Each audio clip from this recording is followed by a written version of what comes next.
No spoilers. I need to update that. Hairfair Strider, who's this? Hello. Amari Pepper cameo Prime. Amari, where is she? Or Graham. Graham is fine too. Wow. Hey Boopables. Congrats on your 6 months. Congrats on your new badge as well. Let's get the, I don't know. Hello YouTube. Let's get the YouTube chat situated here. Let's see, there he is. Hi Graham. It's not an Amari Pepper cameo, but it's close enough. Well, I guess technically. Hi Graham. Look at his little Hey Tom. feet. Spoilers for what? The patch notes. Because they've been out for a little bit. I've just been too busy to... He's a good boy. Okay, Why is there a beaver on top of my head? Shut the frick up. Oh, I got some moisturizer here. Yeah, what she said.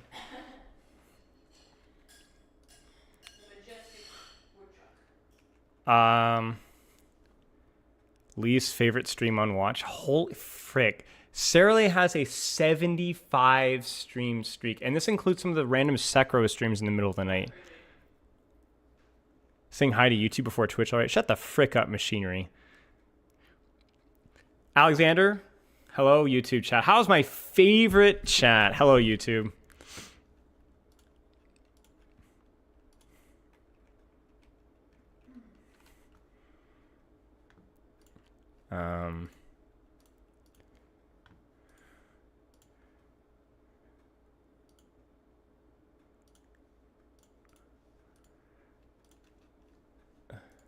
I'll steal one of Money Folder's things for our Discord announcement. Boom, boom, boom, boom.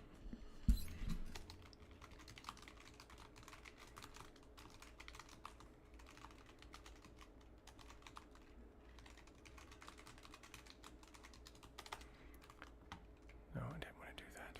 Frick. I always do this. Hopefully Malgabus, yeah. We'll do the full typical disclaimer before once we actually get started here. All right, I think we're okay. No spoilers, YouTube chat. First time catching a stream. Hey, Koi. Giving Roadhog a silver shield. Do you think this change will help him become a better design hero since he can now cross the bog? Which is, well, it really depends on the type of silver. If this is quicksilver, it's worthless. But if it's true silver, then there's a chance. It also depends a little bit on the reflective nature, because obviously, like, you have the whole witch's brew thing going on there. That's kind of gonna struggle more with the reflective nature of true silver, not to mention its own inherent properties. So it really depends. It depends on the type of silver, honestly. Ill Class, think of the sub. The OWCS disaster, we'll talk about it later. Tell me what to think about this new patch. Okay, let's get the patch notes up here real fast here, and then we will get everything cooking. Patch.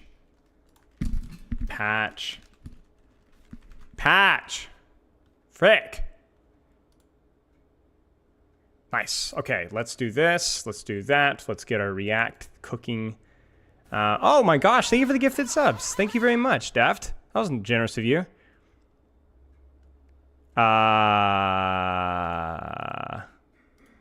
Let's make sure it's the right one. I think it is. Should be good size there, not too big. Okay. So, before we do anything, let's set some expectations. Just going to write these down so you guys can see. I'm not going to actually save it or anything. Expectations. Continue perk quality update. Quality value. In other words, perks that I think there's okay, big disclaimer. This is my bias. Obviously, these are things that I like. Doesn't necessarily align with the developers. Oh, Marv, thank you for the sub. Doesn't necessarily align with the developers' vision of the game, but there's some things that I agree with, and that's why you guys are here. I want to see Edgemon, thank you for the sub. Yes. So expectations is continue to improve the perk quality update, not just the quality of the perks in terms of like, I don't think this is balanced, or I don't like playing versus this. I think this is really toxic for the game without much reward. But also, there's going to be certain perks that are just significantly better than the other perks, and I hope that they continue to try to at least. It's okay to have perks that are significantly better, but at least if the other ones are they have their niches, and I don't feel like that's always the case. Good example right now is they tried the Sombra Miner perk with more stealth. Obviously, maybe that one needs a little bit more testing, but I just think Control Alt Escape or whatever it is just so infinitely better. There's no reason to ever choose the other perk, right? Obvious, balance, duh. Like, like Freya's probably a little bit overtuned right now, but you don't want to nerf the crap out of her necessarily in a way that's going to affect her performance in low mid ranks, because we have confirmation. If you guys didn't know this already, I'm allowed to say this. I asked. Freya was not good in lower mid ranks, and she was actually trash, especially earlier on. So that's improved over time, obviously, but she still is. There's a big discrepancy with how she's played in Diamond, Masters, Grandmaster, and so on, and how she's played in everything below that, which means that you have to be pretty careful and thoughtful about how you nerf. I've already given my thoughts on how they should do that. We'll evaluate what they actually do with what I think that they should do. So obvious balance. I don't know if there's any other obvious outliers right now. Maybe you guys have had a different experience right now. I think Sojourn's still pretty strong, largely. I actually don't really know. It feels relatively balanced right now. Obviously, we've seen a little bit more of the cringe tanks, like a little bit more Orisa, a little bit more Roadhog, but I don't think they're necessarily dominating right now either. So I don't really have any obvious expectations, I think. Do you guys have any? Like, for those of you that haven't seen the patch, and try and give me like your objective answer. What heroes do you think are wildly overperforming? I think probably Freya at the top levels. Beyond that, I don't really know. Like, Orisa Hog are always annoying anytime they tap, but I don't think they're unbelievably strong right now. Yeah, like Hog's minor, but is Hog overall? Maybe Torb, maybe Sojourn at the higher levels as well. But I mean, honestly, it's kind of good that we're having these questions, because I don't think the overall, like, there doesn't feel like there's one here that's like overwhelmingly dominating outside of Freya, Sojourn at the top ranks. Maybe Ramatra a little bit right now. Yeah, okay. Yeah, and even Sombra's tricky, because we've seen more Sombra uptick at the very highest ranks because of some of her perks that have gotten a lot better and some of her matchups versus the other meta heroes. But I also don't think Sombra's particularly strong necessarily either. Yeah, so we'll see. I don't think there's beyond. I actually think that there's a lot of leeway with what they could do with this update. Okay, balance, duh. Continue perk quality update. Maybe ban first reactions. So, like, I don't know what they can do necessarily right now. I'm not expecting reworks right now. Obviously, that's ridiculous. We would not get a rework. But I'm curious to see if they try their hand at maybe making a couple of small adjustments to a couple of characters to adjust their ban rates. Maybe they make them more perceived as more healthy. I don't have as much of an expectation with that. But I am expecting something to happen with bans. I don't have any expectations about what that would be. I haven't thought about it. The only obviously correct answer is to rework Sombra and Mercy. But that's not going to happen here. So I don't really know what we're going to do here. No, honestly, no idea. So a lot of flexibility here. I do have expectations that I want to see better perks. I want to see them continue to iterate in the system and improve the quality of life. I would love for them to roll back. So if we comparison, I believe last patch was B-, if I remember correctly. And my main problem with the last patch was that I liked a lot of the things that they did, and a lot of the new. I think the perk iteration was really good, with a few exceptions. A couple of those exceptions were just really toxic. I think the May, if I remember correctly, the May freeze stuff, they really beefed it with the May. In my opinion, I think it was just a terrible decision, and it has been confirmed moving forward. The secondary fire as a tank is really annoying to play versus. The primary fire freeze isn't dominating, but it's really annoying to play with, and it's not all that much fun for May either. What else was changed, chat? What were some of the other perk changes which I didn't love? The Roadhog. The Roadhog miner, one of the most powerful miners in the game right now, and it's obnoxious. He gets 50% more vape, right? It obviously, I can sympathize, because Roadhog as a whole is toxic. There's nothing about Roadhog. Maybe vape's the worst. I'm not sure. But it is really strong. So maybe they could do that. Yeah. Yes, on a Nate, on a CDs. This is more of a personal thing. I hope that they don't just revert the cooldown necessarily. I don't think Anna's super good versus Freya, so maybe she'll just get a net buff. But I think that like when I talk about Anna CDs, I want a compensation nerf too, right? Like whether it's splash damage, splash healing. I think some of her slow on sleep perk probably shouldn't be in the way that it is. We've already talked about our solutions to that instead.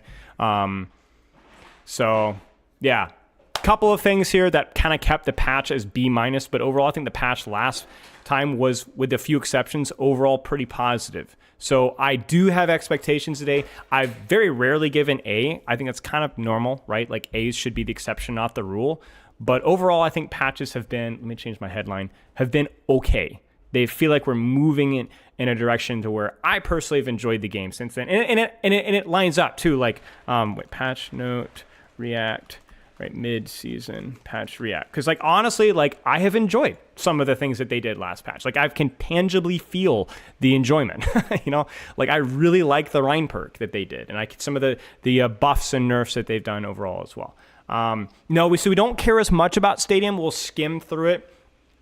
It's not that I don't like Stadium. I've just had so much work put into Freya since last patch, and in addition to that, I've been busy with other things, and we kind of have to. I need to know my lane, if that makes sense. I personally don't love Stadium. I enjoy Stadium a lot, but it's more of a guilty pleasure, and so it's not going to be my specialty as much. I would look through Stadium changes, but I honestly wouldn't always understand all of them. So, yeah. Okay. Let's keep going here. Stadium continues mid-season bursting with the Street Fighter collaboration, Doki Watts Mythic Mercy weapon. Freya enters Stadium. That's cool. Fight Overwatch Street Fighter collab. We've already kind of seen all the videos with that. We don't need to go into more details with that. Mercy Mythic. Again, it's fine. You can see it. It's cool. Loves and kisses. Nothing really to say here. Overwatch Classic is back. October 2020. The patch. Okay, we need to change our scene here. There it is. Okay. The patch that everyone talks about. It's here. It's the one that everyone says is really balanced. Frankly, I can't remember all that much. I do remember towards the later in Overwatch 1's lifespan, I do think the game was relatively balanced as far as Overwatch 1 standards. And so there we go. Love to see it. Thank you very much. Hey, I got my, is that the, what is it? The Summit or whatever? What is it called? Connect, yeah, or whatever. Thank you. Cool. Old school Overwatch Classic. Ash can one-shot, don't like it. Well, welcome to Overwatch 1. Thank you very much for that. Player report tool. Players can now receive an instant notification if a player is already actioned instead of having be on re-log in. More immediate feedback for doing the right thing. Love to see that. Prior to this feature, reporting a player had already been banned would not result in additional information. Okay, little thing, quality of life. I love this kind of stuff. This stuff adds up little bit by little bit. Good job, team. Love this. Hero updates. Tank. Okay, so let's go ahead and pour some thoughts into our heroes. Let's look at perk list Overwatch 2. I'm going to pull up another window here so we can jump back and forth between the two. Because I'm going to assume... Sure to check bug fixes for Doom there is okay, I will. I know you guys can't see this super well, but it's fine. It'll do the job for now. I'll zoom back just a teeny bit there so you can see a bit more. I think the lifesteal and spike guards and maybe the more block energy is kind of boring, but I think Hazard's perks are okay. So I'm curious to see if we get more of a balanced change or maybe a continued iteration on perks. No real expectations for this one. I'm actually going to close down this window here. But yeah, no real expectations. Let's just see what they do. Last time, I think we had more clear expectations with certain heroes, not as much with Hazard. Hazard's slower climbing fits his lumbering tank fantasy, but is a point of friction when trying to chase down or escape from enemies, so we're speeding up how quickly he can vault over a ledge. Quality of life, it's an important detail, and it's crucially also a detail that rewards more skillful play. So we love to see that. Additionally, we're also boosting Anarchic Zeal's lifesteal as the current value wasn't effective enough. I don't like this perk as much, but I do feel like it was definitely the weaker perk in comparison to the other one. And it's not even close. Getting more range with your leap is just unquestionably consistent value. So I don't love this perk as a whole, but it definitely was the more struggling perk. And this is obviously pretty cool. Faster, ledge climb, more skill. Love to see it. Yes. We will have to wait and see. The crucial thing here is that you have to remember your mathematics. 25 to 40% sounds like a small change, and it might be a small change in action, but it is a pretty significant percentage increase. That is a 60% increase, right? So that is 2/3, almost more than half in terms of lifesteal. So I haven't experimented with this one enough. This makes me want to. 28 healing per second. Is that total? Is that 28 healing per second more? So, okay, sure. Let's keep going here. Reinhardt. Expectation. Okay, so 28 makes sense. Reinhardt. Expectations for Reinhardt. So if we look at Rein here, Rein's perks, I feel like, are in a much better state than they were before. The only criticism is maybe Crushing Victory could receive a little bit more overhealth. I don't think Shield Slam is that good, so you might have to be careful with making it too good. But Crushing Victory was a nice perk, but it was a nice perk that was a major. It didn't feel like it did enough for the reward of hitting Pen. So, yeah. Reinhardt. Falls off in effectiveness at higher ranks, so we've increased the speed and responsiveness of Fire Strike to make it more... Oh.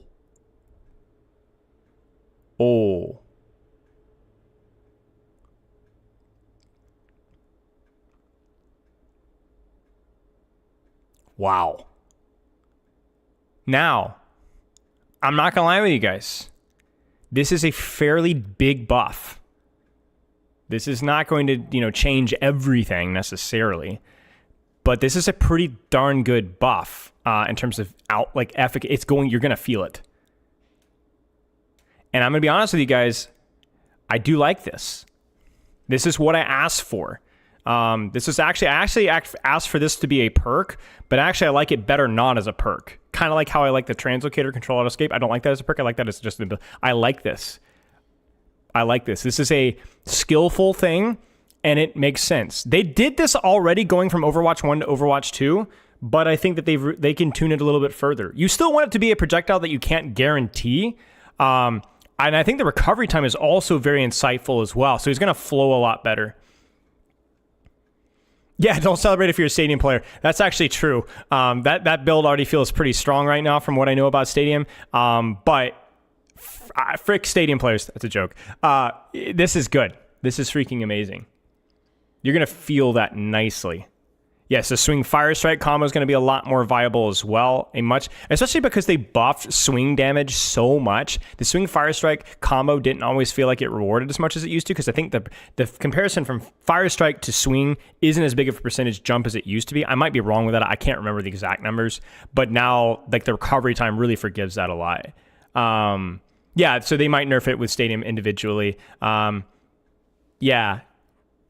Yeah, okay, so I'm right. Okay, so yeah, regardless, this is great. This is a really good change. No more freaking shield buffs, you know what I'm saying? No more HP tweaks endlessly. Do something that actually sticks, and it makes the character compensate and wait. This is good. Nice. I really like this change. This is a heads-up change. Does the Fire Strike recovery affect shatter blocking and Rein mirrors? In terms of when you have that window to be punished after the Fire Strike, I don't know. That's a great question. So the question is basically, can you still shatter a Fire Strike animation? You might not. I mean, it's going to be harder, certainly. All right, let's keep going here. Freya. I have asked for them to be able to use your dash while you ult. That's the only ult buff I think Freya needs.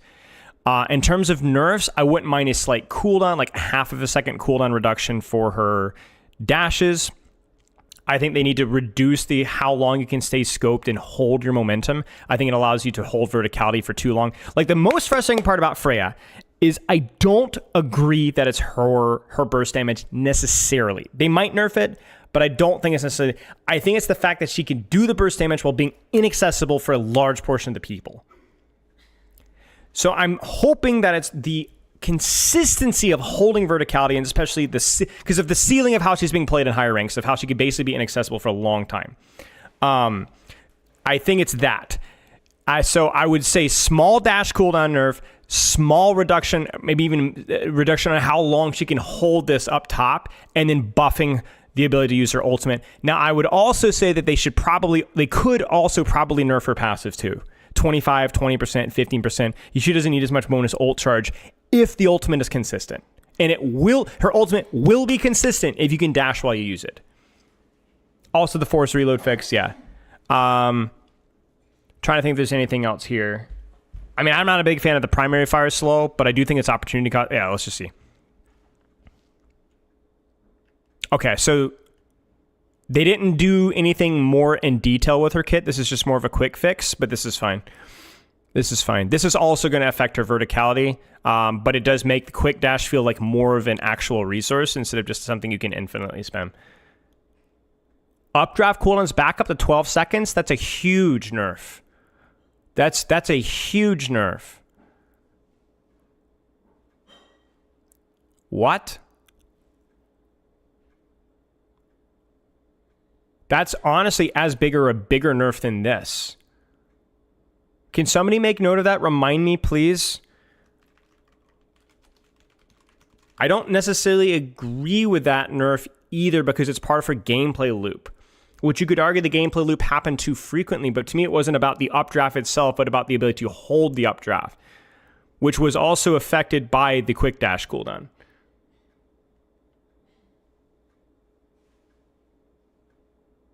Yeah. Not a fan of that one as much. I do think this is fair. Does anyone know what the scope duration is for Freya before you fall? Is it 2 seconds? 1.75, 1.5?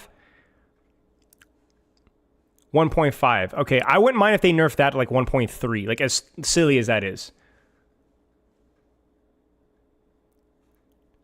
That would be something they could do along with this.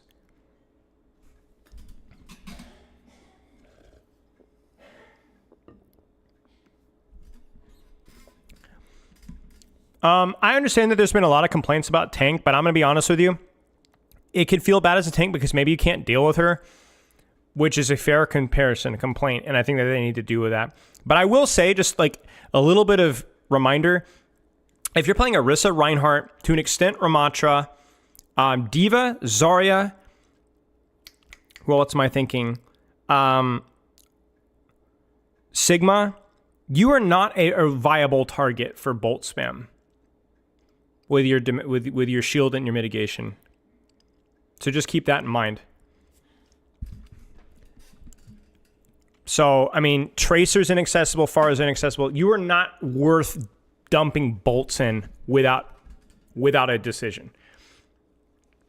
I think if you're a Wrecking Ball player, if you're a Winston player, and if you're partially also a Malga player, your criticisms are legitimate. You do get punished hard. It is worth bolt spamming into you. Other tanks, no. Yeah, Winston gets freaking rolled. Yeah, you still have your options, but it's hard. Winston, Ball, Malga. I think even Roadhog is kind of on the fence because Vape on demand, basically you can mitigate like a huge percentage of her damage. I don't think Hog is that bad versus Freya. It's not great with Frost Bolts, but yeah, okay. That's a separate discussion. Genji. I don't know what they're going to do for Genji. I think his other major perk is still probably not as good, but I have no expectations for Genji. He's probably performing fine considering how popular the character is. There's also something to be said. I want to do a study about how many hours the average Genji main has on Genji in terms of like effort. I feel like there's this bias where Genji overperforms because people that pick Genji dump hours into him. I feel like it's also why people hate Doomfist. Because people that play Doom, you can't just pick. I get people's problems with current iteration of Doomfist. I agree that there's issues, but I also think that people that think Doomfist is easy have never put in the hours on Doomfist. I'm kind of speaking in absolutes here, but I think Genji has the same problems. So I have no idea what they're going to do with Genji. Also, can we just point out the fact that I've legitimately had people not understand that the tweet I had, what was it, like last week, was satire? About Genji, you guys saw that? The one where I copied that one YouTube rant I had, or whatever, for fun?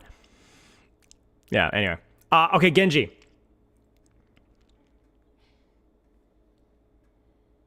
Oh. Hang on. Hang on. Hang on. Hang on. Hang on. Hang on. Hang on. Hang on. Hang on. Hang on. Hang on. Yeah, I wore the Mickey Mouse ears just to make it obvious, as if that wasn't obvious enough, apparently, but whatever. Hang on. This is 25% faster projectile speed, guys.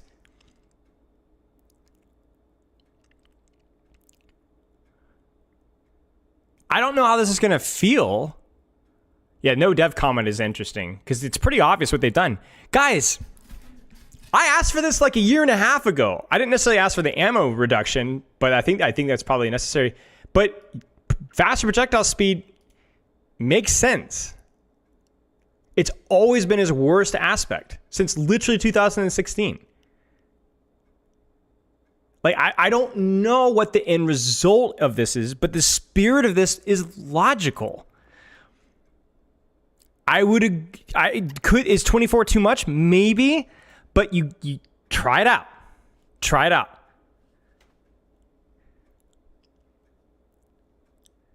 Try it out.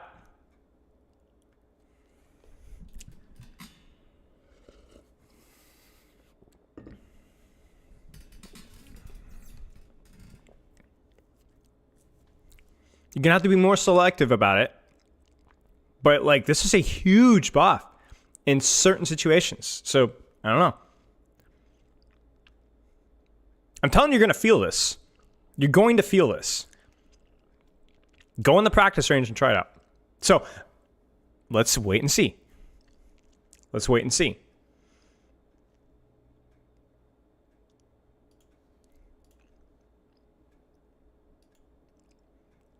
Because Ryukits, if it's a big buff, every fricker and their mother plays Genji, and it becomes a huge problem.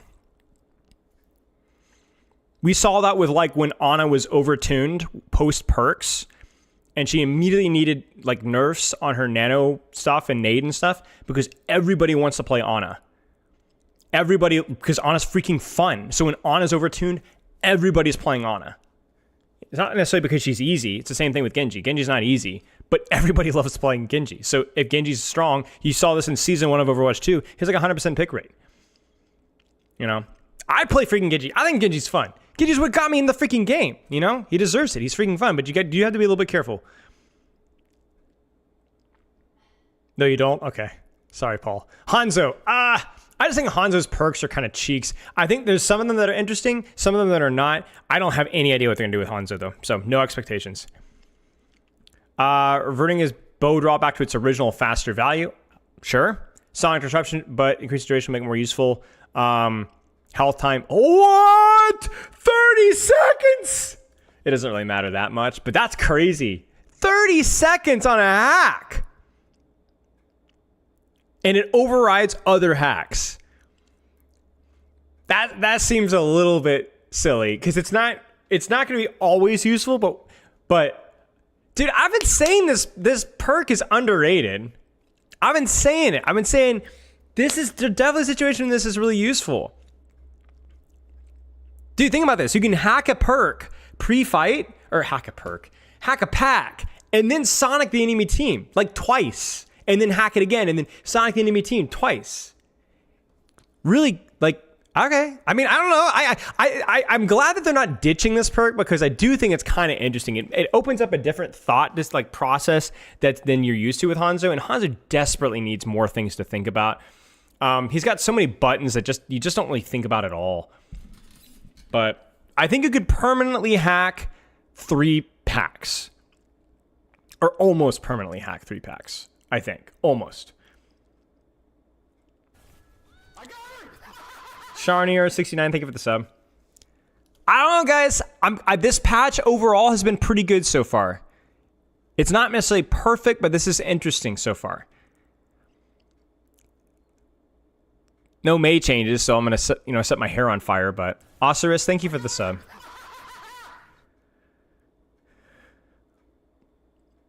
Yeah, you can hack packs through walls. You're wrong. This patch sucks. Yeah, my bad. 13 months to Shiki. Thank you.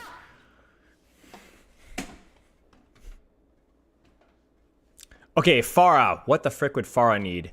Maybe her suck perk is too good. Maybe her shields perk needs to be buffed. I don't know.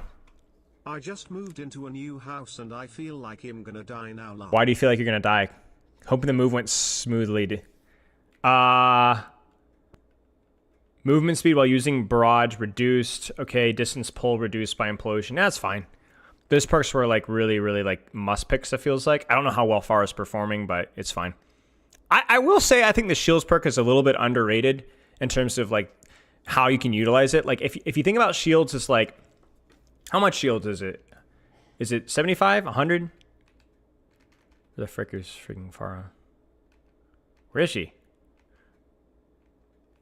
Why is she at the top? 125. I mean, isn't that like, if we do the math, like doesn't that like mean that you regenerate a full second faster, or a full second and a half faster, or 2 seconds faster, or something like that? I don't remember the exact numbers, but it feels like, oh, maybe not that, but maybe like a full second faster every time you take damage. You know, like depending on how much of your damage, I guess it depends on how much HP that you lose, but like, man, that seems really nice. You know, like you're consistently re-engaged on your cycle. It's the same reason why the ball health pack perk is abused, because it increases your uptime significantly. So I don't know, it's kind of boring, but I do feel like it's good. So, I don't know. But it's fine. No, I didn't, Snail. Can you drop it?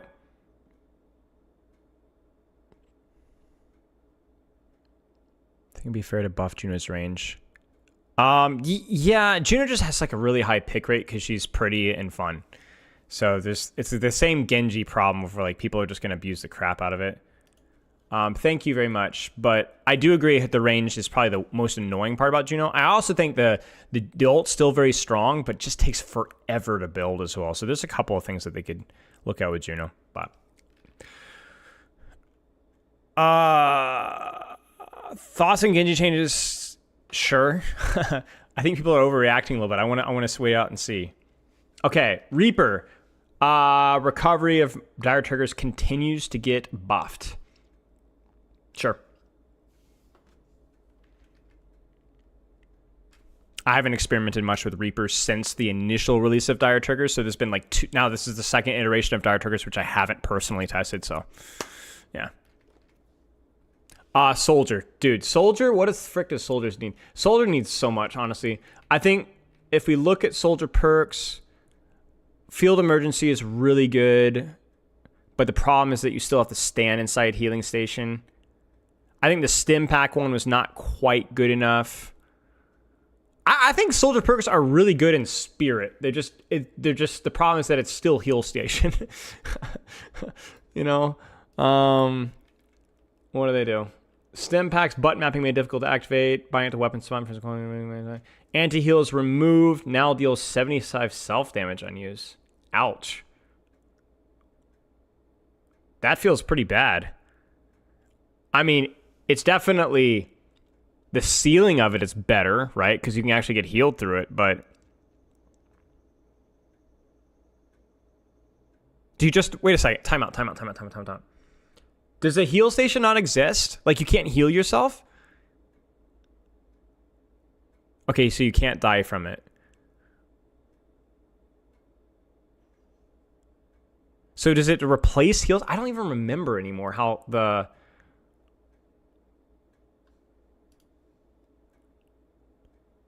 so, I just don't know if I agree with that. Because, like, think about it this way. You take an angle, you start shooting. But because you chose Stim Pack, you're down 75 HP as you start shooting. Does it mean that it's useless? No. But, like, the anti-heal didn't really matter that much in a 1v1 because you were full HP when you started. you can activate it while standing on a mini health pack. Well, yeah, but how many times are you going to do that? Do you really think you have to sit on top of a freaking health pack? Yeah, it's good if you have a pocket. Right, exactly. That's where it's good. I just don't think it's good, man. I just don't think it's good. I think you actually just have to remove heal station, and that's it. Like, to be honest with you, losing your heal is bad enough. I think that's it. Because I just don't see, even if I'm attacking faster, I'm down 75 HP. You know? You can choose either one you want. That's true. That's true. You know, you're not locked into it, but I still don't, like, it's basically something that, like, it's good when you have a pocket. Let me try anything. It's good when you have a pocket. It's good when you have a guaranteed burst kill. And it's good when you're shooting tank. Which kind of goes back to, like, with a pocket, right? You're not taking as aggressive an angle. You hurt yourself, and then you just, like, you know? So I'm not saying it's useless. I'm just saying that, like, it doesn't, I don't know. It's so hard to work around a soldier because heal station is such a garbage. Like, I don't know. He just doesn't fit right now.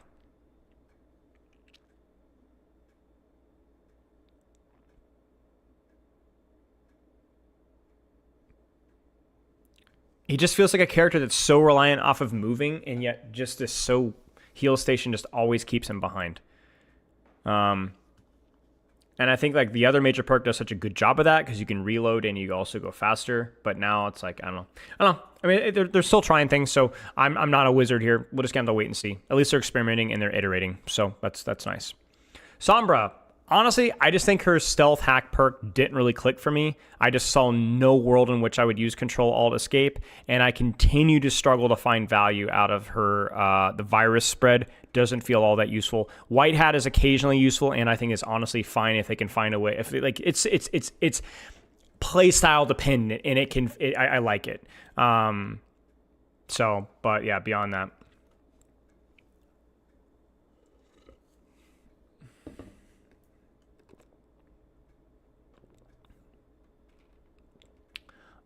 She's been banned basically permanently, though. I would go as far to say that I would predict that in Diamond and underneath, certainly in Platinum and underneath, she's probably got a 75-80% ban rate, maybe even higher. Definitely feels like the most banned character up there with Zarya.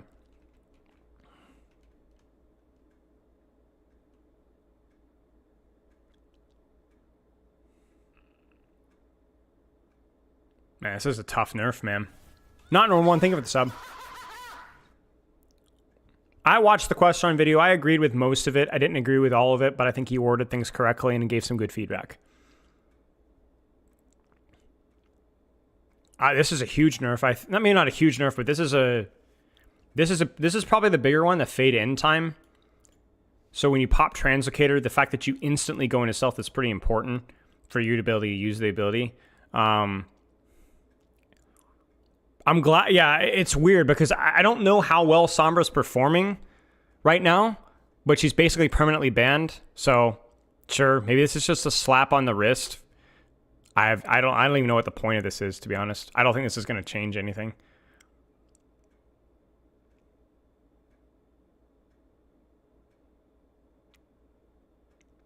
Yeah. No, I think Question's video is good. I just don't agree with all of it necessarily. I do agree that the way he presents some of her issues is pretty good.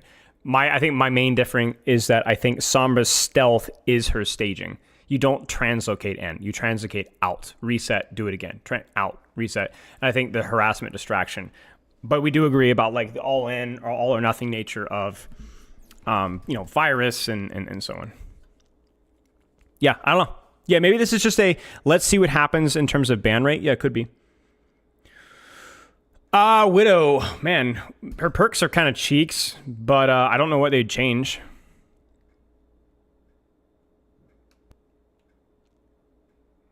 More primary fire, it's fine. Bonus damage? What? Is that part of the perk? Am I dumb? I might be dumb. I think I'm dumb. I'm definitely dumb. Oh, so just more Venomite damage. That's pretty strong. Holy crap, that's a pretty strong buff, y'all. That's 150 damage Venomine. These changes are fine. The Venomine damage buff is pretty perkalicious, though.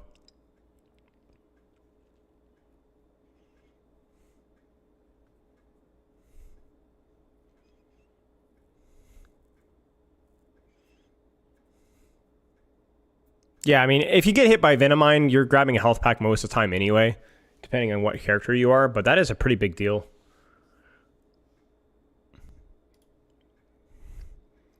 I have my own thoughts about Widowmaker and the perk fixes. I think a lot of her, she just needs to have much harsher fall off and probably a faster scope in. Not a faster scope in. What was that? Just much harsher fall off. Force her to play angles where she's more punishable. Yeah, so I assume it's the DPS over the same amount of time, so it's just increased the DPS by 33% if I remember correctly. She needs to be Ashe? Kind of. Yeah. Kind of. There has to be an extreme about what's acceptable in a first-person shooter, and I think Widow breaks that. Yeah. Sure. I mean, fine. These Sombra Widow things are kind of weird. Soldier one as well. They're trying things, though, and I don't think any of these showcase a complete lack of vision, necessarily. I think they're just trying things. So, I don't want to criticize, necessarily. So, it's fine. Whatever. I mean, maybe worst case scenario, maybe we're just treading water here. Idiari. All right, so I'm not going to go into it too much because it's kind of not relevant to what we're talking about, but I think Idiari sucks. She's one of the worst characters to be meta. She's boring. She's more for people with aim. She just shoots. She pokes. There's no concept of cooldown management. Her positioning is one of the most boring out of all supports, maybe the most boring out of all supports. I think she's one of the most underhated characters, and I think she's underhated because people just never play into her at all because she's just not very popular. Thank goodness. So I don't know what I'm expecting with EDRA.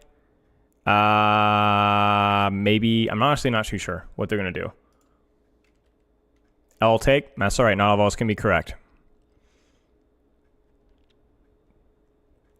Often has to move in high-risk positions to heal effectively, extending the range on healing beam. Yeah, this is fine. This is decent. This gives her some more flexibility in terms of what she can do. Her design is just poor. That's all. She's not the most frustrating character to play versus necessarily. She's not. She just doesn't work. The only reason that people cut her some slack is because it requires aim. But I'm sorry, having a character that has mechanical demands does not give them a pass. So I actually do like her burn perk. Yep, but the problem is that over her, outburst is still just a horrifically designed mobility cooldown. It's unbelievably limiting, and especially around her pylon. But that being said, this is a good change. This helps out a little bit. Yeah. The problem with EDR is she doesn't just affect the enemy team with her shortcomings, she also affects her team with her shortcomings, which is really tough. EDR is very rarely in my ban video did I have to talk about who to ban if you're playing with them, but EDR made the short list. Like literally I can count like 2-3 characters that you don't want to play with as a certain character, and EDR made that list, which is crazy. But yeah, this is a good change. So my nitpicks aside, I think this is fine. Helps a little bit too. Lifeweaver. What would Lifeweaver need? I think his 10 healing, self-healing is pretty strong. What is his other perk? Life Grip Cleanse. It's not as good. I think Life Cycle is just a lot better. And I still think Life Weaving is too weak in comparison to what was the other one? The Detonation from Thorns. Oh my days. Okay. Auto charge rate increased. So this allows you to do more damage. And wow, his Bloom perk got buffed even farther. So more damage. Okay.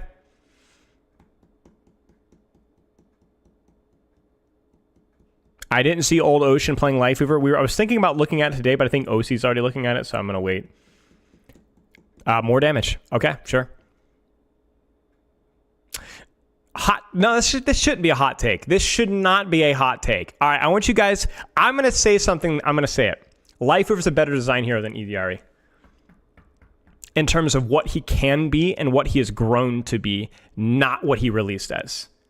Not as he was released, but what he can be and honestly has shown himself to be with what they've done since then.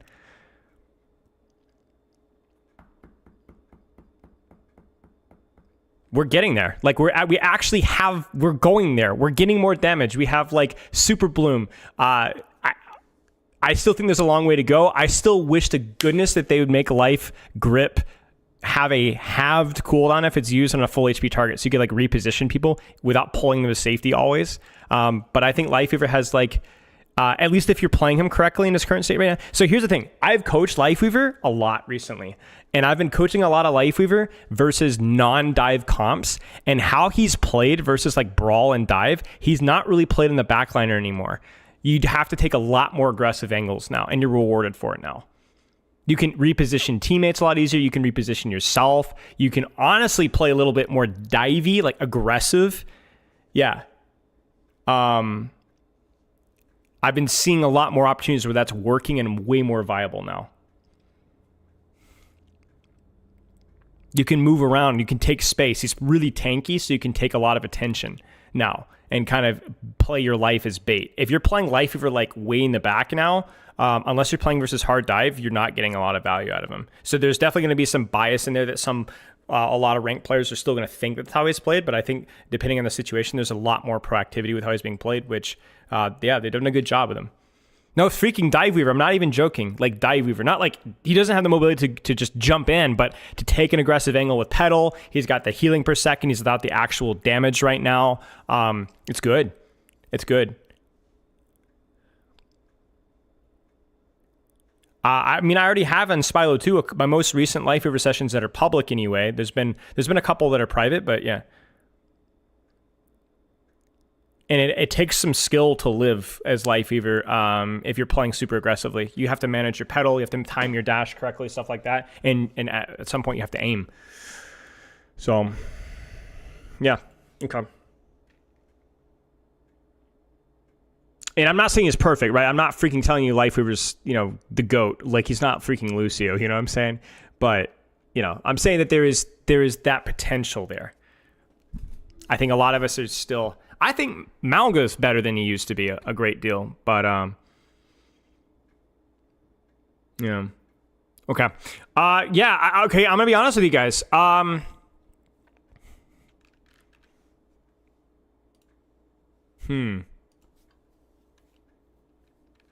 What do you guys think? If last patch was B-, I think this patch is unquestionably better. Because I don't find any egregious things I don't like. And the things that I'm not sure about, they seem at least like they're experimenting with things, which we want to encourage experimentation. We want guts. We want bad calls, but they're trying to do things that seem... And they're trying to solve problems that seem... B? It's not like blowing me out of the water. I think a B. Some of this stuff may age poorly, but from the spirit of what they're trying to do, which is always how we grade patches, I think it's a better patch than last patch. I definitely think it's a better patch. I could see a B-, depending on which changes you did or didn't like, or a C even, C+, or I could see a B, B+, A-, depending on if you like certain of these changes. So this patch could age well, it could age poorly, but I still think it's above average patch. Bug fixes for Doom? Okay, hang on. Where are we at? We'll skip the stadium stuff for right now. Wait, did I miss it? Okay, so it's below stadium.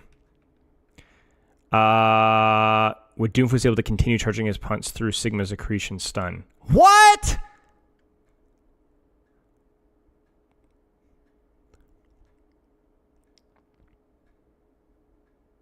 I guess they're just not letting CC charge punch now. You know what? Honestly, okay. Time out. Let me be devil's advocate. At least it's consistent now. Generally, CC doesn't charge Doomfist's punch, but it's not consistent. Now it is. Now you actually, because the thing is, the problem is to Doom. I'll be honest with you guys, I didn't respect accretion as much when I would play Doomfist. Now I'm not saying that Doomfist is in a good position.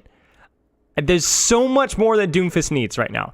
And I also think that a lot of Doomfist players are going to take this as a slap in the face because it's like, of all the bugs to fix, but at least it's consistent. Yes, I know it normally charges a bunch. But if you hit accretion on Doomfist, you shouldn't be rewarded as Doomfist, is my point. You get what I'm saying? It's like I'm okay with this as long as they keep an eye on how Doomfist is performing and they honestly give him actually functionable minor perks as well. I'm not gonna go down the Doomfist train, but this is I'm playing devil's advocate that this is consistent. What would you change about Doomfist? A lot of things, a lot of little things. His slam doesn't do enough damage.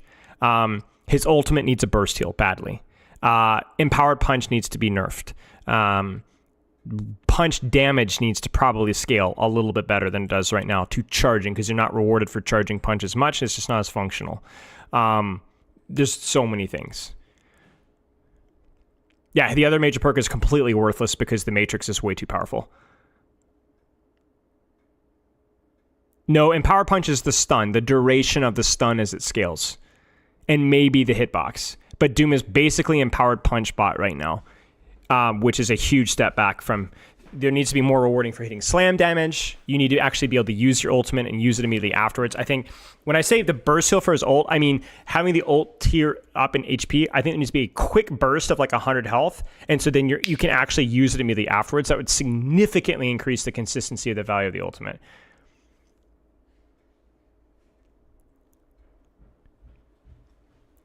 So I understand, I'm just going to be clear, I understand why people are unhappy about this. I'm not saying that I'm objectively right about this. I'm just trying to provide a different perspective. I just don't think you're rewarded as much for the dynamics of your approach with Doomfist now, because you basically have to either use your weapon or your punch to be able to secure kills. Slam damage is not legitimate. And I don't know why they're ignoring it. I don't know why it's still 50 damage, especially post. 50 damage was too low pre-season 9. It's now post-season 9, and it's still does 50 damage. I don't understand it. I have no idea why it's still a thing. I am assuming that's because that they would have to shift around other numbers, and they don't want to kick the anthill, but it's just crazy. It's crazy to me that they do that. So I sympathize. So, but overall, I can understand where some people, if it hit you and you didn't like this, but I'm from an outsider perspective, globally, ignoring Stadium, this patch gets a B. This patch gets a B. It's a good patch.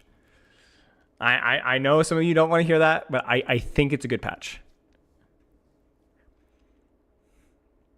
Gotcha, Yak Doom, okay. I think it's a good patch. So, nice job. So if you guys want to shoot me, I know. I'm sorry, but I really do think it's a good patch. Even stuff like the Genji buff or nerf, like I want to see it. You want to check Freya's stadium powers? Love you. Yeah, we can, just for out of curiosity, sure. When you use updraft, fire a take aim bolt at your crosshair. That's kind of cool.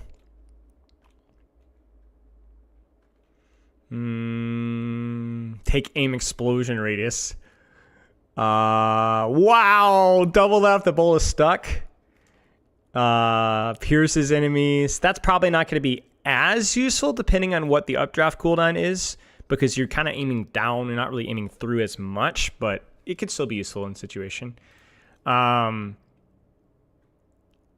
You'd like a ram nerf. When you use an ability, restore 50% of your max ammo.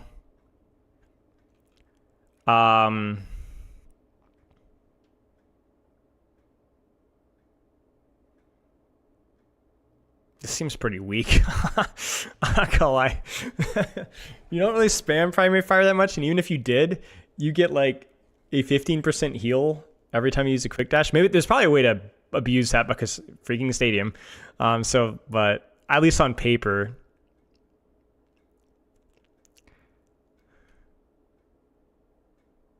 This is probably useful. Basically permanently fly.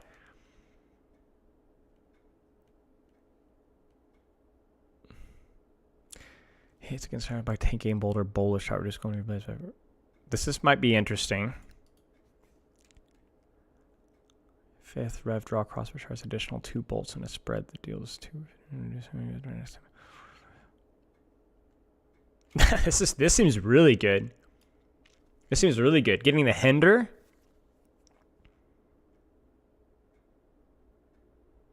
Well, maybe you want the explosive bolt. Bola shot is like what, 220, 215, something like that. So 60% reduced damage is going to be about a bolt of damage. So about the same amount of damage, but it's a hinder instead, and it's a suck, AOE suck. I think the projectile speed's also a lot slower too. Not a lot slower, but I think it's slower. Not sure. Bullet shot's damaging zone deals 50% more damage and lingers for 3 seconds.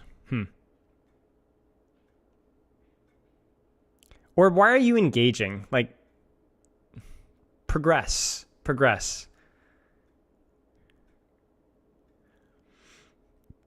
You know what I'm saying?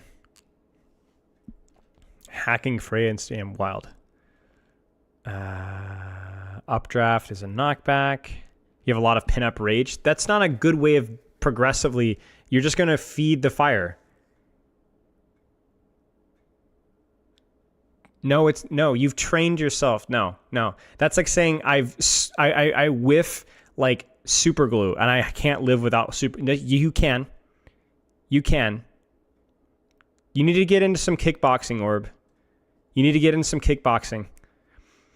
Seriously, find a kickboxing gym and join it. Start training. Life hack. Take out your frustration, your emotions. You'll feel better. It's much more healthy. Regular boxing already? Do it more. Do I have a psych degree? No. My wife has a minor in a psych degree, but yeah. When take aim, bolt sticks to an enemy, increase your attack speed by 20% further. That seems pretty good, but it must throw off your muscle memory. Quick dash distance, elimination, reset. Both charges of quick dash cooldowns. Pretty nice. Yeah, we won't go any more than that. Okay. Psych degree in law. I mean, I have a bachelor's, but my bachelor's in finance. But I do enjoy. I don't know. I have a psych experience because I've been coaching for 15 years. Oh, I closed down the 500 pick rates that Snail was sending me here. All right, what do we got here? This might be. We'll take a quick look at this. You're lucky you aren't a bachelor. That's so real. Doombug had more lore behind it, maybe.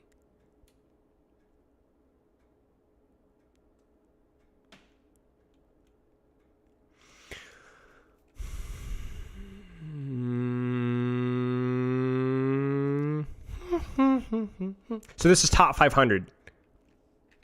I don't know. Okay, so this is where up to mid-season. Top 500. Keep in mind, this isn't an objective measure about what characters are strong and which characters are weak as a whole. Remember, win rates scale. So Winston is not likely performing this high in lower ranks. Ryan is not performing this lowly in terms of pick rates. Ryan is always picked very high in lower ranks and so on. So just given that context, it's more interesting, and it can provide context for things like why Winston got a nerf last patch, right? And yes, obviously there's not a lot of insight about ban rates here either. Yeah, no, it's not just tanks, but we're looking first. We're smelling the roses, so to speak. Yeah, ball's hard. Ball's hard, even in higher ranks.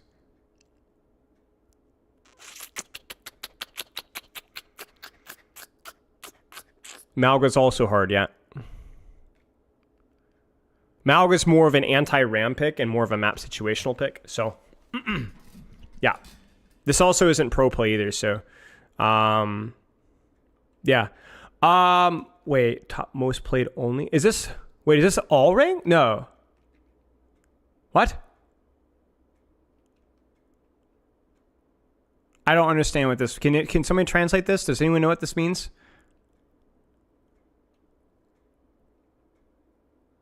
One tricks? How do you even measure that? I'm going to skip this. Most played versus being in the top 3. Oh, I see what you're saying. Okay. Yeah. Oh, so it's according to the competitive leaderboard, right? Then how frequent the character shows up. Okay. We're skipping this. That this is not as useful. Anyway, this is the one trick tanks. Useless. Okay, support. Ana, Kiriko, Juno, Lucio, high skill ceiling or high value ceiling characters. Juno's going to be like your default brawl support. She's really taken over Malga, Orisa, Rein, Ram. Yeah, makes sense. Nothing super crazy surprising here. Juno is not... What was somebody said something about Juno? If somebody might have said that Juno is not high skill ceiling, I do agree. I don't think Juno is the highest skill ceiling. I think her, in comparison to some of the other supports here, I don't necessarily disagree. At least in comparison. Yeah, she's well designed but not hard. I think that can be hard in a ranked scenario if you one trick her, because it does require a lot of flanking and angling. If you're playing hit scans and snipers and stuff, or versus hard dive. But yeah, I'd imagine at this rank that they're probably not playing Juno in those situations. Most played only support. Don't care. Okay, damage. Tracer, Sojourn, Freya. Freya probably has a lower pick rate because it took a while for her to get started. But more importantly, it probably has to do with bans. Same thing with Cassidy. Cassidy's fall off change was massive. Massive change.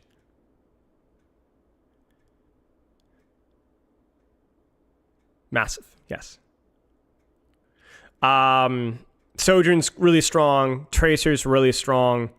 The reason why you don't see Tracer banned more often than Spider pick rate is because the fact that there's this feeling of agency when you play versus a Tracer, more so than probably versus a Sojourn and versus a Freya, of I could have killed her, or I could have, even if, you are getting run over.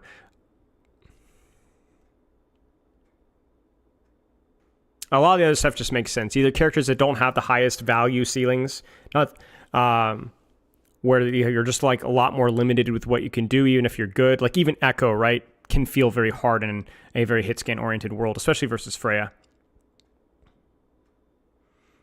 But yeah, Widow's always been map situational, and also it's the thing with higher ranks is they're not dopes, they're smart. So when Junkertown or Havana comes up, she's going to be banned at a much higher rate.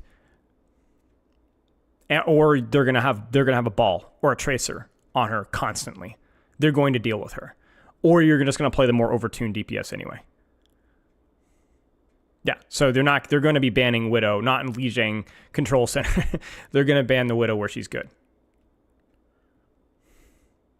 This has always been the case. Yeah, Bap has had a low pick rate, I think, for quite some time. His kid is horrible. Chungus Lord, think of it the sub.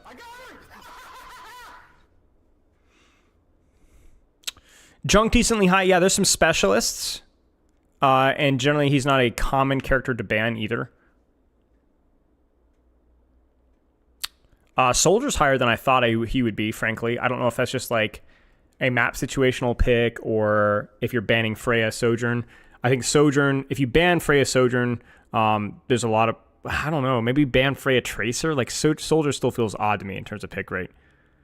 I do agree the perks are really good. I also think that the crit heal perk is really good, underrated as well. But yeah. Crit heal perk and run perk, probably the go-to. Yep, I agree, Reaper's pretty niche. Okay, I guess that's it. Cool. Thank you for the link there, Snail. That was kind of you. Here's a little players going to get nerfed less, even if they're performing well, because I would discourage people to play them anymore. Yeah, partly, but it's also very tricky to know. Because you don't know if the people that are playing them are just really freaking good or not. For example, very anecdotal, but it's the first thing that comes to mind. when I played Mei back in like season 3, 5, it wasn't season 4 because everyone was boosted there. I won a lot of games. People did not know how to play versus a Mei that just flanked, or not hard flanked, but like angled and walled off DPS sightlines. And it's probably the highest I've climbed in DPS, even though my aim wasn't that good, since Overwatch 2. People just didn't know how to play versus Mei. They just didn't remember how much you could win 1v1s. And so, you see that a lot with specialists where they overperform a little bit because people just aren't used to playing versus the character a little bit. So it is hard.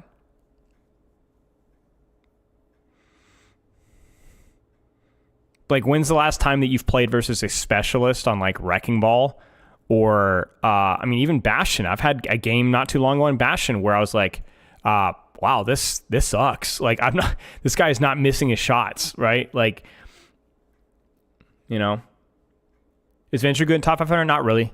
I don't think Venture has a crazy value floor. I do think that the skill floor is there, but I still think you're very limited. I don't think Venture's bad. I think Venture's fine as they are, but yeah. Not every character is perfect in that aspect. I want to quickly test the updraft. That's just so corny looking, I'm not going to lie. But they're going to make so much money off of that. That is crazy.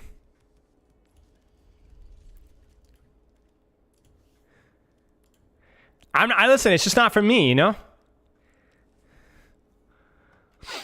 I'm not hating. I'm just saying rude things and then refusing to elaborate. So I'm not hating. Why are you guys being here? Yeah, it is 12 seconds. 10, 9, 8. Girlies and the gays. Yes. 5, 4, 3, 2. Yep, it's 12 seconds. I'm not hating. You guys are just idiots. That's a joke. Hang on. I'm going to post the bug report for the updraft really fast. Updraft is on 12-second cooldown. This is not documented in patch and feels kind of... Okay. Thank you for whomst ever. I'm not hating, right? Exactly. I'm just superior to you guys. That's all. Lukey, good thing for the raid. What am I looking at? Winston emote? Fit check? Yeah. You guys want to see the fit check? Freaking gray shirt and green short shorts. You like that? You like that? That is peak right there. That needs to be the new skin. You get what I'm saying? We're talking about Mercy freaking cringe mythics. Yeah. I've got class. What am I looking at? I'm not turning around. If I turn around, it's going to be natural. I've learned my lesson. Throw it back for us? No. Dude, I freaking killed the squats today, though. I'm not going to lie. Seriously, what am I taking a look at? Kiriko got her toes out on the front page. Thought that was underwear. Yeah, I looked at the patch notes. Winston emote. Right. Is that in shop? Where is it? Is it a new emote? Where is it? Oh my gosh. Why is Widowmaker butt? Is it here? Yo, that's sick. Is this it? What is he doing with his hands? Whoa, whoa, whoa. Yeah, that's great. That's great. Yeah, so we've got Kiriko feet and Widow butt. That's awesome. Love to see that.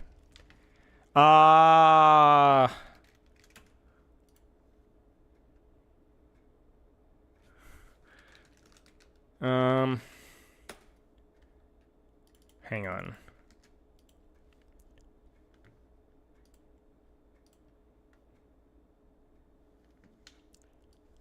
Mercy weapon is so cute. Yeah, they put a lot of work into the cosmetics, man. I don't give a frick. Monetization through cosmetics, I don't give a frick. Knock yourself out, my friends. Yeah, Oninate's still on a longer cooldown.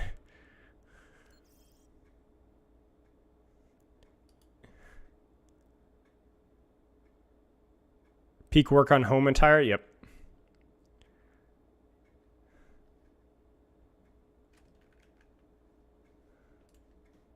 Okay. What were we doing? Could you do the entire patch notes read again? Yes, I will do that. Some of them doing the way you want to say.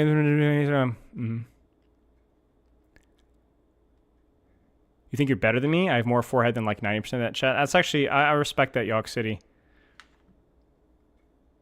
No. Touching grass, good stuff. Continue to touch grass.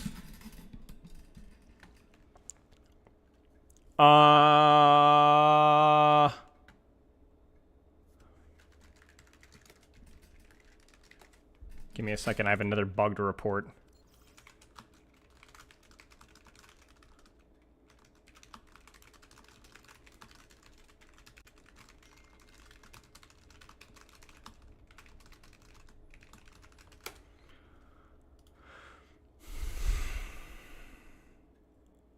Did I test the hero changes in game? Do I look like the type of person that would do testing?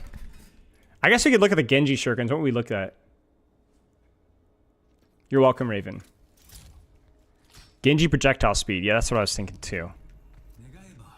Also, maybe the Rhine. I'm scared, chat. I'm scared. Holy crap, I'm scared. Whoops. All hazard? Yeah, as well. Oh.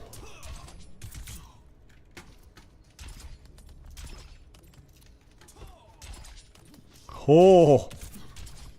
Oh, it's palpable. It's saucy. Why does my sensitivity feel so low? What the frick? Logitech? I hate Windows, man. G Pro. I want to look up the app that allows me to control my mouse. Stop looking for internet results. Look at my mouse's application. It's a Logitech mouse. Where is the app? How do I do this? How do I do this? G Pro, I have Logitech. Logitech. Holy crap. The search function is cheeks. I can't even find the app. It's gone. What is the app? What do I look it up? Logitech G Hub. I looked up Logitech and it's not showing up. G Hub. Apps. Nothing. Documents. Nothing. I didn't uninstall it. It relaunched just like 2 days ago.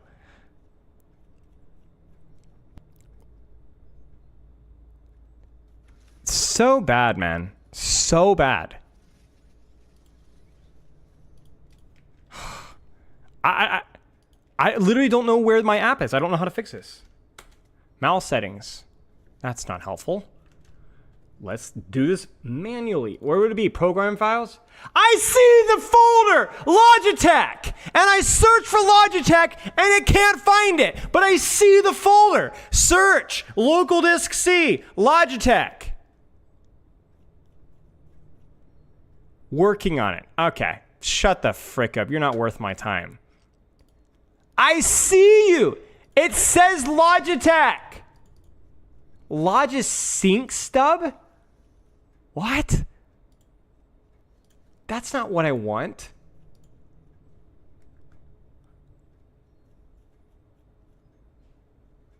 Okay, maybe it's just in program files? Logitech. Logi? I don't know what Logi is. Wait. No. I can't find it. It's gone. The executable sells LG Hub system tray.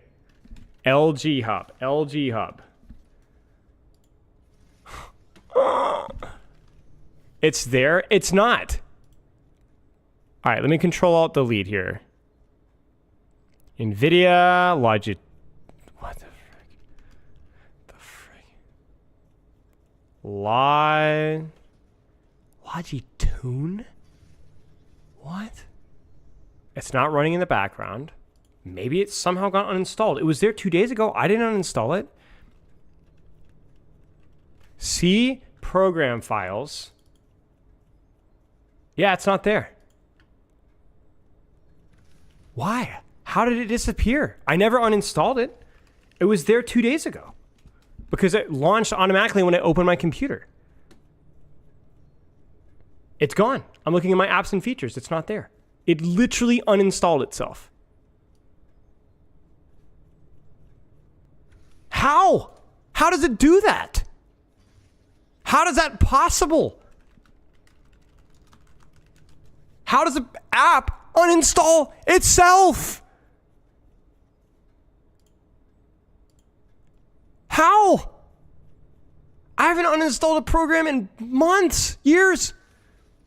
Yeah, I'm gonna uninstall it now. I think, yeah. What the frick?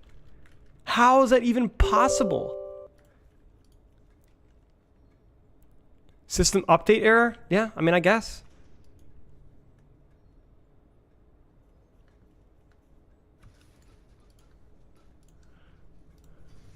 Already installed!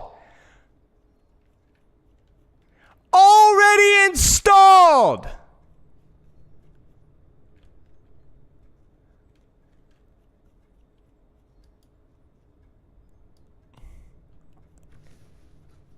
I'm gonna snap. I'm gonna lose it.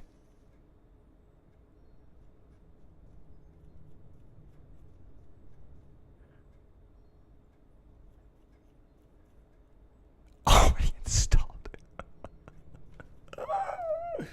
Of course, it was there. Already installed. That's crazy. No, we already checked the processes. It's not there. There was no LG hop, no Logitech, no nothing. It said it might have been damaged, so maybe that's it. I don't even know how it was damaged. Yeah, no C program files, 86 or normal. No, there was Logitech folder, but there was nothing in it. No G hub. No idea. And we're back, I think. It's loading, but I think it's reinstalled. Wait.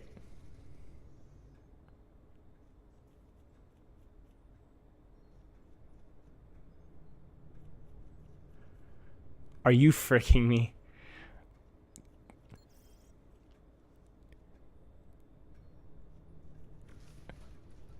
Dude. And we're going to keep an eye on it. YouTube, welcome back. In theory.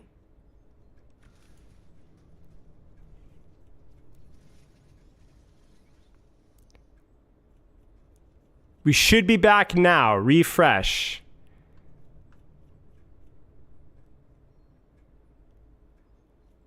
That is crazy. That is crazy. What a catastrophe of 10 minutes. And by the way, this PC is not even 2 years old. Not even 2 years old. What do you mean seems to be mega delayed? Audio-wise? Or what? Just refresh. Just refresh. Bitrate should be fine now. We should be good. No. It wasn't. YouTube. It's the computer's fault. Oh my gosh. Well, the good news.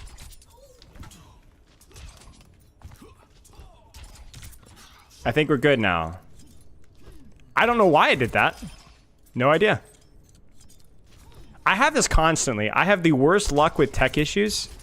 I've had Sony Vegas issues that nobody's ever heard about before.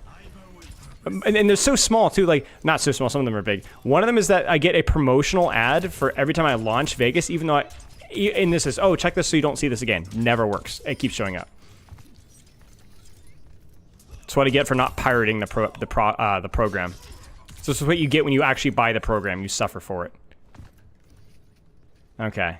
Yeah, projectile speed is palpable for sure. Linux. Oh wow, that feels super fast. Holy crap. That little pullover is just a little bit faster. Facebook dad? No. You guys saw it. You can't gaslight me. You saw what just happened.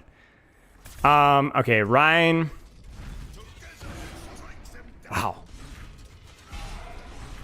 Wow. See, there is a window there if you want to shatter that.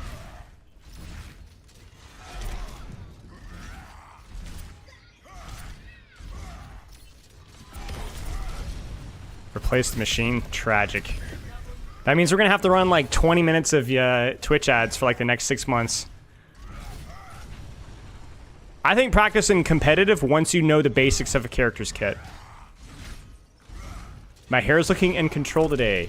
Thank you, Jackie, for the thumbs up. All right. Well, what a disaster. I think it's time to do the Ultimates game analysis.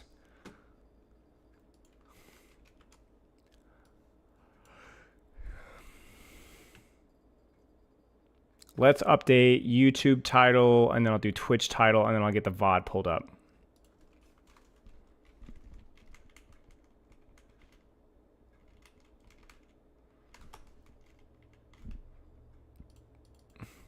I also have some watermelon. Actually, do you guys just want to chat for a few minutes?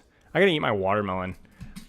So, such an oddly specific thing to say, but it's true, so. And now YouTube is frozen. Awesome. Mag or Kai? I have no idea. I didn't watch the match. I just saw the result. How do I stop being so toxic? Take a hammer and slam your toenail every time you say something toxic. Cinema time? Yeah, here, I'll get it pulled up at least. Have a good stream. Thank you, Santana.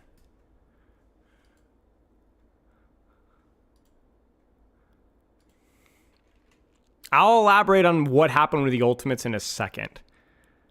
But first, let's just eat our watermelon. It's going to be 2 matches for EMEA, followed Holy by cow, 3 it's a lot. matches for NA. I think that the really exciting one...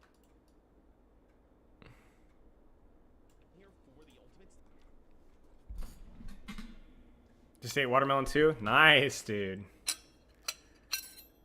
Freaking watermelon, man.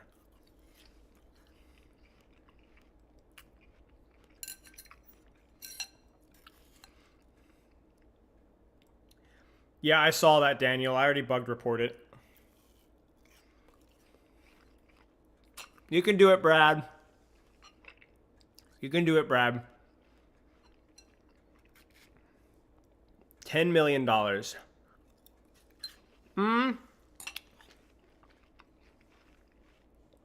First thing you would do. I think objectively the best decision that you should do is find a financial advisor as fast as you possibly can, and probably a lawyer.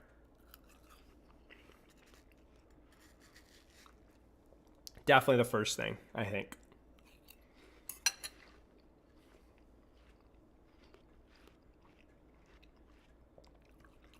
Hey, nice to hear it, Melano.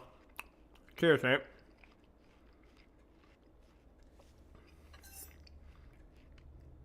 Merch team, I think if you can't play here, true.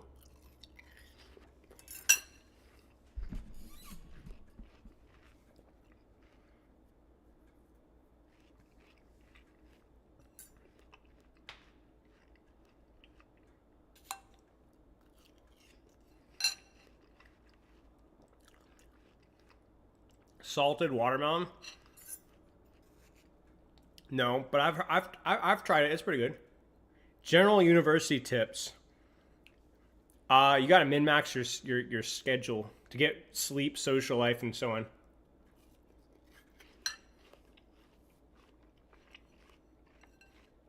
Yeah, a lawyer.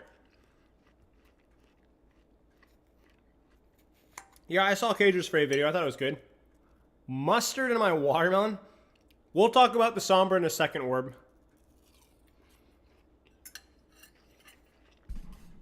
Sorry, Elijah.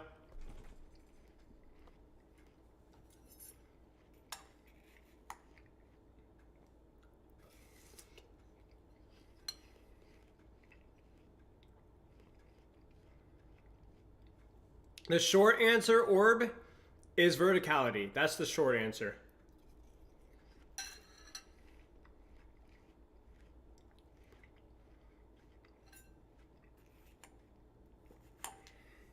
Tracer definitely has the advantage on flat angles, but verticality gives Sombra more parity.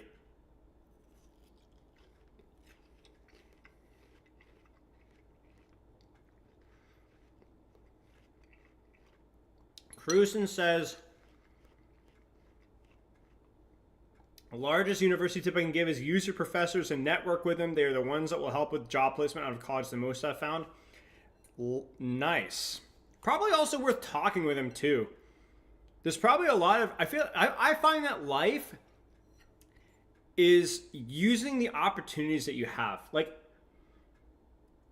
if you have, like, how many students do you think actually go up to their professors and ask for advice with, like, studying or training or job connections or how did you get started and what have you learned? Like, probably nobody actually asks those questions, you know? It's actually a really good feedback.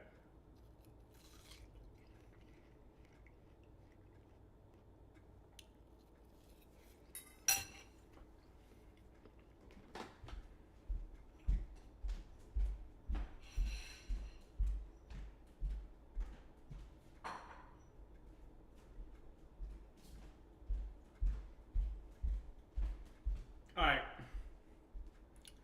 I'm going to pee, and then we're going to get started. Be right back.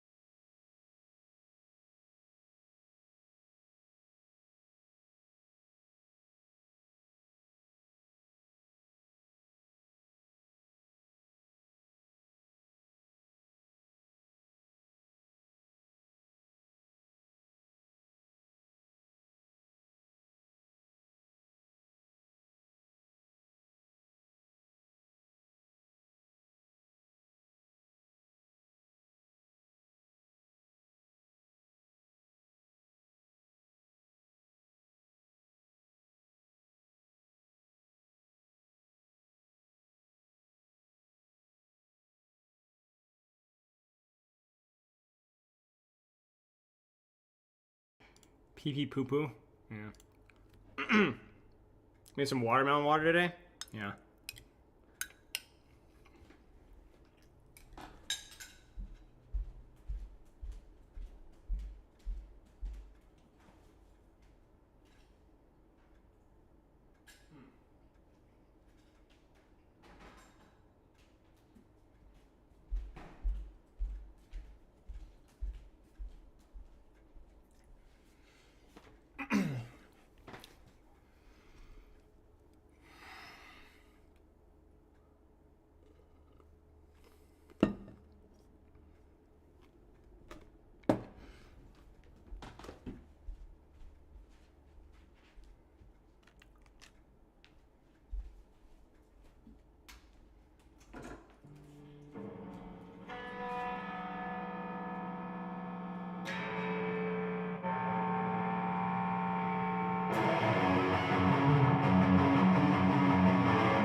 All right, let's do this.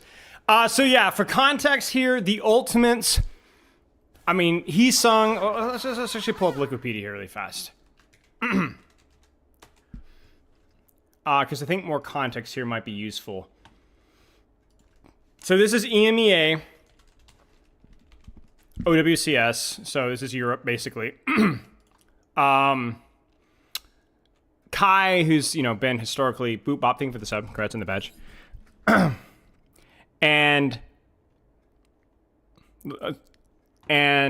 Kevster, obviously probably the greatest.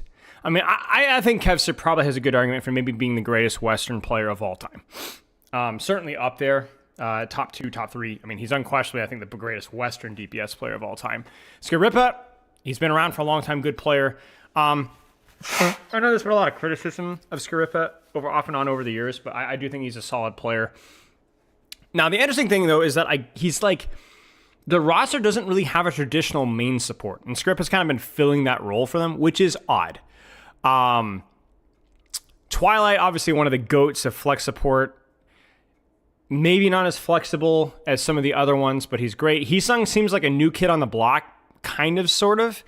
Yeah, so he's even only been in the pro since 2000. He hasn't really joined a top-tier team since last year, but apparently I don't know much about Heesung. He's a young kid, apparently doing well on tank. And then Skyle, I don't know Skyle. I know the name because he's been around for forever, like Raspberry Racers, but I guess he's like their alternate. I don't really know. So basically, I need to update Twitch title here. Basically, the Ultimates are like a stacked roster, but one with some really big gaps. So let me elaborate on that a little bit. So first off, I'm going to give a lot of... Wait, stand-in? Oh, okay. Brucin is still around? What? Brucin? Is this real? Is this out of touch? What's up, Abby? Cheers. Wait a second. Hang on a second. Brucin, dude. That is a shout out. I guess it's just outdated. Why is he an alternate? What?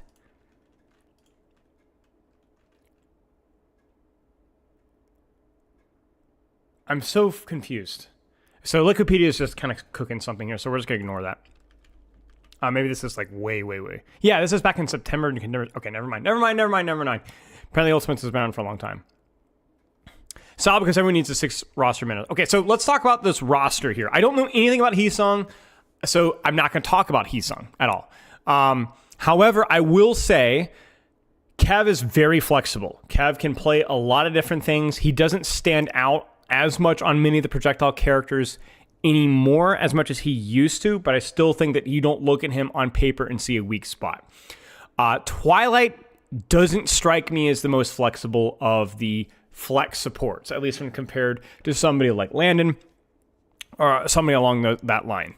I do think that he's had phenomenal moments and has been good even recently. In previous seasons, I have no idea how he's played this season, but I do think that there are some potential flexibility issues. I think Skrippa is obviously flexibility issue. He is a primary aim support character. I don't know how good his Brig or Lucio are or would be. And I don't like Kai's flexibility much at all. I think he's very good at hitscan characters, but he has always historically struggled on characters that demand movement. I don't think his Sojourn was very good initially. It was okay in terms of aim, but his positioning was okay when the character was immediately broken, and then as soon as it demanded more angling, I think it was not a very strong point. That has probably changed because he's been playing Sojourn forever, but he didn't pick it up very fast, is my point. His Soldier back in the day was not good. And I assume with Freya, he's probably not been a strong point because, it demands just more flexibility. Chris is a good coach. I'm not here to question what the source of the Ultimates problems have been because, spoiler, they're not good right now. They've been losing a lot. Chris is a friend of mine. I've worked with him. I respect him a lot as a coach. So I'm not going to sit here and question what exactly is going wrong and speculate because I don't know. I have no idea. I can see holes in the roster, but there are holes that are fillable. You can, I don't think that that's the only thing that you can necessarily blame here. It makes things maybe a little bit harder, but it's easy to say this roster is just pretty much clearly underperforming. So what I want to do is I want to look at it from more of a strategic standpoint, from an outside standpoint, and just kind of go, hey, what is not passing the eye check here, and avoid too much speculation about exactly what is going wrong here. I'm going to pull up a notepad here and maybe try to keep some tabs with what I'm seeing. And so, yeah, so we have a potentially not super flexible team, which is not, you don't have to have a flexible team to be good. I mean, Christopher's historically done very well with unflexible players. And also a bunch of players that are going to have washed allegations being thrown their way. Whether they're earned or not, I don't know. But I also want to encourage you guys to be nuanced with your opinions. And I mean, Kevser was good freaking last season. This isn't like, oh, he's been washed for a long time. You know, that's not really the case. So we will see. Okay. So Freya meta bans a lot around Freya. My understanding of the ultimates is that they're going to try to lean into dive because that's going to allow you to put Skyripa and Brigitte, not Lucio. You're going to have double flex opportunities with Ana Kiriko, I assume. You're going to have Kev on flankers where he really shines. Heesung on dive characters, which to my understanding is his strength, and so on.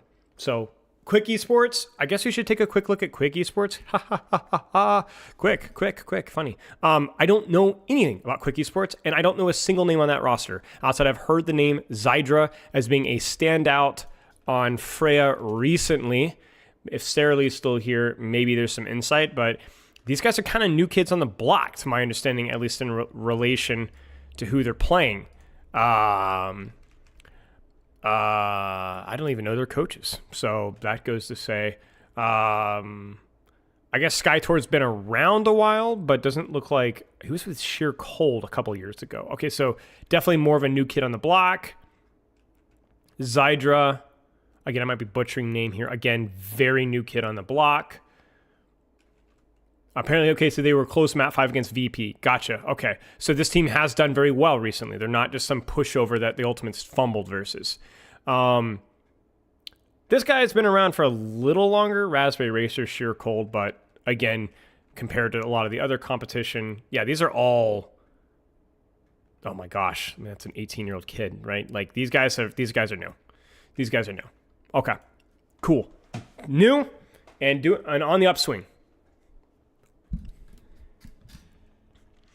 Composition-wise, Quick Esports Ultimates get first ban. They ban Lucio. I don't know if that's to protect a support. I imagine it is probably to protect Ana, to prevent any sort of like brawl stuff. I think Lucio might just be the support that they don't want to play when they can, but I don't think it's like a major, like they hate Lucio. They're just generally protecting support and banning the one support that they're not as comfortable on. And then Quick Esports is going to ban Winston. So we're going to be on a dive map without Winston. Heesung's okay with that. In theory, he can play Hazard. You're going to see some Sombra, Freya, Tracer, Freya. The flanker of choice on this map is going to be really up to you. A lot more Sombra has been played recently. There's been a lot more performance from some of Sombra's perks, and people have just kind of experimented more. Sombra also has a really, really good matchup versus Freya as well, and is one of the few DPS that has a good matchup versus Freya. This map has enough verticality to give Sombra some options, the Translocator that Tracer can't access, and so on. So, yes. On paper, from Quick Esports, maybe recent performances, the Ultimate's recent performance, this should be a close game, but obviously on a roster strength alone, this loss, spoiler, they lose, is a huge disappointment for the Ultimates and just continues to chain, and they're at risk of getting relegated here. Okay. So really what the Ultimates have to, I mean, it's all about angles in space, right? You look at this composition and you have much more, let me get Epic Pen pulled up here. When you look at D.Va, let's just compare the range signatures, right? In other words, what range these heroes operate. Pretty much all the same. D.Va Hazard, pretty close-up range. You know, obviously everything else is a mirror. Sombra has a bit more range. The crucial thing is more about tempo, okay? And not fast versus slow. We don't use those words here. But about the timing of things. What makes Hazard stronger than D.Va? It's not about what, it's about when, right? It's leap, right, which has a bit more of a cooldown than boosters. It's crucially wall, right, which is obviously a pretty longer cooldown, right? So you're playing more around that dive, that wall, whereas D.Va is just kind of consistently valuable, right? She might mark the hazard earlier, mark the hazard late, it's whatever.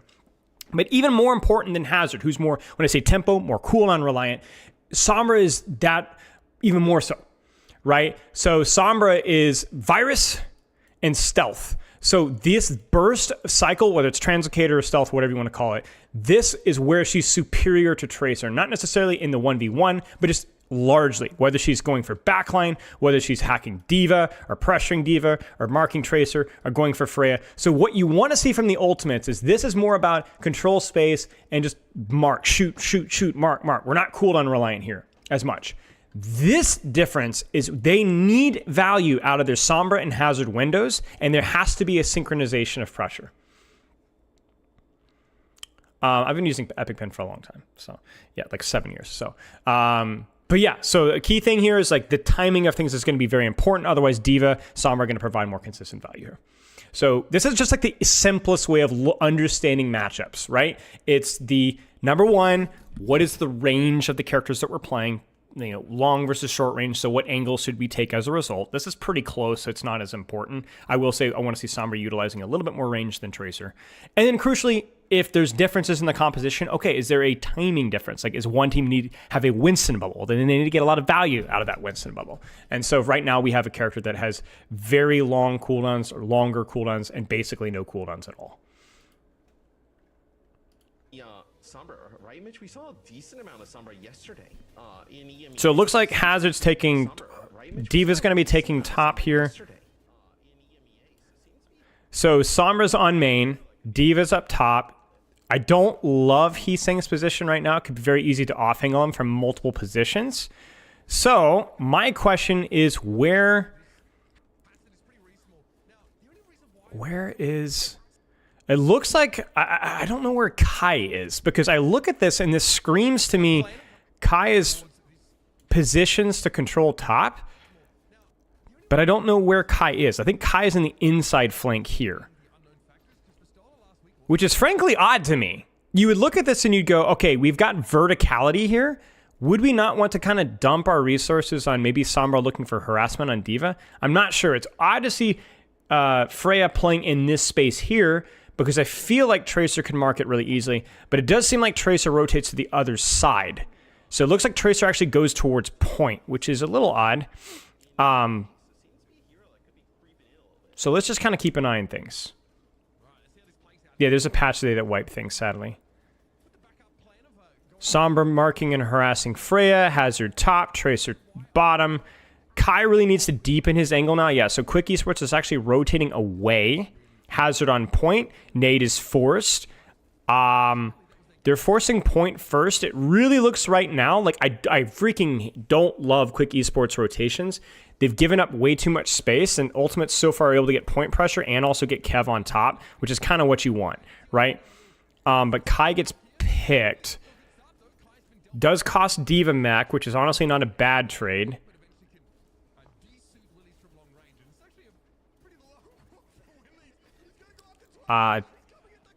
Don't know what's happening here. I'm already lost, guys. This is what is going on. So Kai gets caught on a rotation, and I'm not sure where he is, but he's not. Okay. So he's over here and he gets chased down by D.Va. So that's odd. You have Ana and Brig, and nobody has a sightline on Kai. That's sucky. The entire point of this comp is that you should be basically hard pocketing your Freya Sombra 24/7 so that you don't get a D.Va in your face. And that's exactly what happened. That's criminal. So I'm completely confused out of how they lost that much space that quickly. And nobody's able to pocket Kai out of that. Immediately unearned loss, fight loss there. Like immediately. Kev is getting a lot of damage done with Sombra, like a lot of pressure, so I'm not sure where he's positioned right now. There's the spy check. There's the off-angle hack. I get to cancel. That's a really good cancel by Willie there. There's Translocator. They're going to pursue with the Nano D.Va. Gets slept, gets hacked. That's a really nice sleep from Twilight. They don't have Nano yet is the problem, and so they're going to disengage that. So, oh, he almost gets out. That's actually so unfortunate. Kev gets the trade on Zydra. All things considered, this could have been a lot worse for the Ultimates. I really like how Kev is positioned right now. Dip's angle here is going to take forever to get top. He doesn't quite get the rollout. He does get the rollout, but there's nobody there anymore. They've just kind of rotated towards point, which I don't understand all that much, because when you rotate towards point, you're losing all of the quote-unquote angles here. There's really no reason for the entire backline to be on towards point unless you're pushing with rally. And even then, I don't understand this staging. This means that you don't have sightlines on Kai. It means that you get splash AoE nades. I wouldn't have minded Brig here and then Ana controlling the angle here with the information that you have here. I don't know why both supports are on point here. This is this feels like them getting sloppy because they're up a bunch, but this is how you get traded. I don't hate the ult. It's a nice ult. But again, there's just no space control here. So it's so easy to get traded. Nice overhealth change. Even Heesung having to go ball here. And they're still stalling. And then they get traded from the Tracer on the angle, who's still not marked. Yes, Tracer has pulse, but you can't run away from that threat. She lands it anyway because you're all angled on point. Very confused at the Ultimate's backline rotations here. Very confused right now. I don't understand some of this positioning here. Do you want replay codes? They're wiped. It's tragic, but I had to record POVs yesterday. So, defensive Nano coming up here soon. The ball swap is honestly tragic. I don't love ball versus what we're playing versus, but Heesung had to get back fast. We'll probably see a Nano onto, I would imagine, Freya, maybe Brigitte, depending on what they're using. I would say probably, I don't know. It depends on how quick chooses to retake this. They peel off the ball. And by the way, guys, just so you know, there will be a bias towards the Ultimates here because they're more of the storyline here. Why are the Ultimates losing? Not to be a negative Nancy here, but I find that personally more interesting than what is Quick Esports doing well. We will be pointing that out as well. But this is more of an interesting thought process. What is going wrong with this? And we'll be doing that just based off the nature of the VOD review itself. It would maybe be a little bit easier if we had a replay code, but we don't. So angle, matchup, taking top, trying to mark out the Sombra. They are able to get the stall, and I think that the reason that they just get this is because I don't think the Ultimates got the cooldown trade that they wanted. Ball got kind of screwed in his cooldown engage here, so we'll kind of go back to this here. It's a good stick. Heesung just doesn't do anything, right? Like, he doesn't get anything done there. To be fair, it's hard to get stuff done with ball here. So then your ball's out and use cooldowns, so you just have to give up point. In addition to that, they don't really have a huge ult bank to throw crap at a wall here. So yeah. So they're going to give up point. I don't think it's a terrible decision. Ball's going to try and angle a little bit, but I don't really know what Heesung's doing. I think he forced rally. There's a hack onto D.Va. More damage from Kevster. Nade on backline. Almost hits it. There's the Bola. Nano defensively. It might not be enough. It is just barely. It's a good Nano. Felt risky. Can they get the Brigitte? The Nano goes onto D.Va. Ana is dead, though. Good trade by Heesung. And backline lives. So pretty nice, all things considered, macro layering play there from the Ultimates. The only problem being is that you lost so much capture percentage because your ult bank has been kind of weak going into this fight, and because Heesung messed up his initial engage. Very quietly, I think Kevster's been playing the Sombra quite well. I've seen a lot of pressure onto D.Va and a lot of ult charge farmed very quickly, and not a lot of pocket demanded too much. So I think Kev has done a fairly decent job from an eye check of how this is going. And now the ult bank's a little bit more friendly here. So there's Tracer to touch point. Let's look at the setup here. Tracer to touch point. Sombra up top. I don't know where I think Kev rotated above. Dip gets stuck. Huge stick. That's a recall. That's going to kill the point touch. Ball. D.Va's hack. That's a good EMP. We take those. That should be a DMAC. There's the stall. Twilight dies. What? What is Twilight dying to? I think he gets stuck by Freya in the rotation. He just dies. He just gets stuck by Zydra. He gets stuck by Zydra and shot by Ana from across the map. Unearned death from Twilight there. You just need to live. You just need to live. Your Brig has left you. You just need to live. You can't die there. And so that's going to force a Mines, and then that's going to kill Skye. So I don't know where Skye is right now. He died so fast. That feels like also another Freya shot as well. Good shot there. Oh, almost gets the trade. So it's just individual error. Like, Twilight just can't die to Freya there. Like, here's the thing. When you're playing Ana versus Freya, it's not that you can never peek her. You have to wait for a window to peek her and punish her, right? But if you're in a small room there in the bottom, you can't just open peek into a Freya. You don't win that duel. And so Twilight dying there just really puts ultimates in the hole, despite a pretty decent EMP, I think, there from Kev.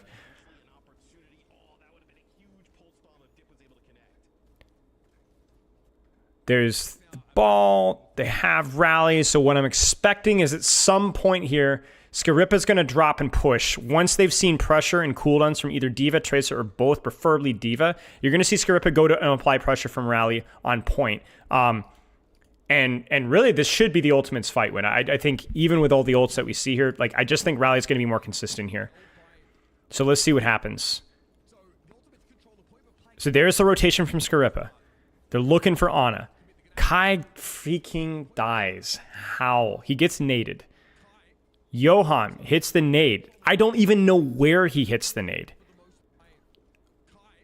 Oh no, Kai gets naded while on the floor through this window here. Right here. There's a nade that goes right here. Hits Kai. He updrafts, but D.Va pursues and kills him. Frick, man. Okay, so first off, great nade, but second off, that's so unearned. Oh no. That's so... No! Okay, good news is they can get the punish. Kev does get the punish. He is out. Okay, wait, does he translocate? I think he did. So, wait, Kev doesn't quite have translocator. They get on a 1. Does he hit the virus? He doesn't hit the virus.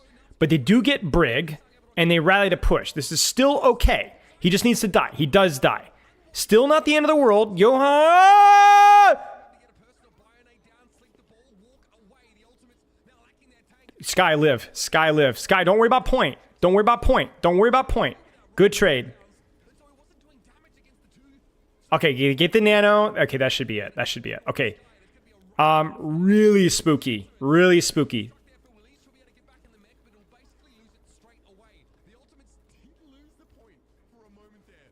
I'm definitely biased because of where I'm giving my attention right now, but it felt like there were more unearned deaths there from the Ultimate's backline than vice versa. I might be wrong with that, but that's the impression I was getting. I think there was a lot of Sombra value initially, but a couple of Twilight deaths, some odd bad backline rotational stuff. Okay, let's look at perks here. Is this Control Alt Escape? Can somebody tell me? Should be. All these perks seem pretty normal. Yeah, all these perks I think seem normal. The tank boop one, just because you're not really worried about uptime anymore, you're going to be getting a lot of healing. So, how long of a stream? Not sure.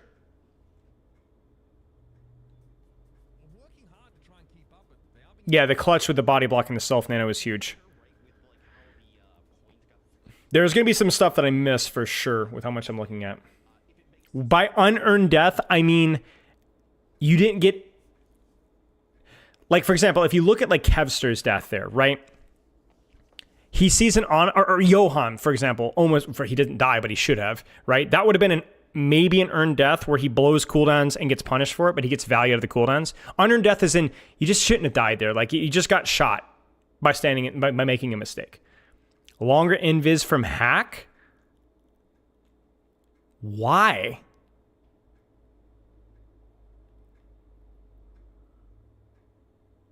Why?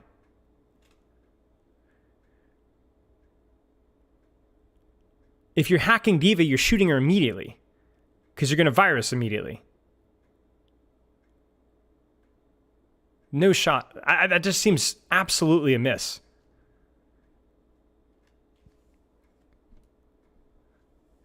I don't like the argument that, like, oh, they're going to be getting healing. I think that maybe applies with ball, kind of, sort of. But I disagree with that choice.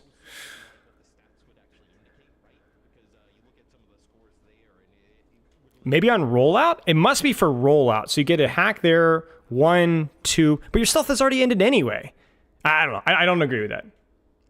I don't agree with that. Okay, so ball strong here. No big surprises here. The ball versus the hazard, just ball's really good in this map. He opens his angle, gets stuck by Freya. Oh, wait a second. The Juno is a bit odd. Juno is more of a linear hero here, because you know, speed ring and all that kind of stuff. So it is a little odd, but I guess you're not going to play an Onamir versus Twilight. Is that a hack nade and Willies? No, just a nade. Yeah, Sombra's so strong. When she gets Brig pocket there, she could just basically play Soldier 76. And as long as you don't get Freyed, then you can do so much. That's a virus right there on Brigitte and Natsuki. There's the whip.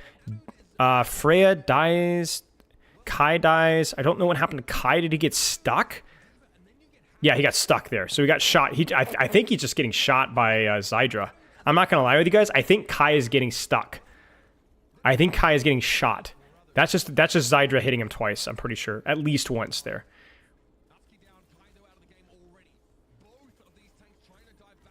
It's a good try with Heesung, not quite. Juno off angles. There's no Kai to snipe him out of the sky, so he can kind of do whatever he wants. Kev tries to stall. He's disengaged. He's hacked. He's virused. The virus spreads, doesn't hit. Mega Stare. Can Kev live?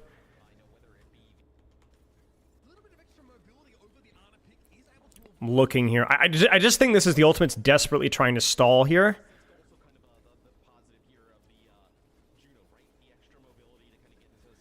I don't know where Sky is. I think maybe peeling off backline with Tracer. Kev gets traded, but they trade it for Matrix. It's not a bad trade for the Ultimates. Okay.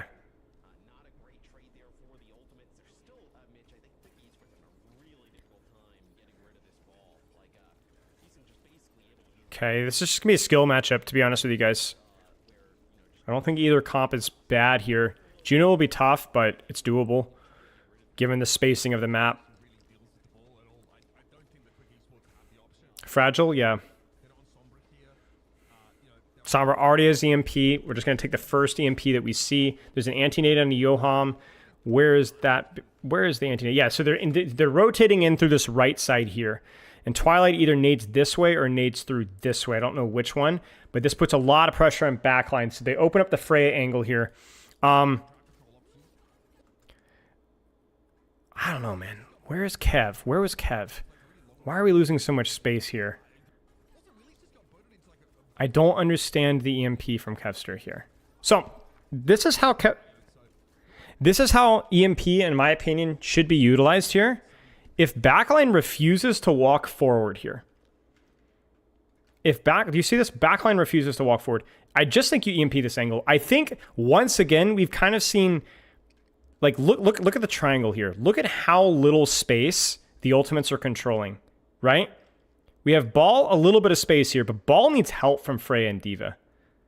And I hate to make everything about space control here, but it's really important here. You cannot give up this much space to D.Va, to Freya, in this, because it's going to make everything harder to retake. And so what ends up happening is Kev is here, but that means that nobody can follow up off of the EMP because nobody has the position to do so. So maybe there's a bit of a miscommunication. It looks like they tried to EMP and Ball Slam, and maybe they messed that up. But there is no space being controlled, and there's no follow-up for this whatsoever. Hey, Magister.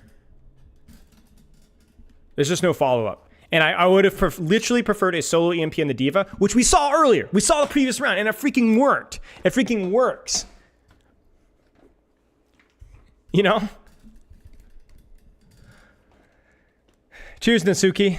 Because you can punish this, and then you could protect your space. Because even if the D.Va gets full pocket and gets out with like 1 HP, it's still worth. You're able to keep the space, because the problem is the D.Va runs all the way out here while they've walked forward. Then we're going to have Kai, Kev, Heesung freaking murdering everybody from 7 different angles here, right? The setup for the EMP just wasn't there.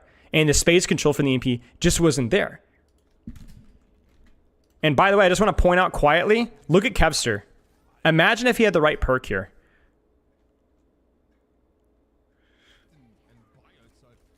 You still grab Mega, probably, but there's significantly lower chance of you dying along the way. Okay. They're going to stall. Nano is used. Big value on the Nano. Willies doesn't have... I think the key thing here is that Quick just didn't have literally anything. They had Freya ult, and that was it. The Ultimates win, but it cost Nano and EMP, and they had map control. So Quick, maybe in hindsight there, should have been a little bit more cautious about how they took space there. But, yeah. So even when they're winning, the ultimates are losing. Clear ball out. Are we going to see aggressive control and Mega Side, the thing that won you the neutral fight? No, we're going to see Kevster on point. What has happened with Kevster's space control, man? Okay, there we go. Frick, where was that? You know what I'm saying? Like, why are we doing this? What is he even trying to hack? I think they're trying to catch Tracer with their pants down, but that just seems so gimmicky. So they mines the zone. They get the hack. Twilight gets the punish on Dip. That just, I bet you Dip didn't even... Frick, you know what? You might be right, Natsuki. Hang on a second. With Dip.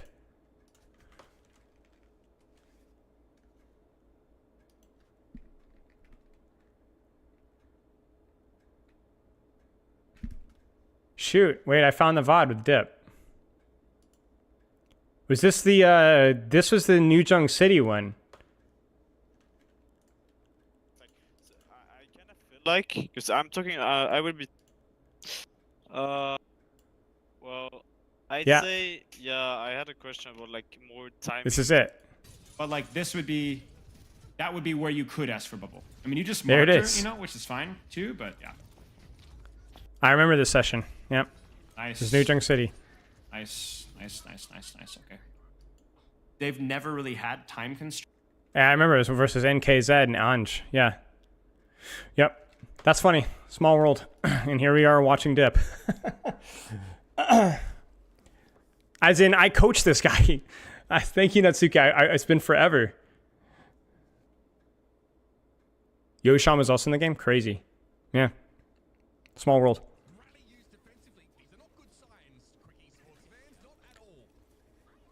Most successful Spilo student? Are you freaking me? I mean...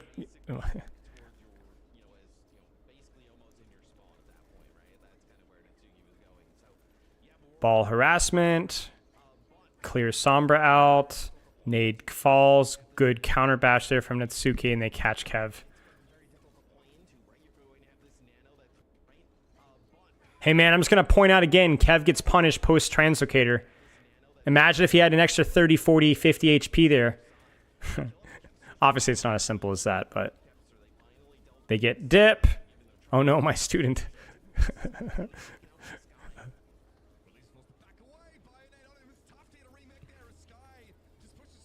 Good catch with Rally. Yeah, I honestly, Kev has played all things considered pretty well. Backline has been able to punish the dives pretty hard. They've been unable to punish Heesung. And Quick just didn't get anything out of their ultimates. I mean, you're never getting anything out of Diva Bomb, but like, where did Natsuki even pop Rally here? Where did he pop Rally? Yeah, they're just kind of pushing point, and they just didn't get anything out of it. Yeah, and even the Juno ult is just really hard to get value out of. I mean, I guess it's okay. Like there was some value there, but ultimates do a good job disengaging it. There's a bit of a mistiming there. Yeah. I think Ultimates deserved it, but there's been some messy moments as a whole. Like I said, we're going to focus more on the Ultimates than Quick Esports, but Quick Esports just didn't get as much as they would have liked out of the support ults, and Mines did something Diva Bomb doesn't.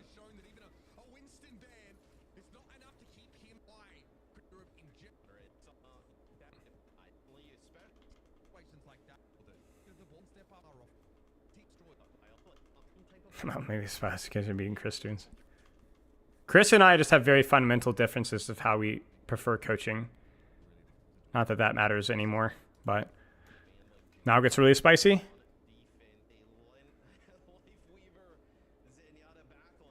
Yeah, congrats, Natsuki. You guys look good. Johnny G, Diffs, Twilight, and Ana.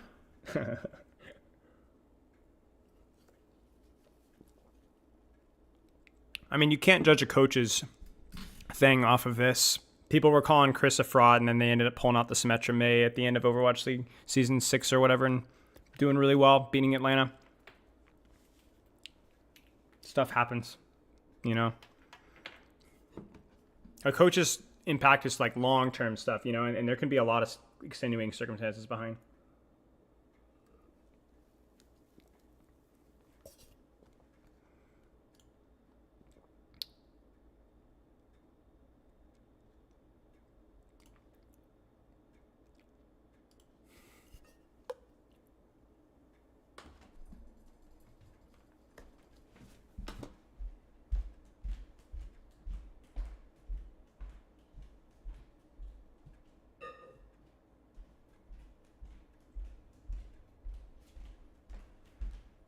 Okay. Quick break. For not recognizing a student. Honestly, man, I remember the session. I didn't remember the name. I need to update the headline here.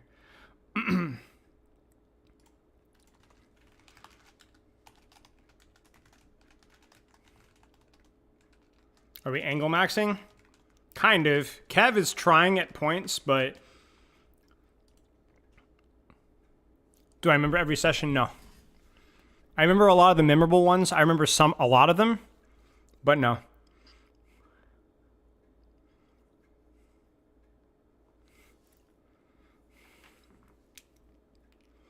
How do you angle max first point circuit? You don't. You don't angle max first point circuit, frankly. Makes a session memorable? Usually either the student or the situation.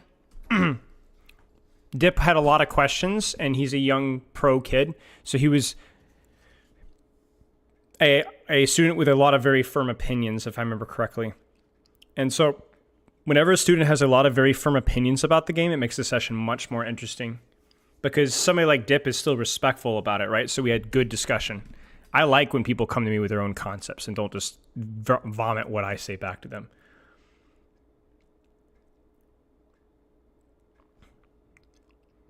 But yeah, okay. Let's take a look here. So Sigma, I guess we can look at bans here first. So Quick Esports is going to ban EDRE first. We've seen a little bit of EDRE. I still don't feel like I fully understand what the frick is going on with EDRE. I think it's partly because people just don't like BAP all that much. I don't know, man. Like, Pylon is really good in just very static fights, but and maybe her ultimate actually is a win con because it allows you to fly up. It might also be something that gives you some tools to deal with Freya. I'm not the guy to ask I can give you some hindsight coaching answers of like some reasons why they might be playing the EDRE, but I don't understand, to be honest with you. Beyond that, Ramattra ban is fine just to prevent like Juno Ram comps that the ultimates might pull out. Sigma, yeah. Zenyatta, I'm surprised more teams aren't running Zenyatta here. Lifeweaver is just more frontline damage pressure. You have some verticality with Petal, some utility with Pocket in your flanker, and you know EDRE is banned, so sure. Echo is weird. Echo is freaking weird. I would imagine it's probably more of a counter comp where they expect Quick to rip out the Pharah, which is actually pretty good on first point. But I imagine the Echo is more because they're expecting Pharah and less because they think the Pharah is good. Our bans this series were so smart. Okay. So I imagine this is more of just anti-Pharah pick with the Echo and not necessarily because Echo is broken here in particular. Quick Esports is just kind of running like a traditional brawl comp with speed boost. They're going to run it down main. They got Juno speed on D.Va. They have Pharah for the vertical angle. You know, obviously Echo's a bit spooky. And then Brigitte is just because that allows you to frontline brawl. Like Brigitte unironically frontline brawls in a composition like this because there are a lot of little corners that you can play of on frontline. These little tight little angles here. Not flanking all the way around behind, not peeling dives, so these short little frontline things. We've seen this kind of a compositional setup with like Brig Zen and stuff like that since literally Overwatch 2's release. Brig Zen and stuff like that here. So Brig is very hard to play here, but there's a lot of value to be found. EDR might be a better Zen. I don't think so. Zen has way more damage on frontline. But obviously, like, this is where... I mean, honestly, maybe the EDR also has to do a little bit with the Pharah pick, too, because Zen is not that good versus Pharah, so... Avoid damage, ego your Zen, ego your Echo, ego your Freya. Natsuki gets caught. Natsuki tries to rotate out left and then gets spammed by Sigma. The rotation from Natsuki was just too late. Hello, Natsuki, but you rotated too late. You also got discorded, so get fricked. That's unfortunate. But yeah, what you do is you put your Brigitte up here. You then send your Pharah up through here. You'd get your Brig Pharah here, your Brig pocketed Pharah, and spam off this lane while you put pressure on front line. Because the Brig pocketed Pharah is here, this backline from the ultimates has to rotate out back because it's too much damage going straight down. From there, the Sigma gets isolated, so Sigma has to rotate out. And then once they turn the corner, that's when things get really hard, but it kind of the same kind of a process here. Yeah. Well, Brig is very punishing here too. It doesn't mean it's bad. It's just you're going to be the first person to die most of the time.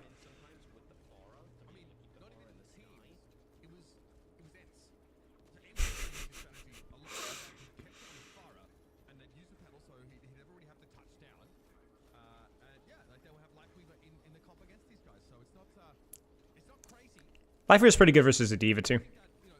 I don't like that pull. I don't think it's necessary.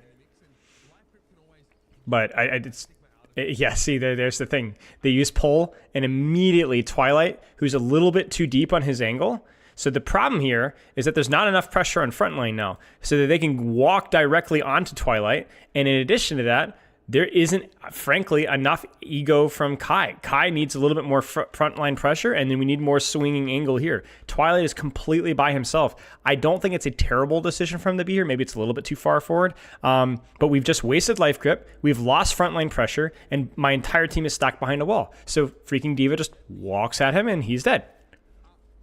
Just completely beefed it, man. Like, whose fault is this? I don't know. There's like 4 different fingers to point here.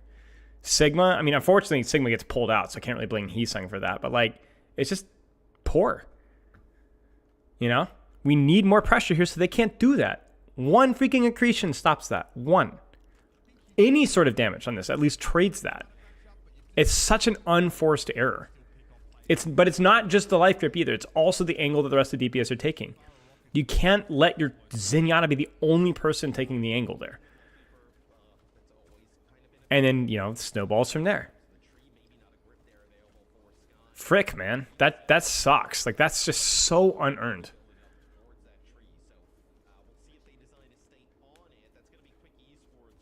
He sang, he sung, he song. And this is just so hard to retake now, too. Thankfully, they have to put somebody in cart, but... like, a Pharah here is going to really make this choke. Pharah Freya makes this choke difficult to break. Jeez, man. Kev gets murked. I think Kev gets Freyed. Yeah. Kev gets Freyed, and then Sky pulls the wrong person.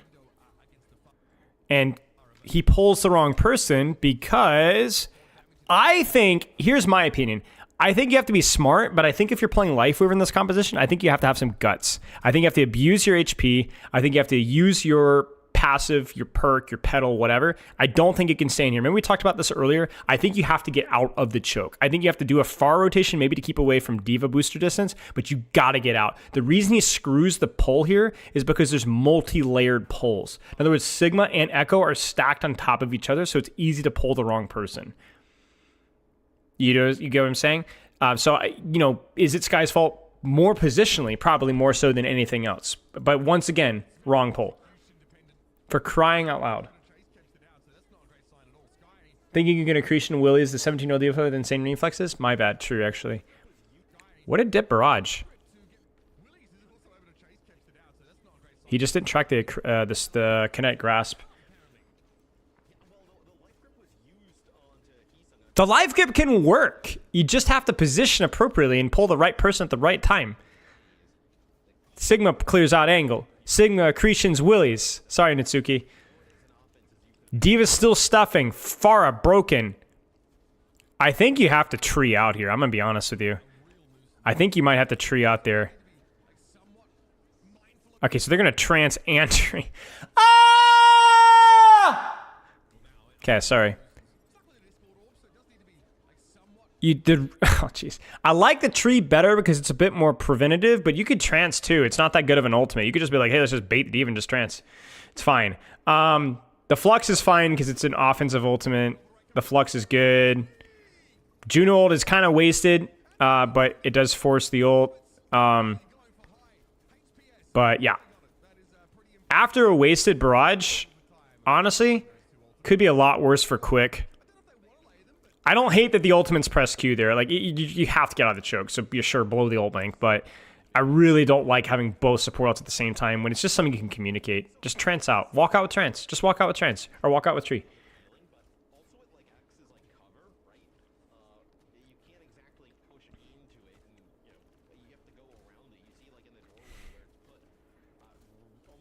Okay, they go Tracer for retake, which because it's just really hard to retake with Pharah with how open this space is, which makes sense. Allows you to get a bit of an angle too. Holy cow, it's a scary shot. So I think for Quick, it's just gonna be about kind of taking space up top and looking for, wow, Natsuki, you flanked? Natsuki freaking flank rallies. Wait, no, you don't. Okay, so you walk up here, Tracer from the angle, and you just walk on a Sigma here. I don't know. Like, again, I just... Maybe part of this is the echo here. But I have to point out again, I just don't like the HP bars that I'm seeing right now. You're playing Echo, Freya, Sigma Zen. And I want you to look at like the HP bars here. They are way too full. This is way too easy. They just walked onto the tank. They just walked onto the tank. And then now the pull and they get all the way out for free. There is no punishment on this rotation at all. Dude, Natsuki, you guys just didn't take any damage at all. Here, nobody's taking any damage at all. Nobody's peeking. I understand Freya's fragile and there's Diva and crap, but like could Heesung not like peek down here and punish this? Could Kai not walk forward with Orb and maybe get Life Rift or full I mean, you're playing Life Rift for a reason, man. Like, come on.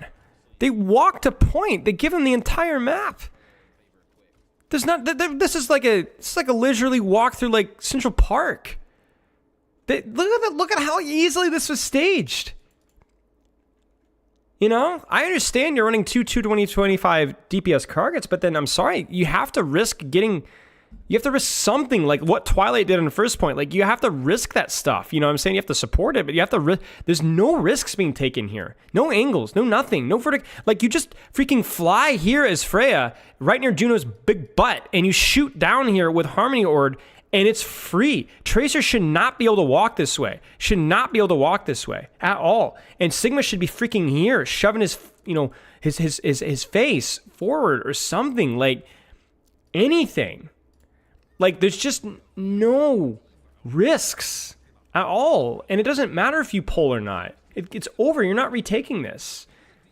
The whole point of Life Weaver is not to pull people who are dead. It's to allow people to bait attention so that you can get out of the choke. Like Twilight earlier, when they speed ringed and boosted and everything on him, he gets life grip there, and then everybody on Quickspeed Esports dies. You know? There's free staging, and then there's not even punishment off of the dive because the staging was so free.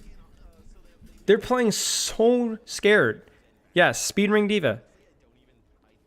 And so Kev is going to go Sombra, which makes a lot more sense here. You could play a lot more aggressive, but you just have to take risks. And this is my concern with the composition here. Either whether it's the communicational stuff or Kai, you know, I don't know. Like, there's so many things that are going wrong right now. You really can't blame any one person very clearly right now.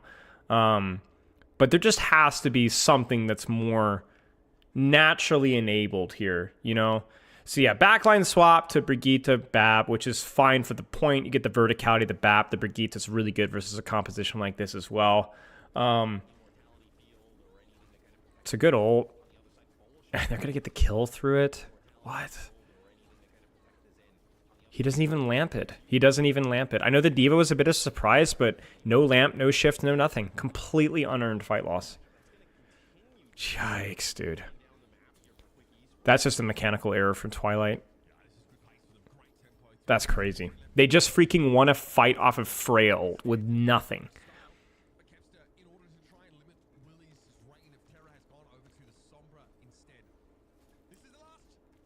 Not being on Bap here is criminal? I mean, I imagine Sky is probably the better Brig, no?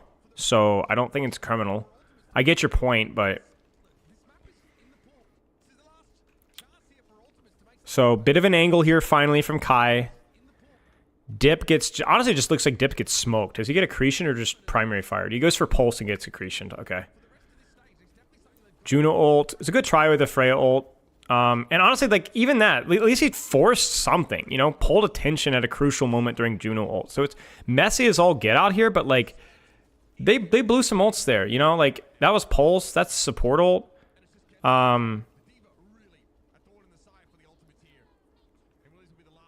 It's just too late.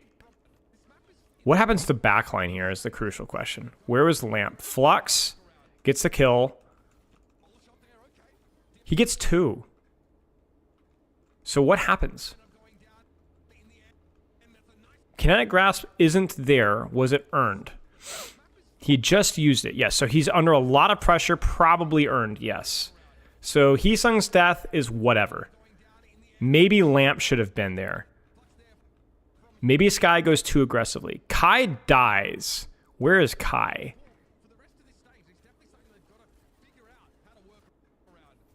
I think he's trying to hit some shots. To be honest with you, if Kai should just flank, just wrap all the way around behind the spawn. Don't re-peek when you're that low. So Kai re-peeks and gets punished for it.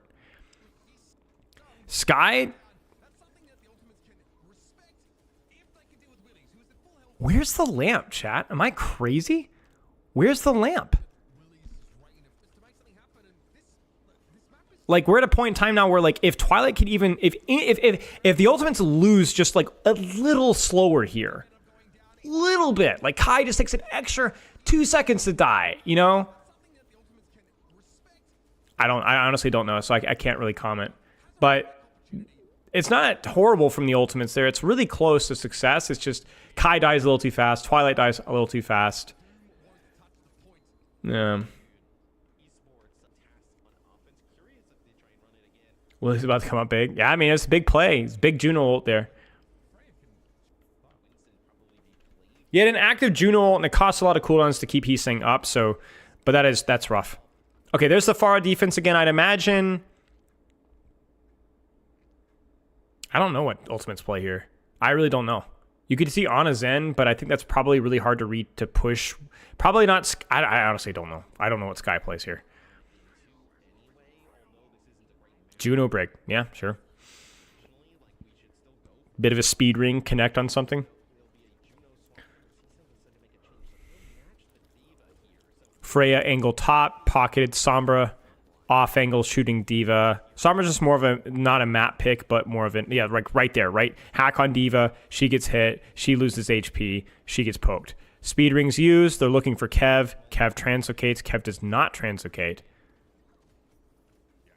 Oh, no, he does. Wait, why does he translocate? Why does Kevster translocate? There's nothing shooting him. He's full HP. He's not being respected at all. He has pocket. He shouldn't translocate. This is a big beef from Kev. Widow can work. It's just not as... It's a lot easier to shove out Widow Sightlens with what's meta right now into Freya.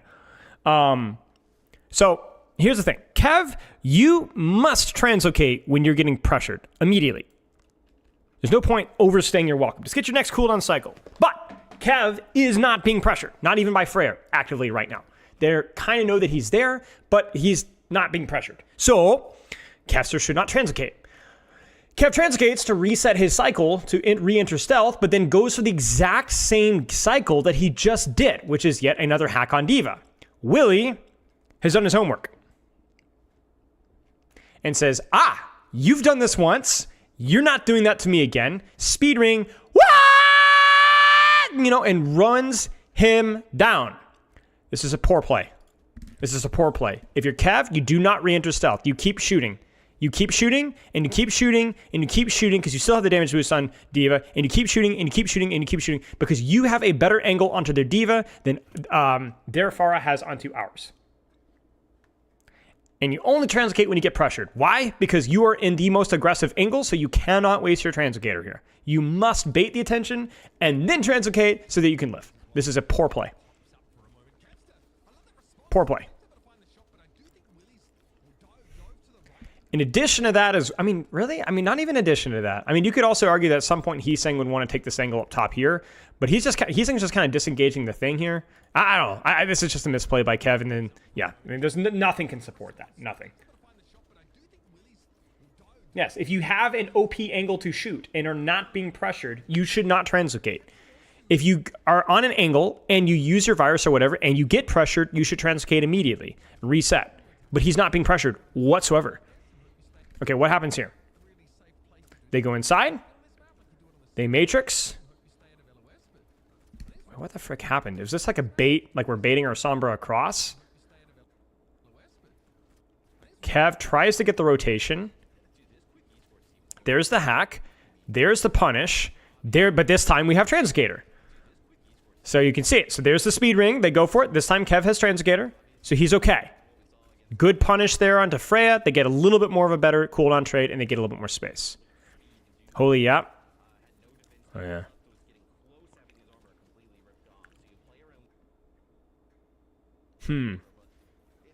Speed ring.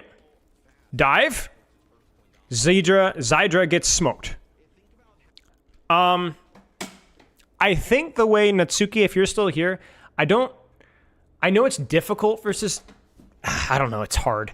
It's hard for you to be controlling a frontline angle versus a D.Va. The positioning here gets pretty complicated. Because there's no real point frontline trading here if you have a really, really aggressive Freya angle. I wonder if, can you even hold that angle without dying, or do you just die? But it feels like holding here with your Freya. And then D.Va here, Juno here, Pharah here. You gonna get what I'm saying? And just proc your Inspire from whip shot to main, you know? So that felt a little free. That felt too free. Well played, though, all things considered, from the ultimates. And then using your ultimate here is also acceptable because it's really important to cap first point. You made a lot of progress here. No, Twilight! Are you kidding me? Where is Dip? Where is he?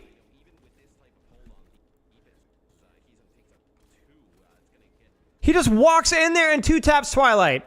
Oh, no. Dip just W keys in and gets another trade. This guy's insane.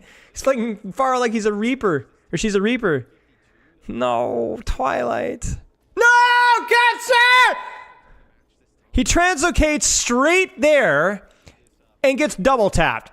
No! No!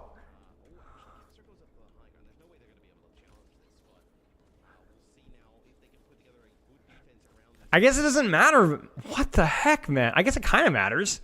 Kind of kills the snowball here, honestly. And now they're going to... Yeah, see, that's the thing. Is like it kills the snowball. And so now you're being shoved in the choke.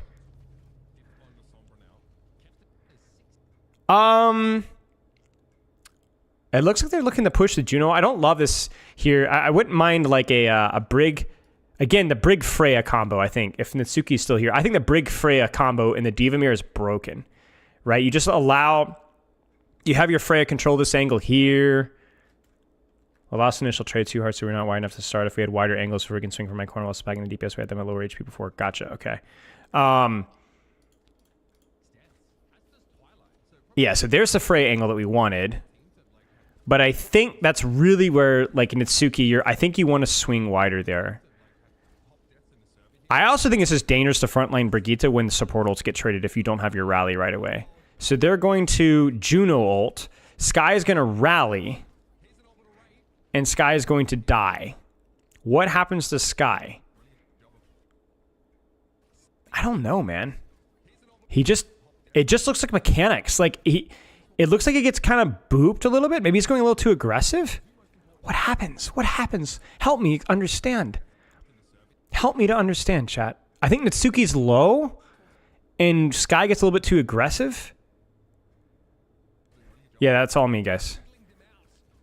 And then the Juno ult just runs over Skye because the Juno ult is just better than Rally in terms of the... I mean, the healing is a bit lower, but the damage boost, man, is too much.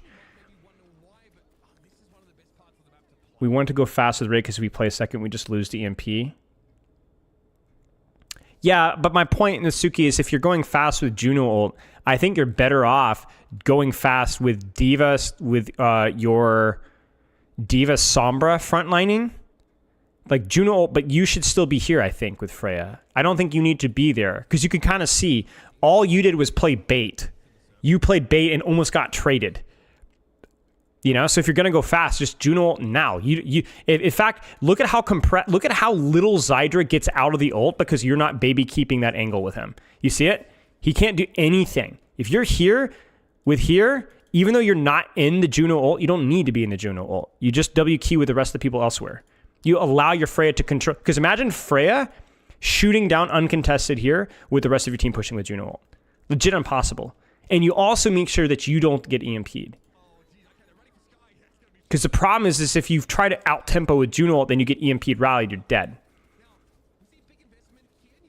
My point being is anytime you push, I think you need a cut. Because if Skye doesn't screw that up, you die. Because he's going to be able to live with the rally.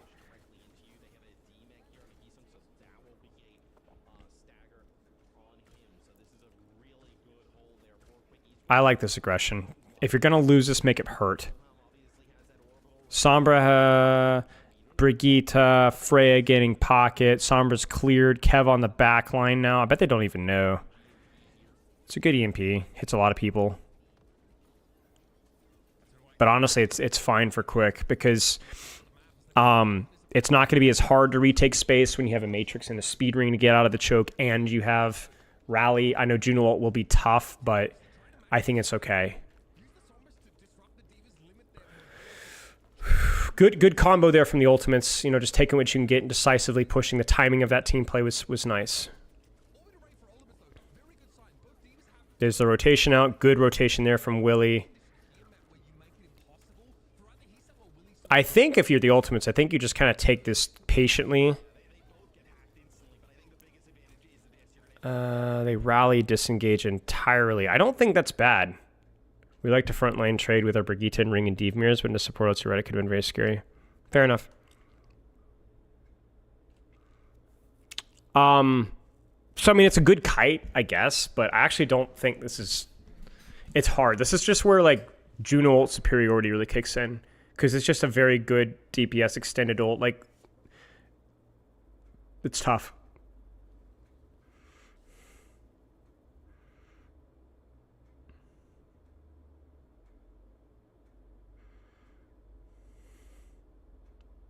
Yeah, no, I get that in Suki, yeah.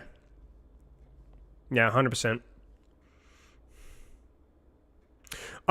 Yeah, I mean, I think this is fine for the ultimates, to be honest with you. It's like ult for ult, sure, but you also got ult for ult and ult for space. So it's like, as long as... How?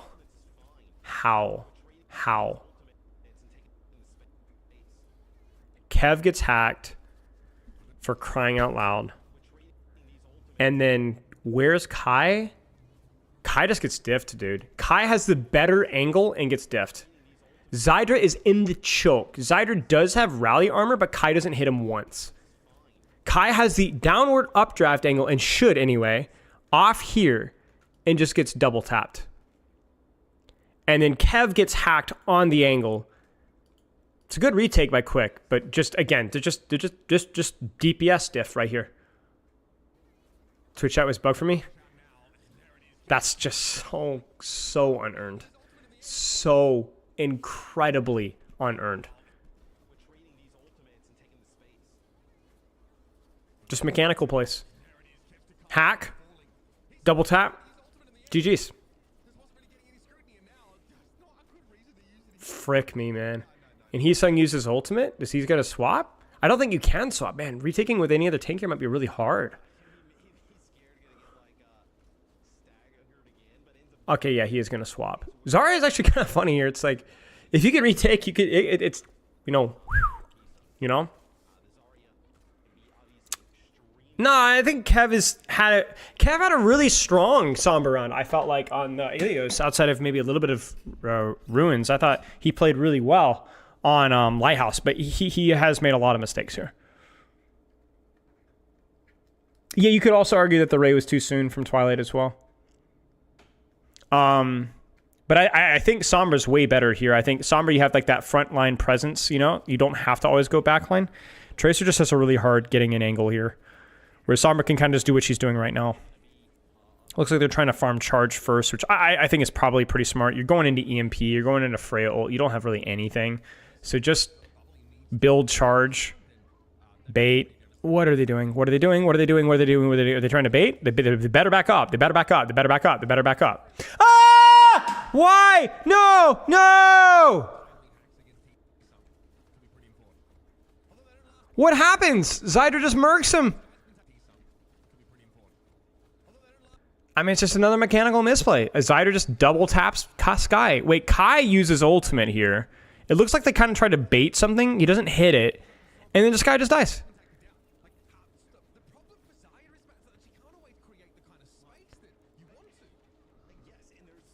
Oh.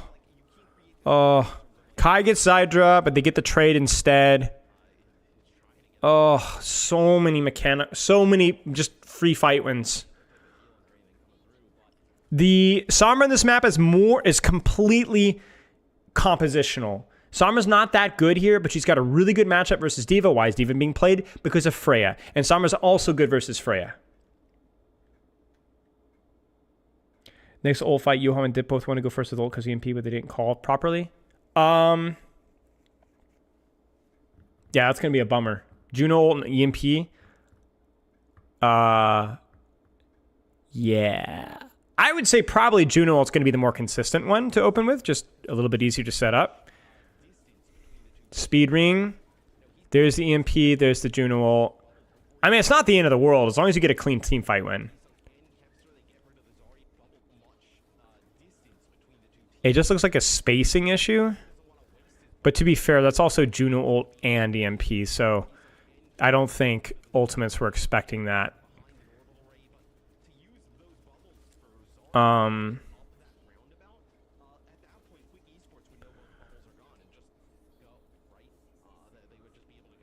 Freya dominates visible characters. I mean, this is just how pro meta always works. It's always the character that is the one character that's overtuned, then dictates basically everything picked around it usually. It's been that way since literally the dawn of time. Sky rotates. Where the frick is Sky rotating? Sky goes through here. Sky gets a little bit too open.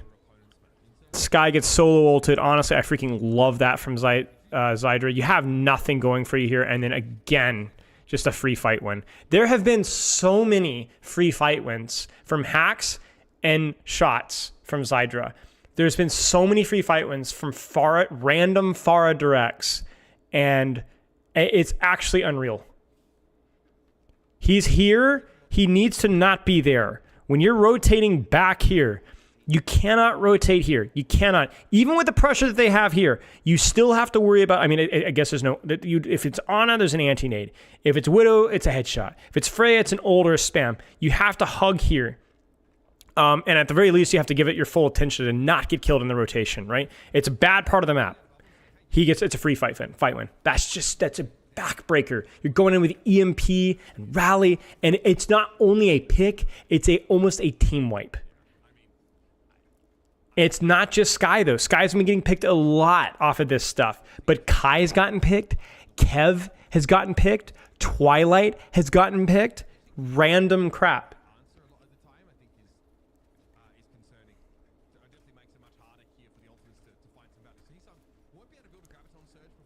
Okay.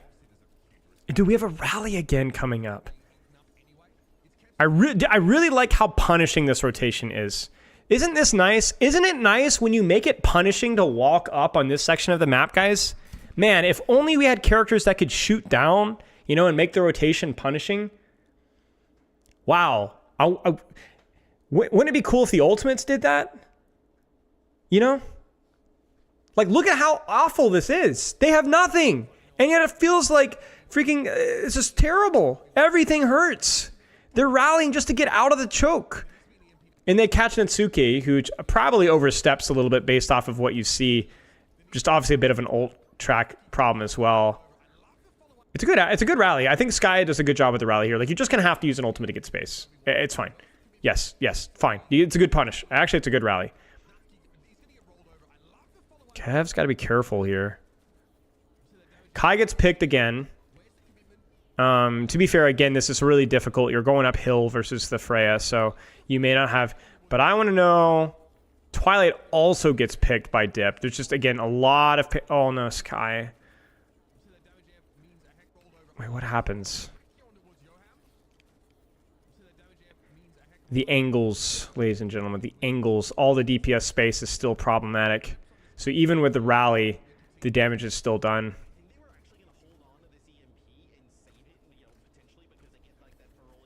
You just need to use it, Kev. Yeah. It's not pretty, but you got to use it. Yeah, they just didn't get the space, to be honest with you guys. They weren't able to retake the space safely. They were unable to mark their angles, so while they were running it down on D.Va Brig, they got smoked by Desidera and Dip, who still had space.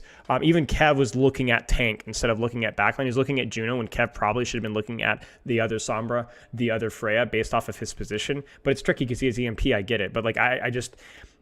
Quick basically made every inch of map space agonizing to retake, and then they retake making mechanical plays. Macro-wise, I don't think there was like a massive gap necessarily. I think generally probably Quick looked a little bit better in terms of how they were holding space for sure. But you have that little edge along with so many mechanical plays that they just handed the Quick Esports fights. Over and over and over and over again. I don't even know that you could... I get what you're saying, totally, girl, but I don't even know if that greed... I mean, I think I agree. Maybe EMP here probably would have been smart. But I also don't think that that's totally fair either, because you're so far behind in terms of time bank, then maybe you have to play for greed. Otherwise, you're going to lose the map. You get what I'm saying? Like, you can't go into this next fight with no ults, because you just might just lose it, right? So when you're behind this far behind the 8-ball, you do have to go for higher risk, higher reward plays, whether that's aggression or overly conservative. But they just Zydra, Dip, they just handed them fights over and over and over again, and just so many unearned picks. Yeah, I understand what you're saying. There's really hard to isolate any one thing here. He didn't push up with Rally, yeah. But he didn't push up with Rally, and then also there's nobody actually like marking these Sombra Freyas. Like, they are so free here. Yeah, freaking, yeah. One of the things that I learned coincidentally from Chris is that you cannot lose fight wins to mechanics or fight wins. You can't lose fights to mechanics, and you can't also then lose the old or the macro. You have to win at least one of those if you want to ever compete in professional Overwatch. Either you can rely off of, just crazy angles, crazy unique play styles, mechanics, and so on, which a lot of teams like Glads back in the day did, Falcons, not Falcons, what am I saying? Atlanta, not very good macro teams, not very good strategic teams, but they just had generally good team play and good mechanics, right? Or you have really strong macro, right? The Ultimates had, I felt like, general stronger individual performances in the previous map. Macro was about the same. This one, again, the macro feels about the same, maybe a little bit worse, and they're just losing, getting picked.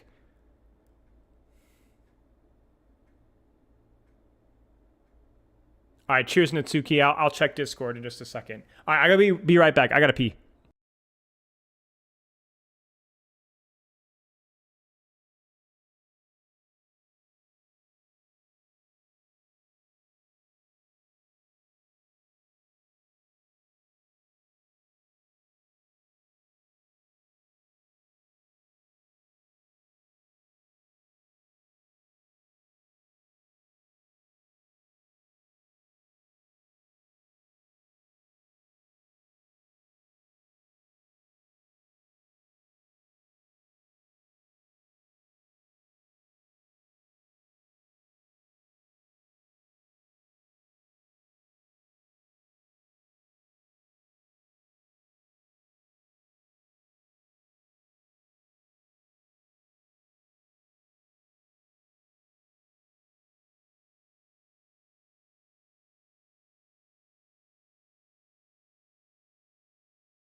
I did something this weekend. We went to like some all natural grocery store thing, just Just a grocery store with like some organic stuff, you know, and they have like fresh fruit and stuff like that.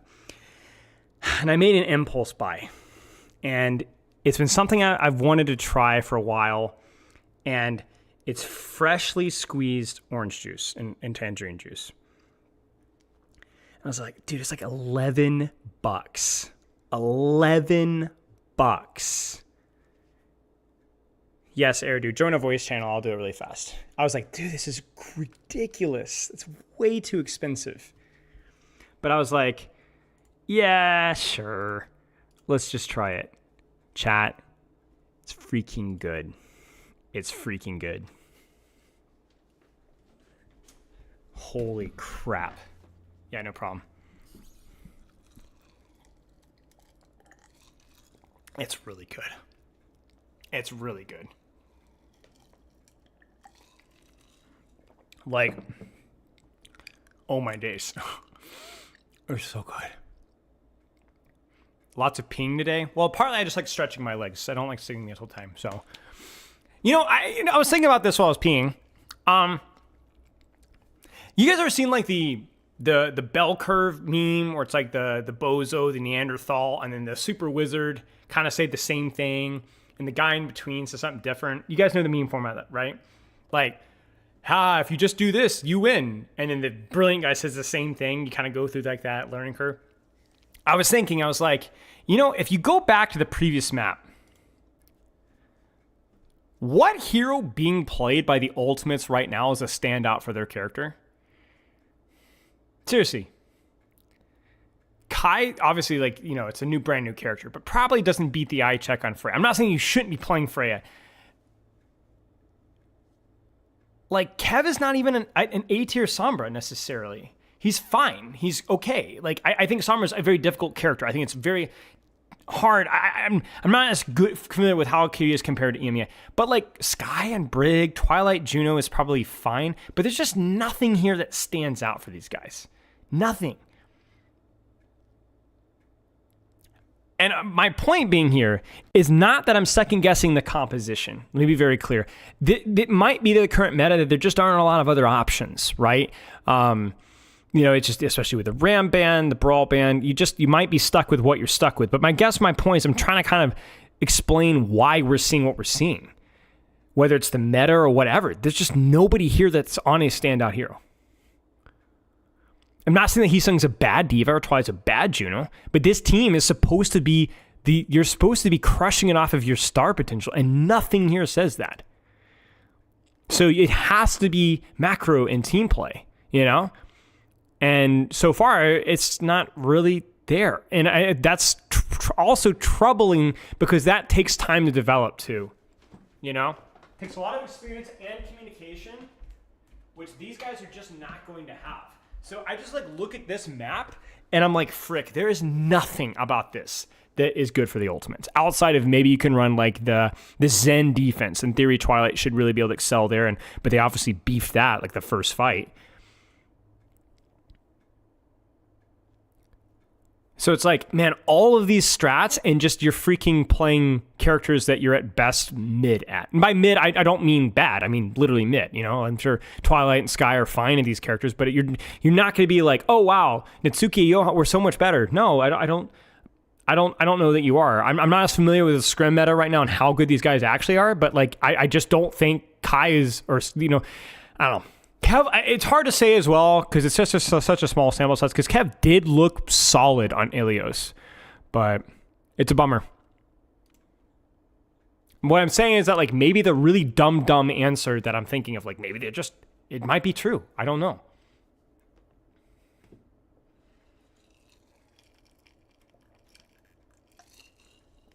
This is at least better. Heesung has looked, from what I know, pretty good on Hazard, solid on Hazard, better than average on Hazard.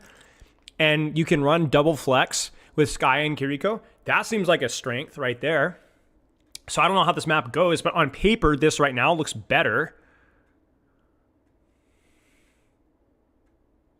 You combo losing with Kev on Sim, you defend this as you have to learn this at some point. Sure.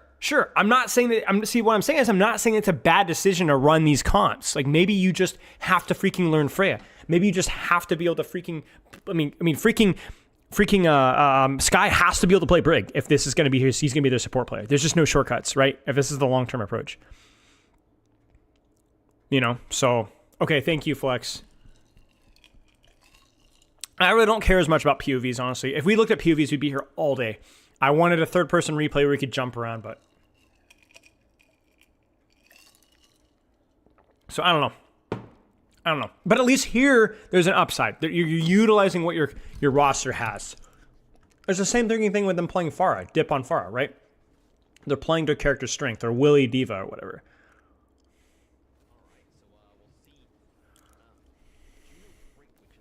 Yeah.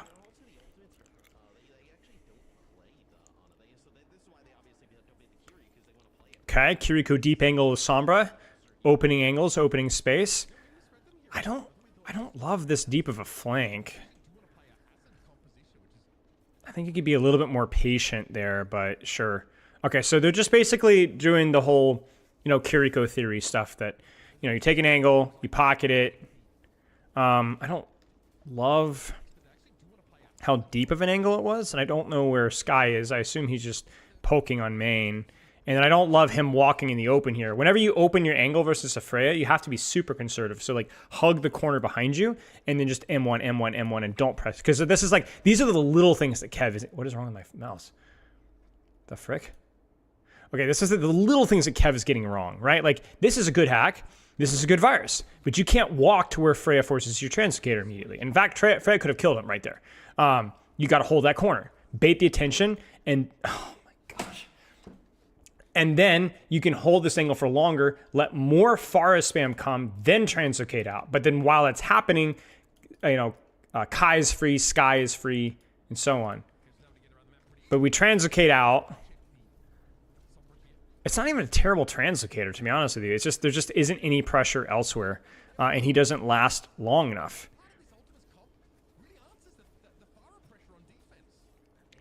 So Mitch is asking about the Pharah pressure, but it's not about the Pharah pressure. This comp is not designed to deal with Pharah. This comp is designed with just overwhelm the pressure from multiple different angles. And I'm going to point it out again. Where is Kai? Where is Kai right now? Because if Kev is on this angle, Kai has literally any angle here. He should be here, here, here. There has to be some something. You're playing... Why are we here? Maybe he was there? Where is he?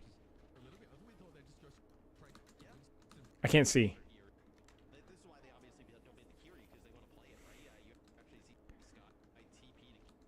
Has top. Diva's too close for Frey to be there. Distraction. Diva falls back. Kai needs to fill that space. Where's Kai? Where is he?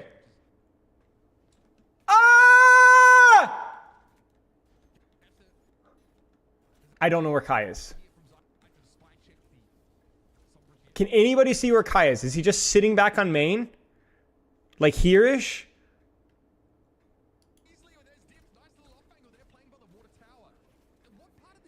Let's not be personal, chat, please. I'm not sure what the context of that statement is, but let's not. Just felt like there's just no. So it's Kev screws it up. But there's just no, there's just nothing there. There's nothing, everything's just I don't know, Sky is on the angle applying pressure. That's good. But where's the other DPS? Yes, the replay codes are public, except when they're wiped. So. There's just no way that this Pharah Brig should be able to hold this space up top there. There's just no way. There's just no way. Not with updraft. It's freaking dead. He goes now, but it's too late.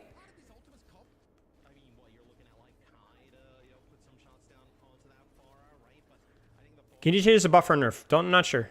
Feels like a small buff, but I'm not sure. Maybe just a lateral change. I mean, that alone could be a good... I don't think everything has to be a buff or a nerf. Okay. What do we got? Sombra angle changes. Hazard on main. Hazard's aggressive. We're running it down. Sombra deep with the Kiriko. Deep left side. It's a much deeper flank. I don't know. Willy screws up or something. It looks like maybe Kai hits a couple of shots or something. Because Free Willy out here getting freaking murked. And then the Sombra Kiriko go around inside left instead. Oh my gosh. How? Okay, so where's Kai? Let's play a game. Where's Kai? Kai is wide right.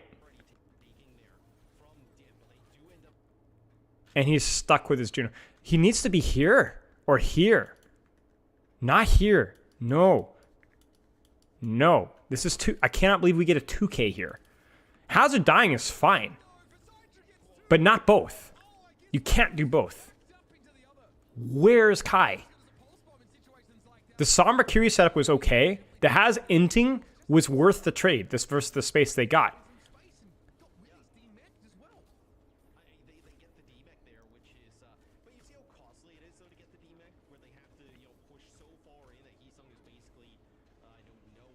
They do the same thing. Sure.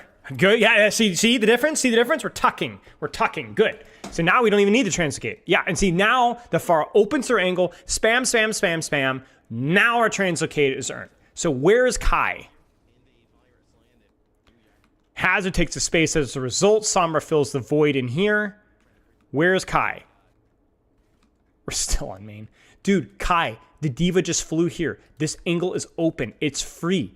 It's free. Take it. Take it. Give yourself a vantage point that you can contest. It's actually a really good disengage. That's not easy to do. That's a scary response. Where's Twilight? Does Twilight just get murked? Yeah, Twilight just gets double stuck by Zyder because Zyder is just an animal. Just free fight win right there. That was a good disengage and actually a fairly decent setup minus Kai. I'm honestly like, okay. The setups here have potential. It's there. Heesung is rotating well. Sky and Kev have, like, Kev has screwed up the initial start, right? But it's there. They're even like changing what they're doing. It's hard to predict what angle they're going to attack next. You know? But you have to keep that snowball going. Wait, what am I asking? Wait, he looked at... No, I haven't looked at T1. We will be looking at... The goal is this Thursday. I'm hoping to look at Donghack versus Crazy Raccoon. I have POVs recorded. Or just POV, his POV. And also I have Alfie and Lucio. So we might look at that one as well. Hazard top. Sombra behind. There's the translocator. Nope. That's... Ah! Okay. So first things first. He translocates, but the problem is the D.Va can still hear this. You gotta wait a second.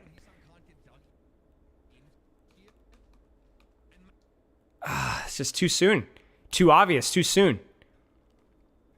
Too easy to get spy check. This is just yet another individual mistake.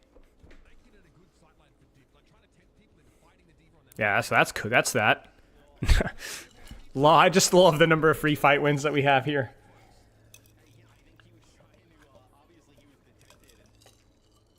Wait, they Juno ult this? What do they see? I don't like this. I don't mind for ulting in a 4v5, but you have to see more of a commitment than we've seen here. I don't really see much of a commitment here from Quick, you know? I'm really looking at support and DPS positions right now, and I don't think anything has really overstepped the line here. This should get kited. I say that Dip commits with Barrage, so maybe that was good enough.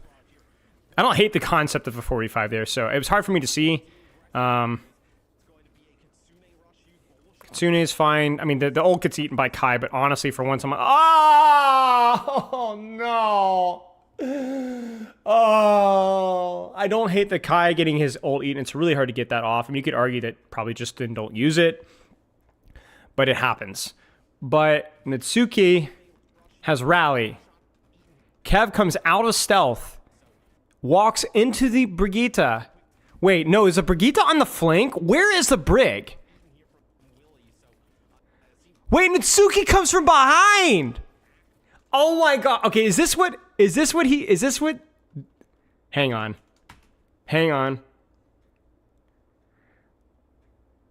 Oh my gosh.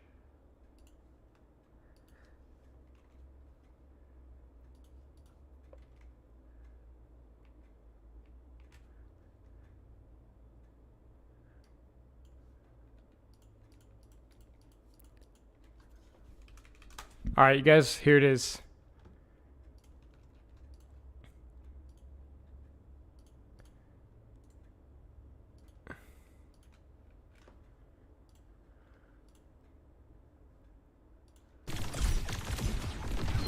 I love Twitter so much. So Hazel gets used. Actually, incredible value from Hazel. Like, you never see that versus a comp like this.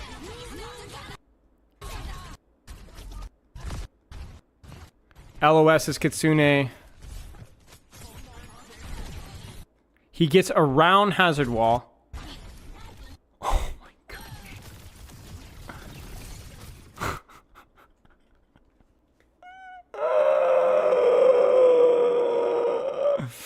Oh!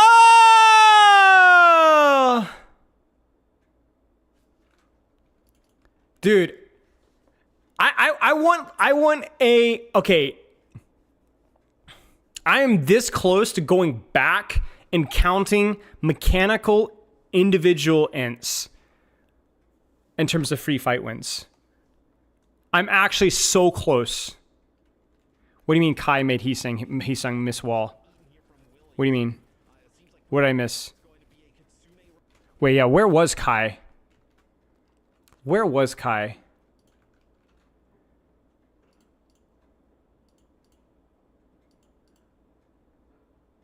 He's somewhere. I can't see anything. This Twitter compression's insane.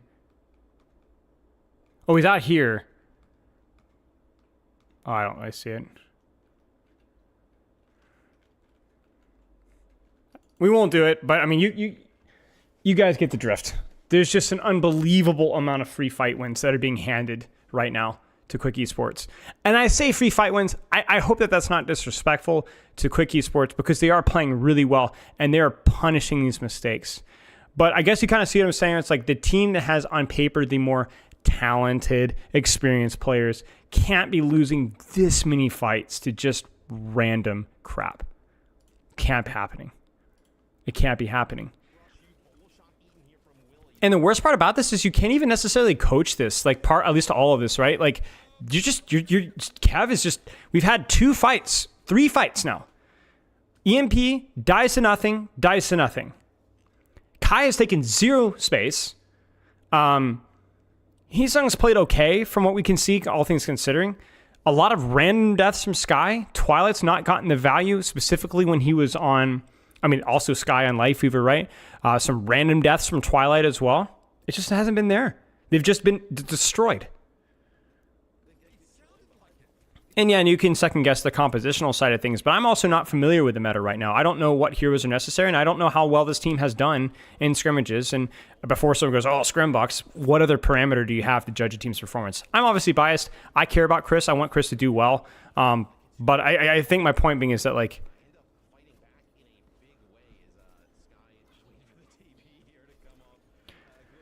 well, we go Genji. Surely that'll work. I mean, Genji's okay in this point.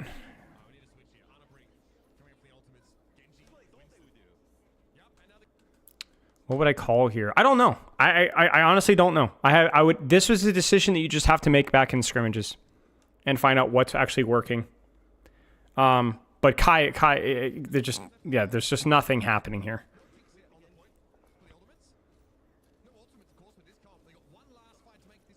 Yeah, you're freaking cooked. You have to land an anti-nade and blow up somebody, preferably Juno.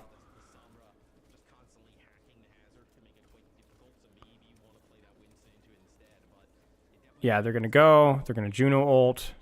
They don't quite hit the nade, and Sky explodes. Sky also gets hit by Virus as well. That's, oh my gosh. So even when it's not, the funny thing is the Juno ult wouldn't have mattered there. Sky dies anyway. Frick, man.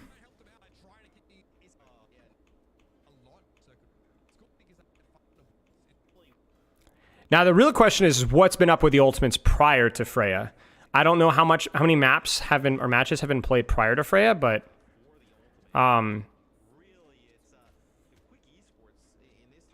wait, keep watching the last fight? Like this fight, you mean?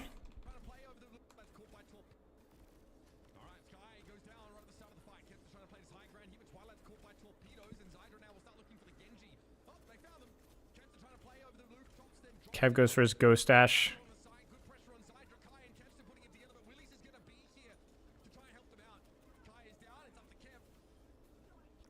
Kai took a flank.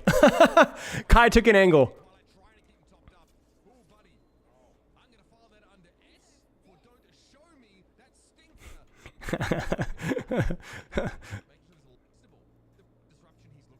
Turns out Jinji must be really bad.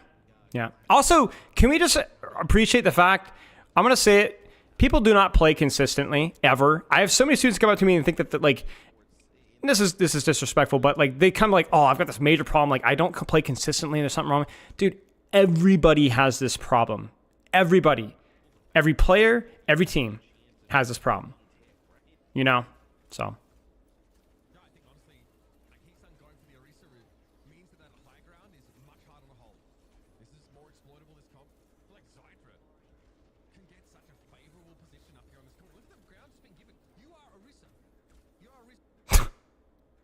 I'm sorry. Can we just appreciate the positioning thing here? Can we just appreciate the positioning change here? Like, look at the difference. It's hard on defense, of course, because you don't have as much, like, obviously verticality here. But like, just look at this. Who would have thought that Zydra might get something done from this position? What do you guys think? D.Va takes an angle, and Zydra walks forward. They're just getting shoved into a locker. Here's the thing. If you do get shoved into a locker here, except for the goat moth, right? If you do get shoved into a locker here, I think that you absolutely have to pocket something to retake space this way. I think you have to. Or you have to force the swing out this way again and try to pressure that way. I don't think that you can function with Ana Briggs shoved here. You just can't. You can't. Because you're one speed ring away from getting run over. Just one.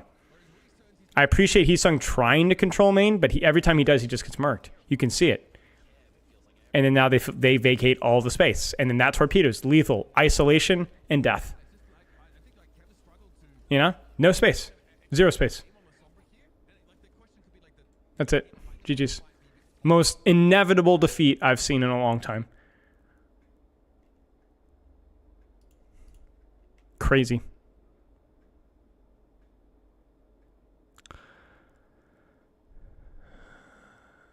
My Life Weaver Blossoms always hit the target when I throw them. Actually, I respect that. If you could share your secret with us, we'd appreciate it.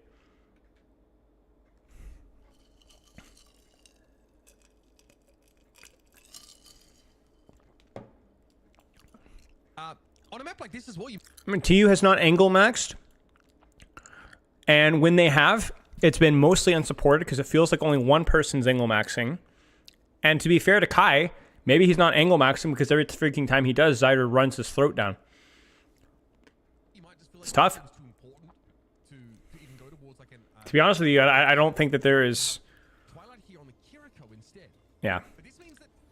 Okay, so I don't know if we've seen bans here. I remember last time that the bans just didn't show up on this map. The UI is bugged for Suravasa. Okay, let's just skip ahead here. First ban from the Ultimates is Freya. And then they banned Brigitte, so they kind of forced Skyripper onto Lucio. Good bans, good bans, good bans.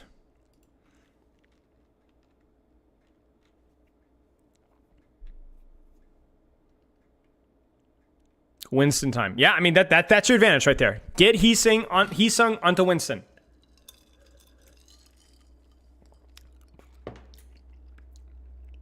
Honestly, chat, no, I'm not gonna do it. Maybe Kai just has to learn Freya. But I bet you if Kai's on Sojourn, the match goes better. So short-term gains versus long-term growth, I don't really know, but yeah. Is going to be the hitscan DPS of choice now with Freya banned out. Okay, so no surprises compositionally here at all.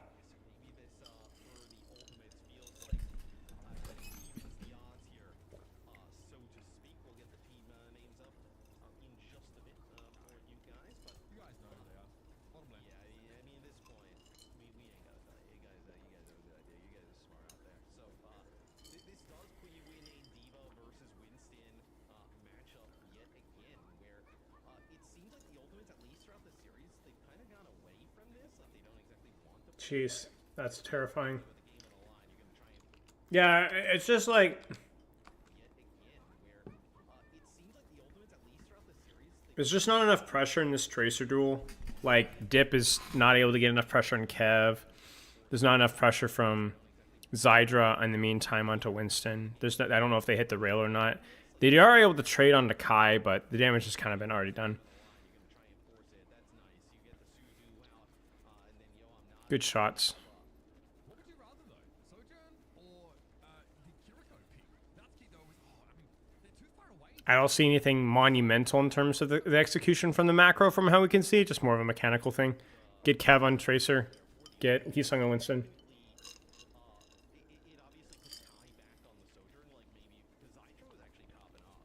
Kai and Hitscan. Kai and Hitscan characters is solid.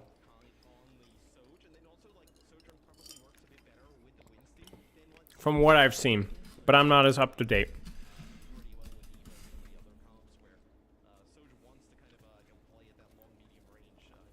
Sub shot's pretty good. Open up the angle. Building rail. Tracer's shallow. Doesn't hit the rail. They give up the space. They're marking D.Va. They're fighting for angles. Doesn't hit the rail. Cav is just perma-marking.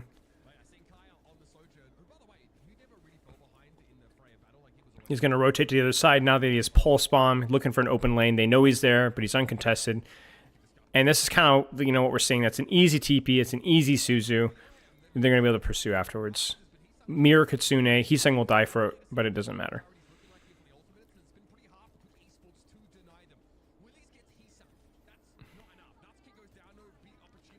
Get some trades here. And they do, but it's a good pulse by Kev just to make sure. And yeah, just mechanics. Can Heesung ball? I saw your question on YouTube chat. We only saw a little bit of it.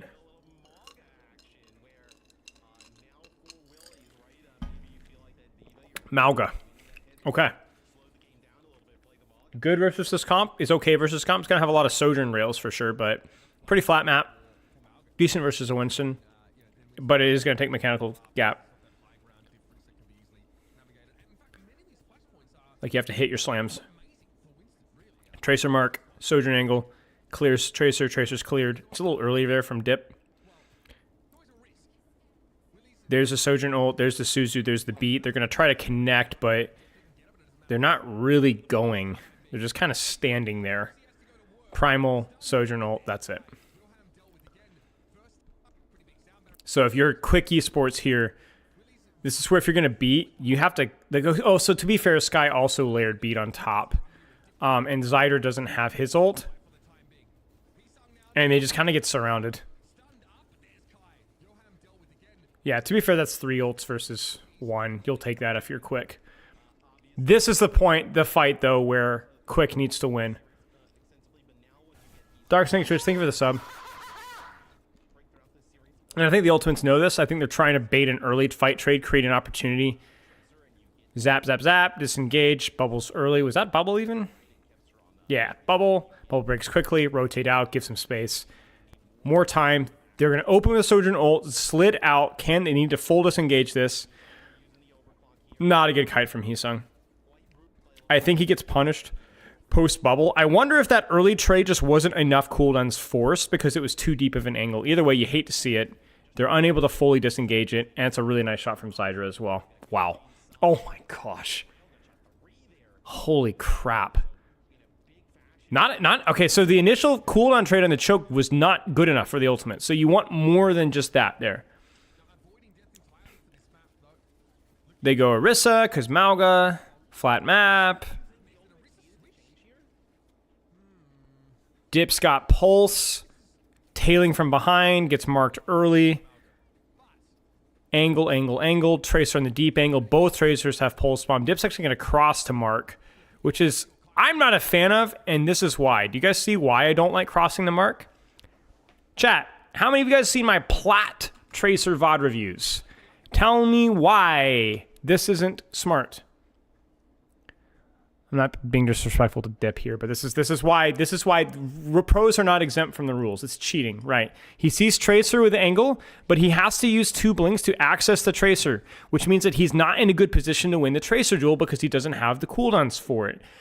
In addition to that, once he gets his recall forced, he's inside of his own team in a location that he can't disengage. You deepen your angle, you don't cheat across the other side, almost without exception. So he's not in a position to win the duel. He panics. He's inside of his team. He dies. Kitsune for Kitsune. Overrun. Kev is... Yeah, that's that. And I also want to highlight that the Sojourn rails are hitting from Kai.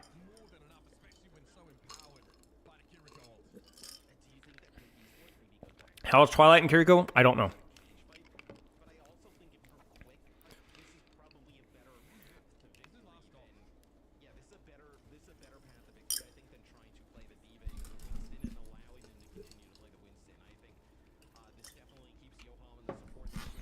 Slowly walking forward. It looks like they're trying to wait for ults as close as they possibly can. But, oh, wow. Ouch. Nice, Heesung. Yeah. Decent setups overall from the ultimates. And obviously the mechanics are there too.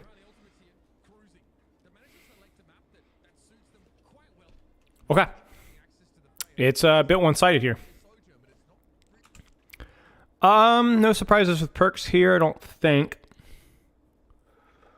No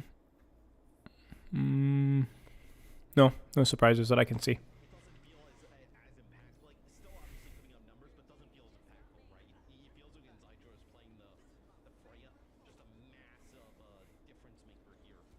With the Brigitte ban, I mean, I don't know. I don't know if I agree because, like, in theory, the idea is that like you put Skye and Lucio, you should have a mechanical advantage there, and there's no real way that you're going to avoid some form of speed comp here. I mean, maybe you could argue that like, okay, Juno Brig we like better than the Kiri Lucio with our comp, but I don't know. Seems okay. And winning the Juno Brig mirror last map had basically nothing to do with the Juno Brig and everything to do with the Sombra Freya. And Freya's banned. Oh, jeez. Like I said, they're just free fight wins that are happening. Alternatively, look at the Kev angle. Cage fight's fine. I mean, you have to, but it's just immediately shut down. And it's such a cheap fight win as well. Just an Orisa ultimate, that's it.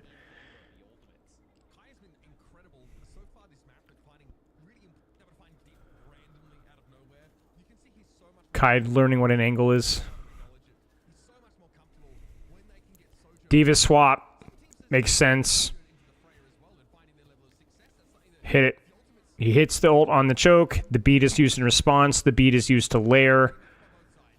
And in theory, they should win this ult trade. Kitsune's used this well. That's messy. Skye's isolated and Skye dies for it. That is a ugly trade there. That shouldn't have happened. That was double support ult. And they were unable to get value out of it. Skye got out of position there, but I don't know where the Kitsune was. This fight's still winnable, and I guess they do have point flip. Oof, nice shots.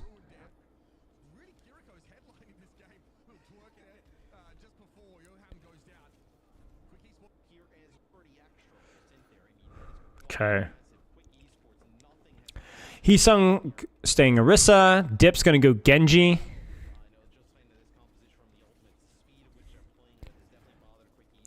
Clears the Lucio out. Space is created. Ambitunes, thank you for the raid, mate. Hope you had a good stream. Long time no chat, mate. Hope you're doing well. How's your stream? Walking on the point. Kai just kills Zydra. That's a rail plus a tracer.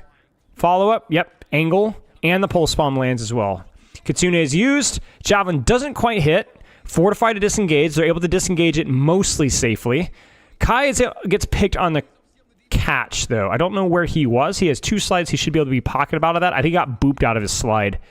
So that's... it was such a good disengage, and then they just flopped the last step there.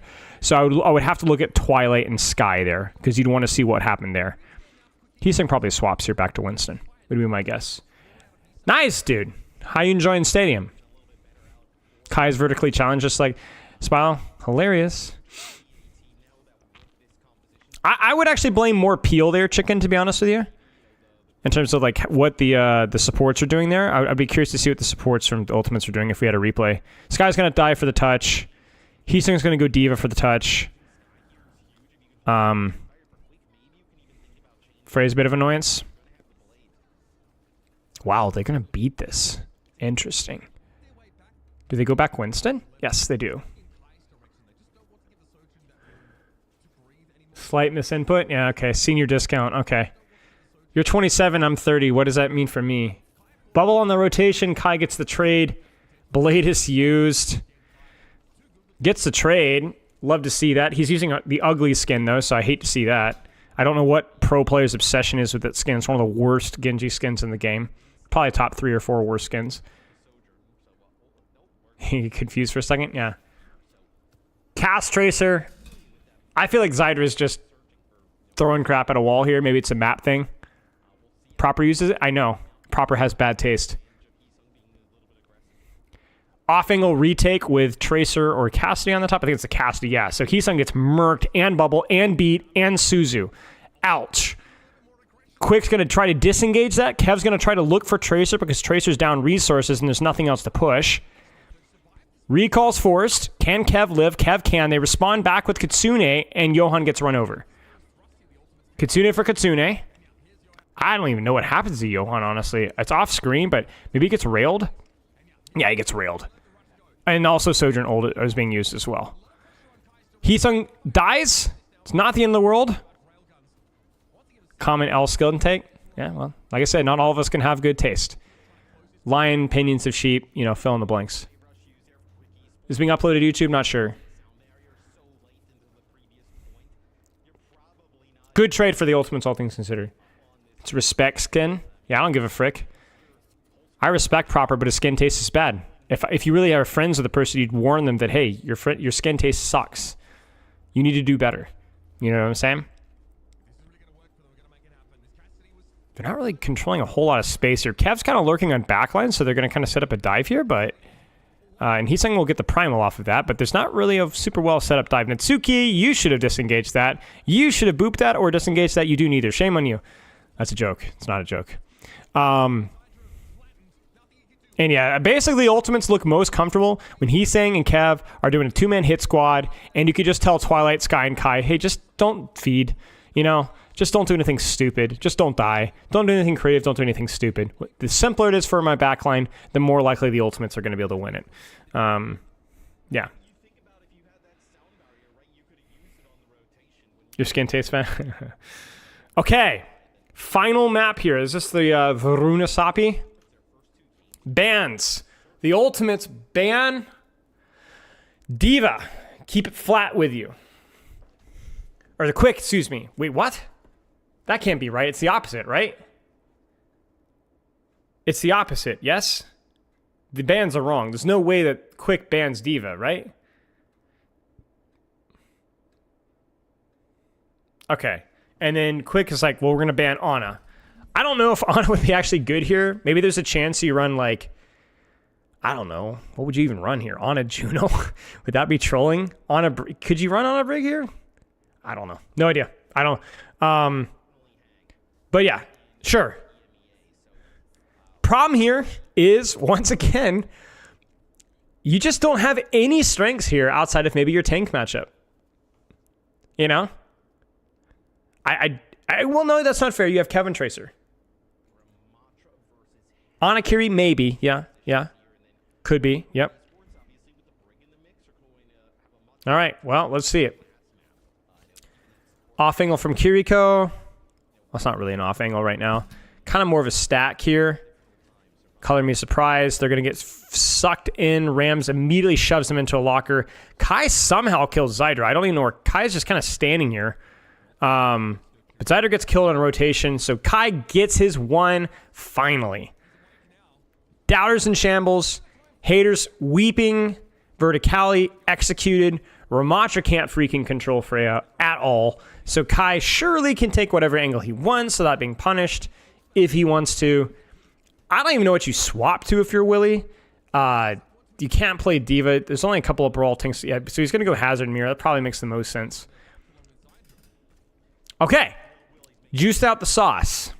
Sombra's going to made the swap. A little bit better versus the Freya, and obviously you're not getting Tracer diffed by Kev. It's not an easy Sombra map, though, because it is relatively flat. So let's see. What can Dip do? What can Dip do? Hashtag, what can Dip do? Kevster is on the flank. Holy crap. And this is kind of what's available to Tracer when there's no Tracer Mirror. You just kind of keep deepening here. So, you know, I'm done about beating the dead horse about... we know where we're going to find Kai. Like, we just already know where we're going to find Kai, and it's always going to be there. So, I don't know. I think Dip is... Honestly, feels like Dip is just kind of, like, lurking. Yeah, so they're going to speed ring Hazard. And then he's going to translocate in left, I think. No, he's just going to walk forward. But a lot of that feels like it's provoked by, number one, the hack on Heesung. Number two, by Kevster being cleared. And then number three, by this shot from Zydra, which really puts them in the hole. So there's two people hemorrhaging at the same time. So it's a good mechanical play from both sides of the equation there. That's even a nice little whip shot there.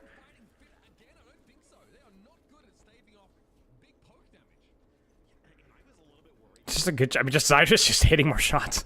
Zydra's hitting more shots, and that was that. So, you know, do you think we would ever see Kai do this? Type 1 in chat if you could see Kai doing this. Don't type 1 in chat. I hate people who say those things for stream. Don't do that. I don't care. Good pulse bomb from Kev here. Never, not once would we see Zydra do that. Kai do that. He gets speed ring and pocketed out. And while all that chaos happens, Suzu's used, Dip secures the kill. It's synchronized pressure, and they actually win the kill off of that. Look at this. So he's on backline, Has commits at the same time. Sombra actually translocates in. Dip isn't even doing anything crazy. It's just a 3-2-1 off of a Freya angle. Now, Kev does get his one from his angle, but that's all. So, messy trade, which is crazy to me, despite the fact that they were down the one immediately.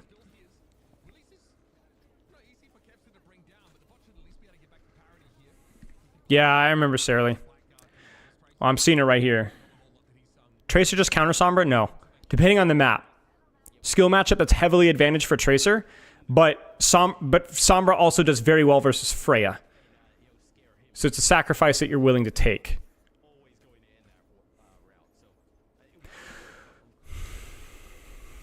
Okay, let's watch this. This is about as good of a vantage point that you're going to get here. Hack doesn't hit Tracer. Who are they going for?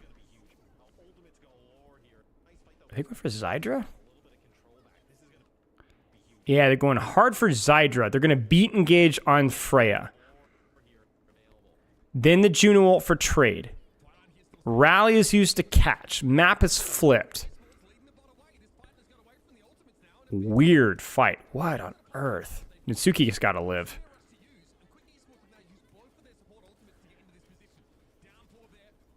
Yeah, I just don't see how Quick wins this when you're down your Freya. EMP is used. Yeah, it's too late at this point, I think. Wait, what?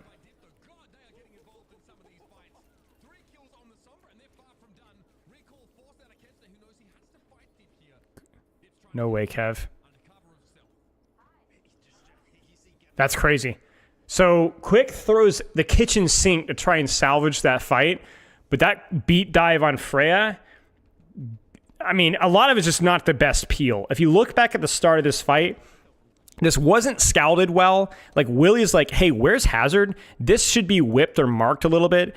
We also have a Sombra angle, but we don't get Sombra punish on this or this. And then the Juno ult goes right past the Freya. So honestly, like, from the planning and execution standpoint from Quick, just not very well executed at all. And honestly, fairly decent job from the ultimates here, even with losing the bot here. Now, as this fight devolves, the Suzu's used on the slash. But it does feel like a lot of moments here where this should have been traded. Like, Sky gets picked, and I don't even know what kills him.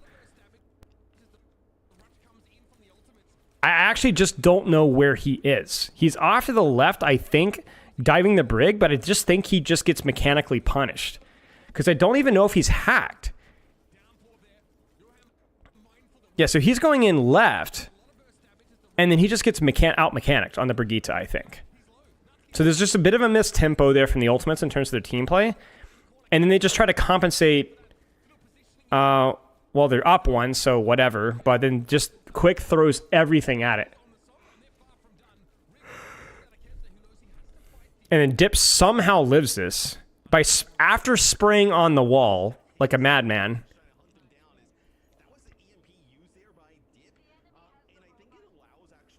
But yeah, not the end of the world there for the Ultimates. That could have been a lot worse. Does Frey have a good match against every support here in the map? Depends on the support, yeah. Wait, Dip gets hunted. Dip gets hunted, yeah. Mechanics, just rain. Rain would mean like movement, aim, your ability to duel.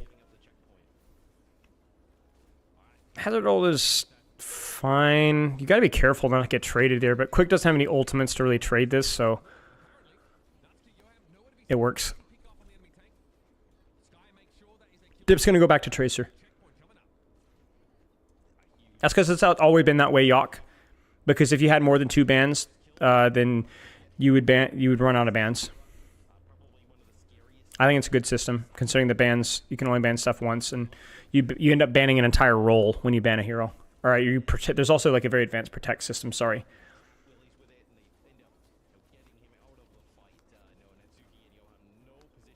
A lot of damage going on that Hazard right now. Tracer deep creates space, does hit the Lucio, gets close, not quite enough. Sky gets isolated. Will he live?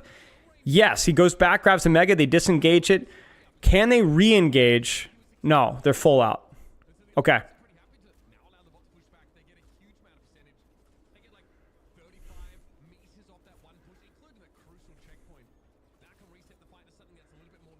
Tracer's low. Crit perk is nice. They're going to clear her out just a wee bit.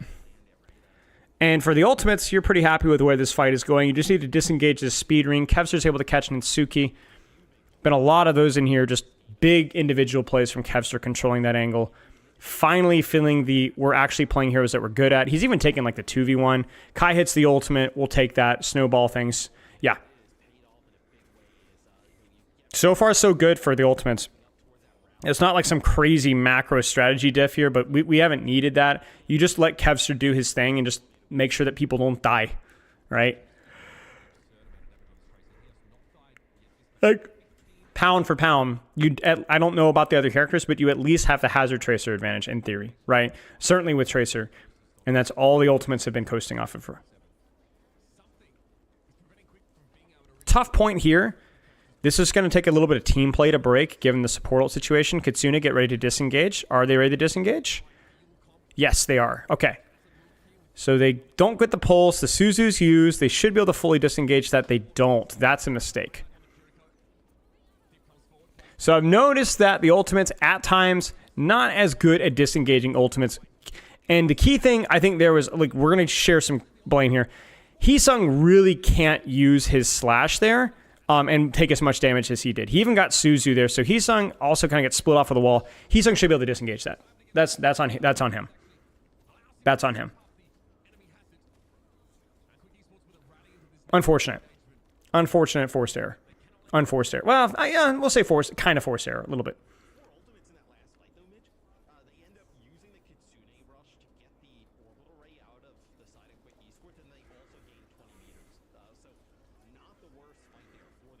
Downpour catches Sky. Sky's dead.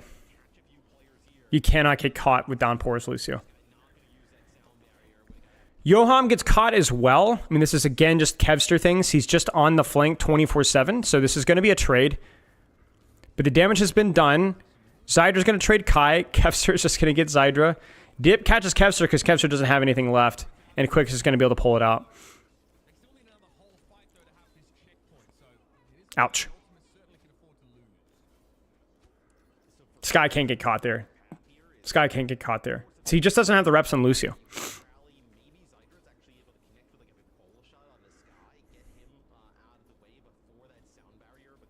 Okay, opening our angle.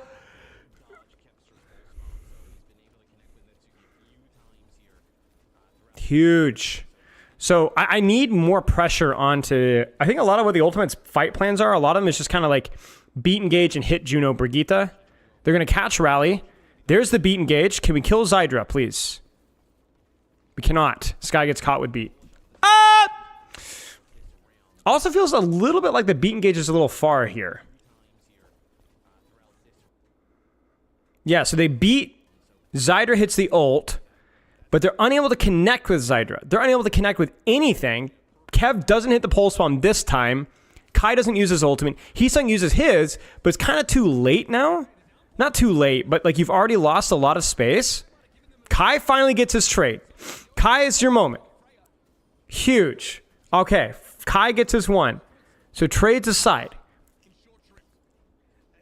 Again, not very well set up rotations. I feel like you're kind of seeing the downside of the Lucio here. If you don't know how to position and rotate cohesively as a team here, closing that distance onto backline, like you beat engage and you close all the distance and they just pop rally and they just sustain. Yeah, TVR and Life Weaver on circuit.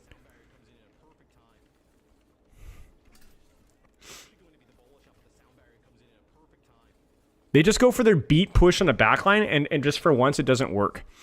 Part of it also involves the fact that they weren't actually going for the Freya there either.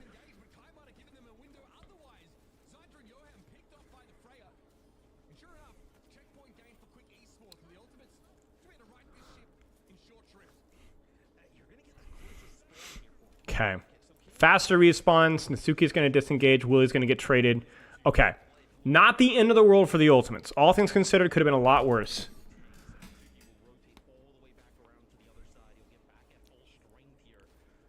Tracer touches there. That's actually a really smart play, so I'm going to highlight this really quick. Tracer touches here. Dip touches with 3 blinks and a recall to prevent the bad spawn from being lost. That extra second of stall is why Willie gets good spawn here. Did you guys see that?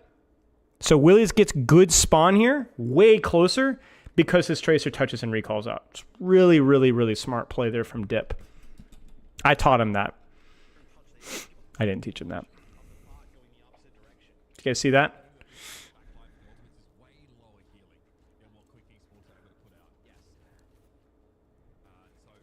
Okay, open up the angle from Zydra. Full confidence here.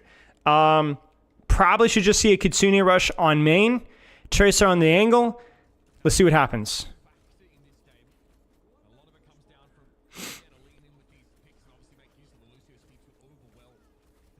Looks like there's a lot of mess going off the screen here with the Tracer duels off the left side. We can't see it, but there's something going on the left here.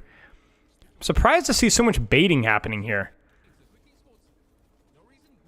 Okay, yeah, I mean, I guess they just kind of, I guess the Ultimates are like, we have the positional advantage going downhill, so we don't have to force anything.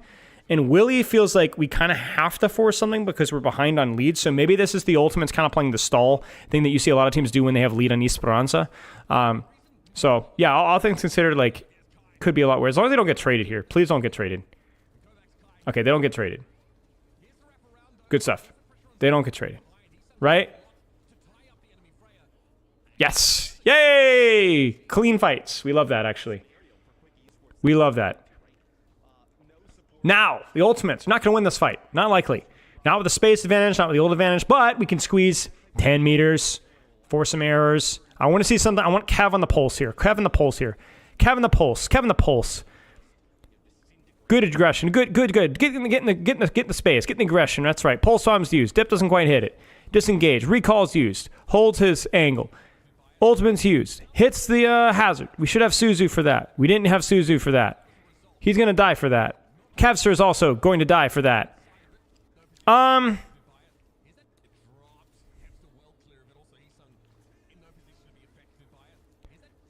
don't know. It's hard to say. It might have been better here for the Ultimates just to full disengage. Kai also whiffs his ult at that point in time. Like, if you've used all your abilities and you just haven't gotten anything out of it, just full disengage, play the better position. Because then they're going to re-push with an ultimate and you're going to die. But again, not the end of the world for the Ultimates. Pulse Bomb was used, so ultimates just need to take a fight here and we should be okay. Again, Zydra doing Zydra things. Will they isolate Kai? Natsuki gets punished. This is the just run it down and quickly catch Brigitte. Kai dies, but it's earned. Juno ult's used. Brigitte's traded. Twilight gets caught. Okay, not great, but not terrible. It's hard to see exactly what happened there. Looked like an early fight, but just Zydra's angle just caused so much chaos. To be honest, in situations like this is just where you let your Freya die and just don't even try to salvage it. So I don't know where everybody else was, but I have a tip before you watch the last fight. All right, what's your tip? Ultimates should win this. This is the exact situation that they were just in the opposite side of things, going downhill, coming up in double support ult, only into rally. Yeah. Twilight had TP, okay. If you just hold your angles and burn cart and then hazard ult whatever's on cart or Kitsune whenever you build it and mark Tracer, you should be fine. I'm expecting a Tracer mark here from somebody. A little bit, yeah. Sure. I'm expecting a little bit more from the Tracer there, but it's not the end of the world. Rally's used. Okay, aggressive push. Natsuki, aggressive push. Beat is used. Still no panic. Heesung uses ultimate. It catches somebody.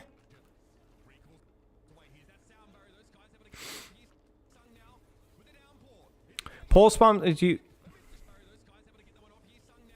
Right. So Brigitte dies on point. Natsuki goes for something really aggressive, and it's not super well set up, but it's difficult. So Pulse bomb cat. What? Why is Twilight?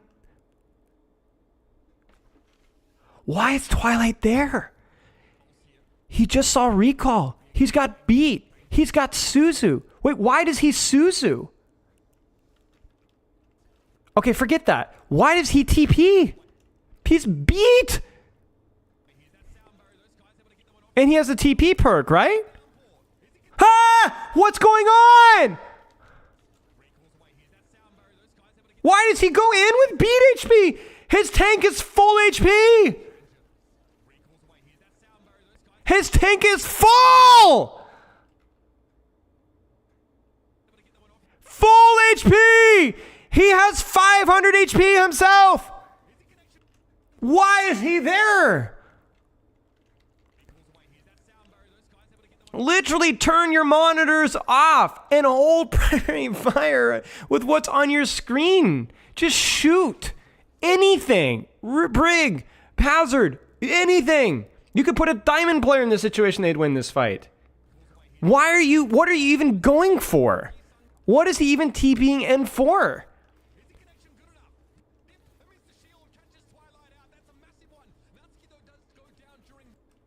And then, of course, you know, Zydra kills Kai again, because at this point, we're just kind of numb to it at this point. And the angle from Zydra just wins it. That is the most unearned bunch of errors I have ever seen. I respect Natsuki, if you're still here, for trying to make a play. To be honest, I don't think it was the play. I don't know how on earth you can force anything here. Wait, you flanked Rally blind because it came from spawn. Okay, so you came from underneath. From this little doorway here. How on, or with all due respect, Natsuki, this is not scary at all. At all. It was a good try. Like you kind of, but like what? He didn't TP into the pulse. He walked into it. So he uses Suzu for nothing. He TPs with beat for nothing. Walks into pulse bomb for nothing. And doesn't TP out. I mean, this is just a train wreck. This is worse than I thought it was. This is worse than I was expecting. So credit goes to Quick Esports, man. Like, I have never seen so many unforced errors. And I really... Yeah, okay. I really think a lot of it is just hero comfort. I don't know about the Twilight thing at the end here. I'm honestly not as familiar with his performances on Kiriko. The Ultimates, this match relied off of hero performances from players that were on strong heroes. And then anything outside of that, they just look bad. They just did not look good. Akai did not look comfortable on Freya. Kev at moments had moments in Sombra and then had some real stinkers. Sky had many unforced deaths. Twilight had many unforced deaths. Heesung had an okay map, but even he had a couple of poor disengages on Hazard. Yeah, just wasn't there. Just wasn't there. So... yeah, I mean, I don't know. It's going to depend on the meta, but if they can't find a way to get these guys on comfort characters or find some way to magically accelerate the development of the individuals here, I mean, I don't know, man. Like, it's not impossible, right? Like, you have Kev, you have a really strong tank player, and if anybody can do it, it's Chris. But this is just not good play, man. There's just... normally when I look at this, it's like big fumbles, but a lot of the mistakes here were just... They just don't know how to play the character that well. They just don't know how to play the character. Like, Kaida is not strong with positioning or mechanics with Freya. At least this match. Kev just made Sombra errors. So, congrats, Natsuki. Well earned. You guys are the better team. I don't even look at this and be like, oh, the Ultimates fumbled if they just done this. Kind of, sort of at times, but just with the exception of, it just was better. You guys are better. You guys are just the better team for the majority of the match. What am I looking at here? 135? Young, right? 2000s. Yeah, 2000s. Dip's been up next for a while, and there's something about who's up next, and here it is. How do I get this going? Wait, have I lost the... I'll let you. Where? Oh, it's so rough, actually. I'm in 135. That is brutal. Alright. Cross Towers, I mean, half of their ults didn't even make it to the online. Johan may take down Carl. One more who scores for most players. Julian. He actually can. This is going to be a checkpoint threatening. 137, okay. Help on my fantasy team. Oh, If you want to get a message to the SSG players. Yeah, what happens this fight too?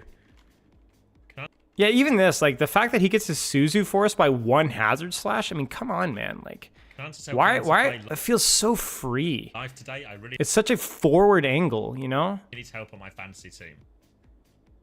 Because like if he has Suzu here, message to the SSG players, he should just TP Suzu, no problem. At least live a little longer. But okay, this is the moment here. Twilight, final fight.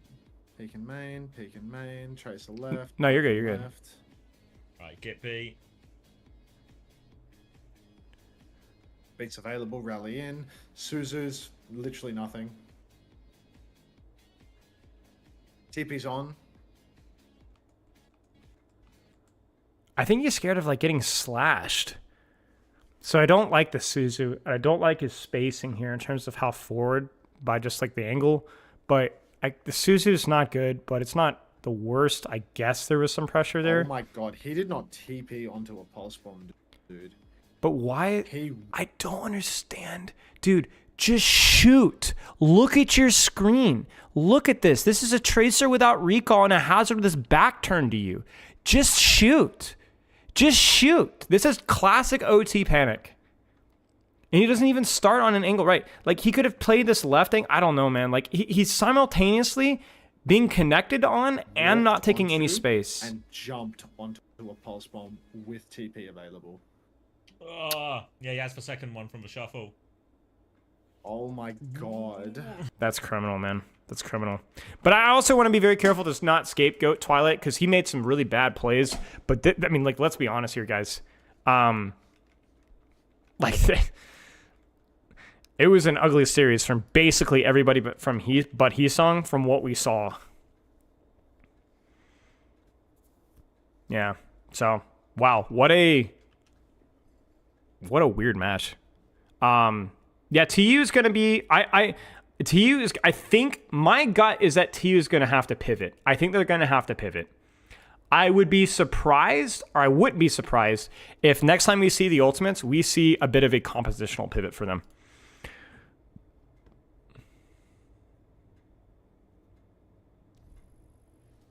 Mind control the Korean? Yeah, that's true actually. I get...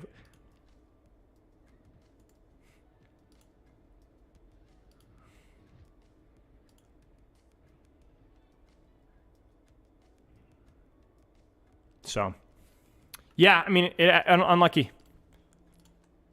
But we'll see. Unranked GML playing Master of Puppets on the guitar. Thanks for the analysis. Yeah. Thanks for hanging out, y'all. I don't know, man. What do we do? Press the process, otherwise they would have kept faith. Hilarious. Age of hilarious. Frey to GM? No. Overwatch Classic? We could try Overwatch Classic briefly if you guys want.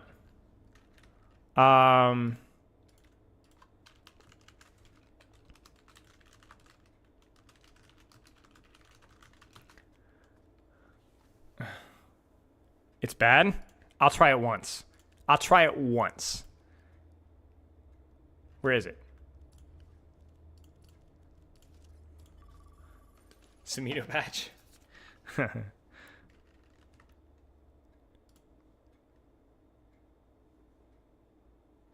Diva's so peach does like mega damage for some reason. Interesting. Will TU succeed? I don't know, man. I don't know. It's as bad as I remember.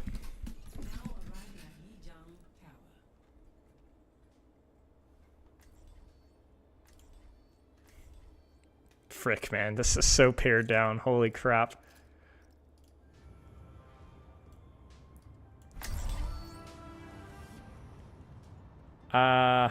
I might give this one game.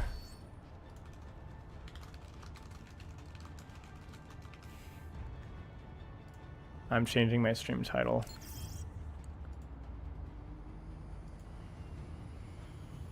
Okay, sorry, YouTube.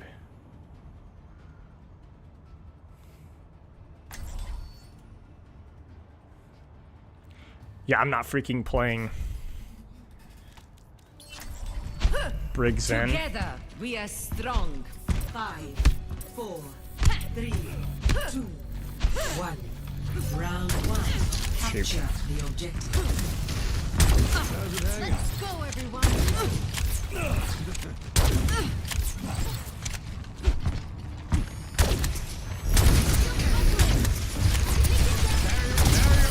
Get in there. I love that actually.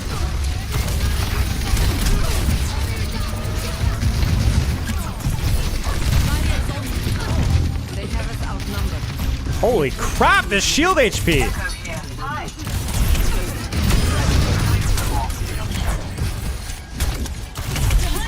Come on. Ah, Holt! The barrier appears. Double shield, love that. Our comp isn't even bad versus double shield, but you have to like take an angle with their echo or something. We're not gonna be able to get across the choke with this. Not possible.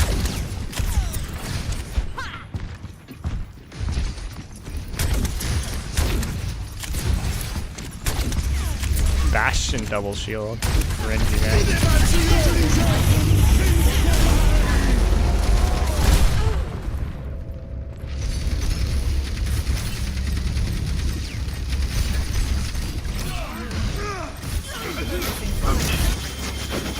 My will is Double shield. Batbrig. Love it. Is that melody?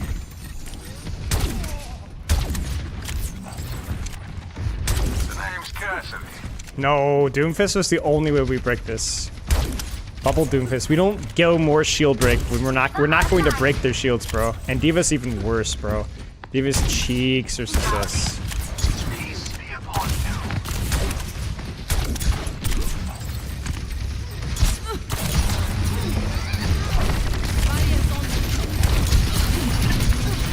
Cardi D-Max.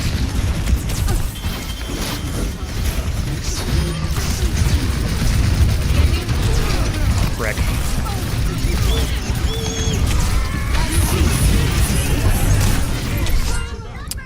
Frick!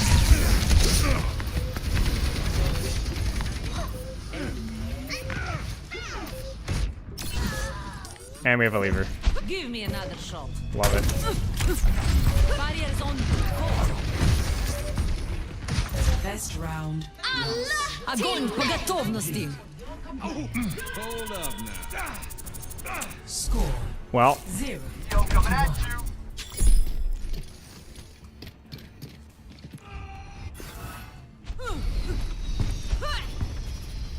I mean, as soon as we swapped off Doom, we lost. I can't wait. Because Bubble Doom dies, but it hurts. You know what I'm saying?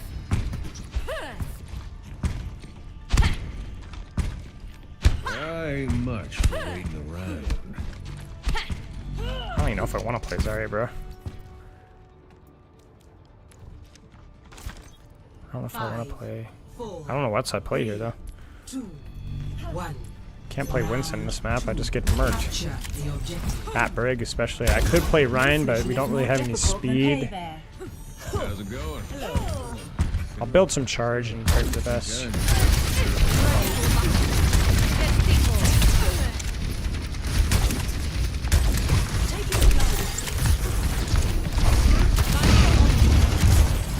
Oh, they don't even feed charge, man.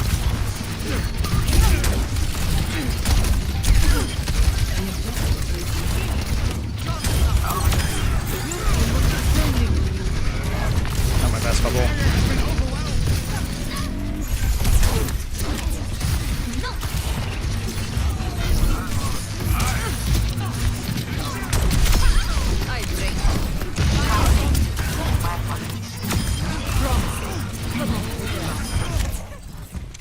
I don't know where their DPS. They didn't have a DPS that whole game. That whole fight. We were literally 65.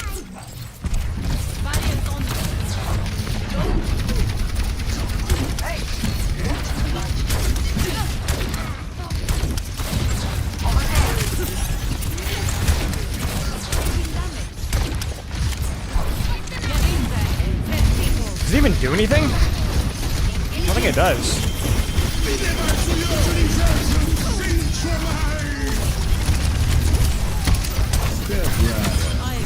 Ой. Огонь по готовности. I don't know if that was necessary. I thought there was 3 of them, not 2. Oi. More like it.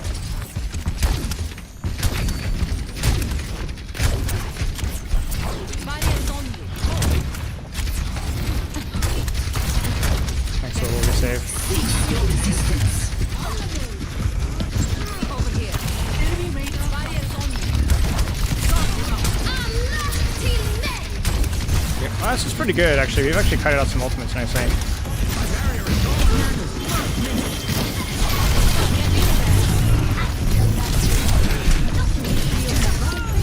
Come on, man. Oh, we didn't have the support. Still winnable. We should be able to build Flux. In the fight. Oh no, he got fluxed. Could still be okay. That thing is so noisy. No. Wait, what happened to my bubble?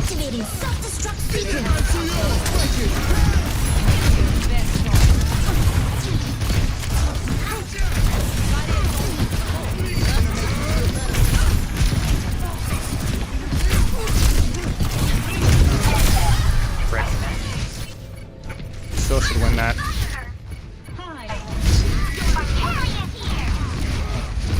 Still should win it. Still should win it.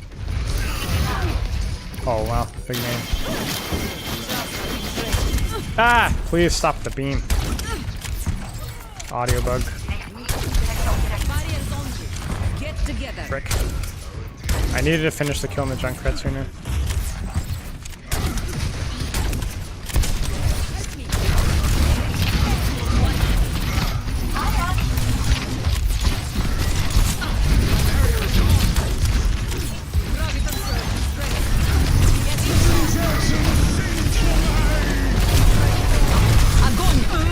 Got him. Nanoboost administered.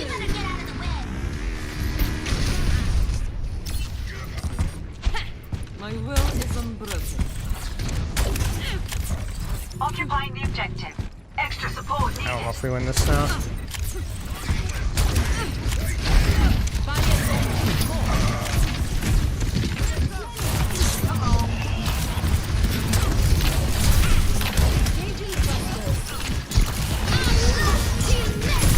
Oi, oi, oi, oi.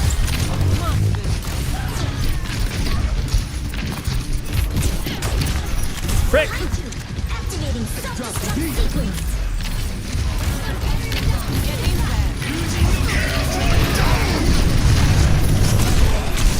Frick, man.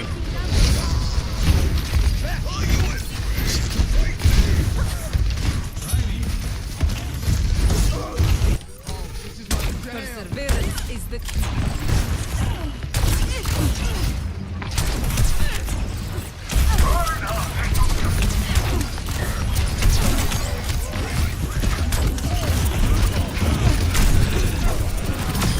I am the champion.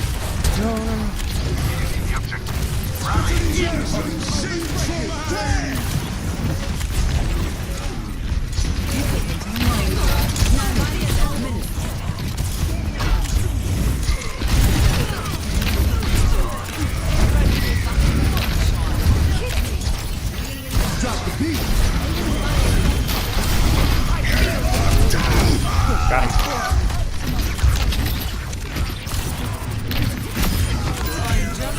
Огонь по готовности. Frick. Nice! Get in there. Holy crap. 1-1.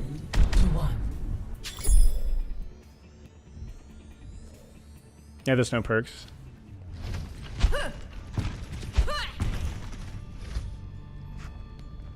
Reinhardt, you said you would arm wrestle me. Nervous? Nervous? Me? Never! How much better is this than the previous classics? I mean, it's one game. It's really too early to say. Reiner or so. 5, 4, 3, 2, 1. Round 3. Frick, man. Sucks.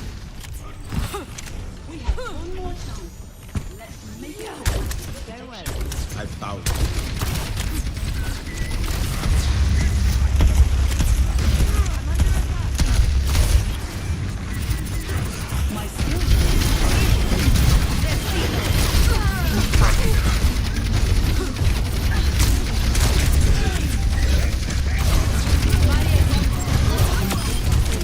No! Dang it.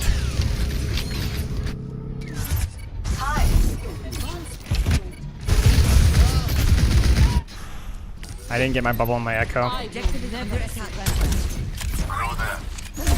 And also Lucio wasn't fighting with this. It's capping point.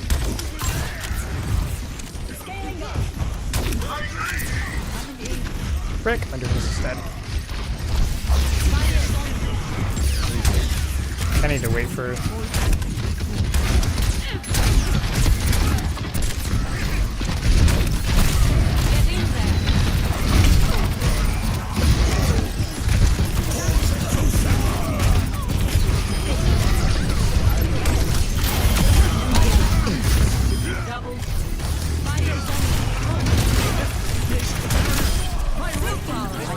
Nice.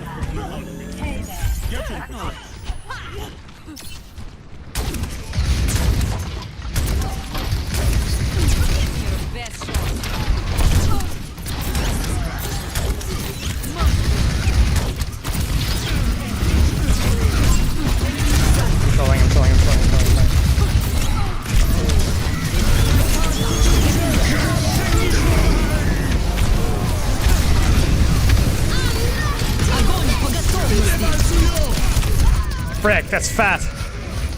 Shoot, I was too low. I was playing too far out in the open. I was playing too much 5v5 there. A temporary set. Where if I have high charge, I can punish their rotation, but my team wasn't with me. Taking the objective. And to be fair, I did get a lot of ultimates, but so. I am ready to activate the battle.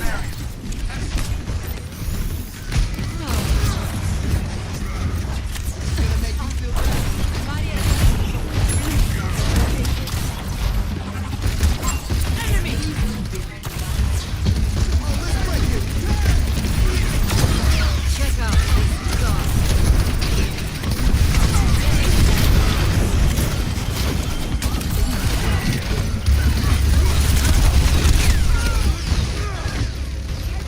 Where are we? I think my Doom got picked, and what the frick is my Lucio doing? I'm throwing. We had a pick there. We had cooldowns.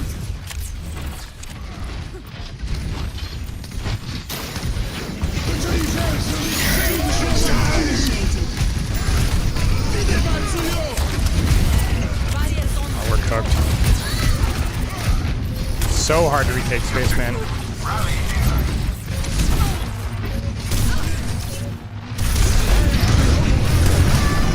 Frick. Yeah. It's unlucky. It's fun. I might do one more, but I'll probably stop after one more. It's like every Overwatch Classic up to this point. It's like fun. And you're like, oh, well. Anyway, it's time to play the game. But I'm glad they're doing it. It's still fun. What else is there? There's the stadium stuff. Only fun when you win.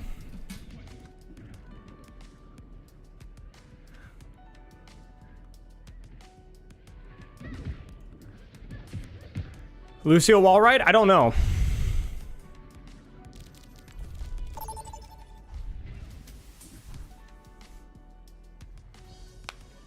Traveling to Numbani.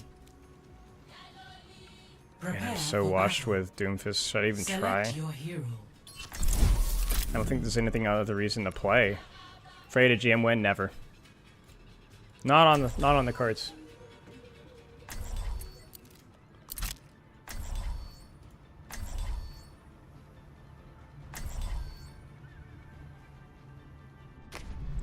Only through conflict do No. we evolve. Let's have some hot cocoa. The true struggle is for the superiority of ideas. Rising uppercut. Let's have All systems operational. Diva, ready for combat. Hey man, you asked for this. That doesn't work. some hot cocoa. See if the hypotheses are correct. Stupidity is not a right. Want to hear the Grandmaster? Probably Ana. Or probably pretty easy. Not pretty easy, but relatively easy. Easily discarded. 5, 4, Rising uppercut. 2. The frick? Why was that not working? I got an input slam and I'm like breaking my keyboard pressing it. Is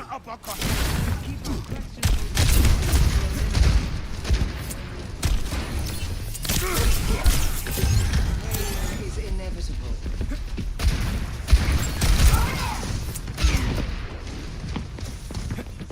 The barrier appears. Big style light. Barrier is nearly rising uppercut.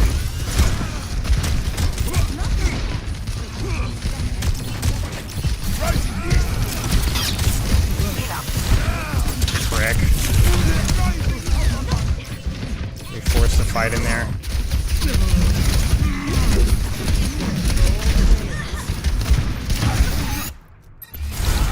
Select objective. Rising uppercut. I mean, that one wasn't my fault. We were already down 1.5 at that point. I have to make something happen at that point, you know? We didn't let them come in. Objective lost. Stop the pain.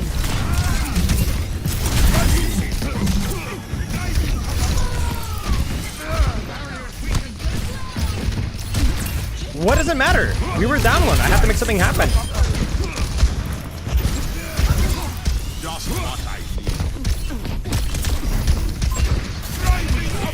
Oh, I can't go that far.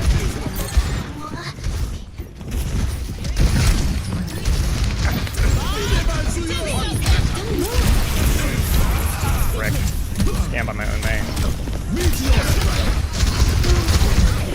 Meteor strike. Oh wow, the lack of healing is painful.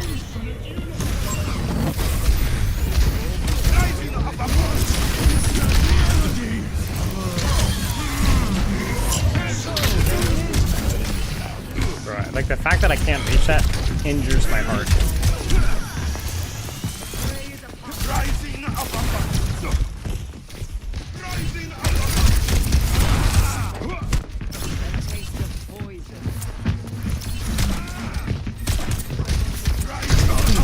Aw, I didn't hear. How did I not hear him? How is the most deadly character in the game? He's not even crouching! He's not even crouching! He walks to me! rising uppercut. Can you imagine Reinhardt? That is criminal.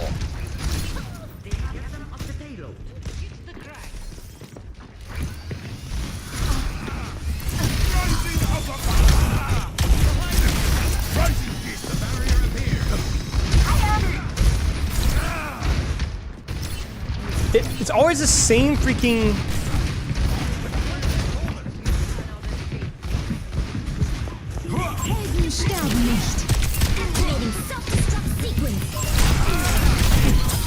Okay.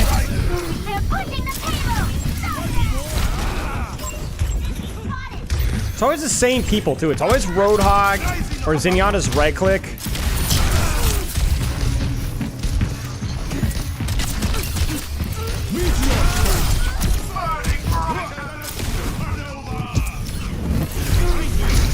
Fan behavior.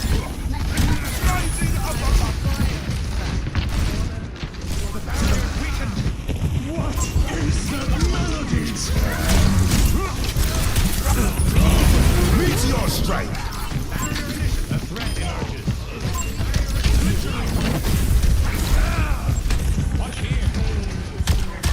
Rising fist.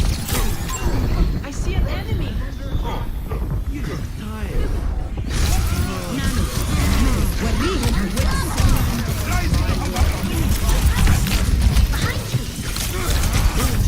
Oh, are you serious? I didn't get the pixels that I wanted there.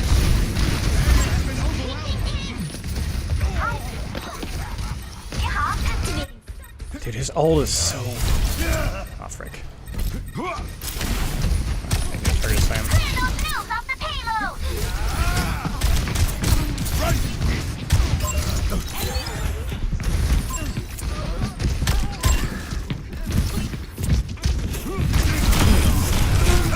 Worth.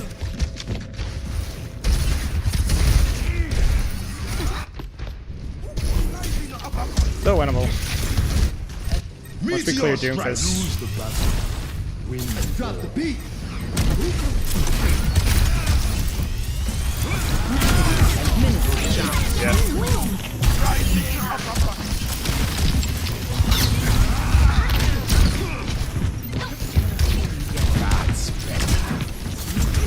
Are you freaking me?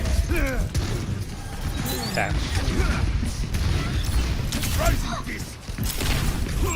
I see an enemy.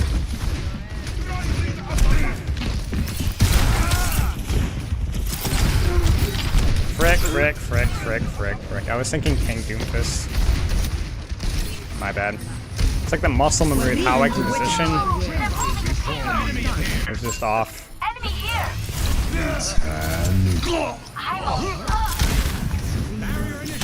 I'll deal with this because I'm here.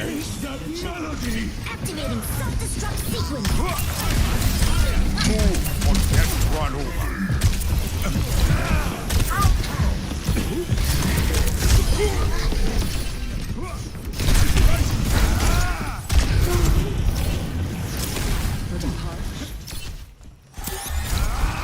Heal me. I actually think you kind of have to. I forgot you had to like literally. Your ult wasn't really a second life. It's too lethal. Over here. Greetings. And they say super free. And they say super free. I'm not playing these games with you, man. And they say super free. That's it. See, that's where you put him to sleep. Put him to sleep. They get all relaxed, you know? And then just lights out. Meteor strike. Lights out.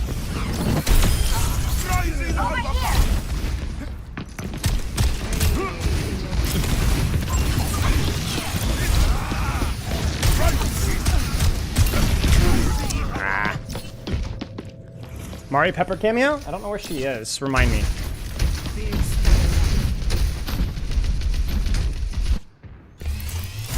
Oh, the old spawns.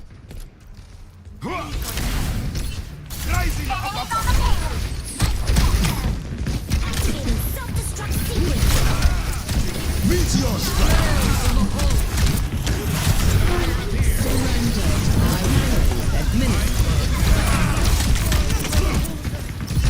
What is that melody? I did not mean uppercut. I did not mean uppercut. Frick. I did not mean uppercut. Dude, I've uppercutted lots of people this game. I've uppercutted like 5-6 people this game. If you mean final blow with uppercut, I don't know.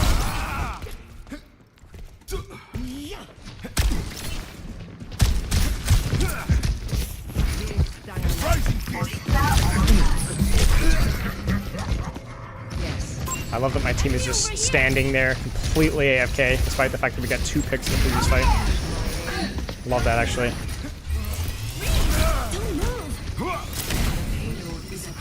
Activating self-destruct sequence. Frick.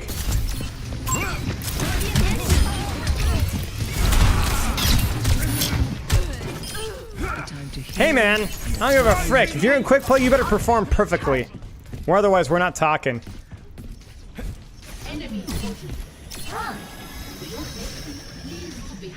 Coalescence is almost ready.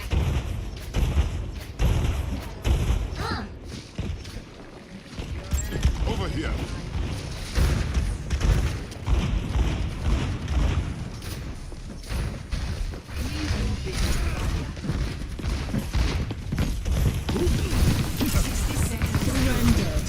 Meteor strike.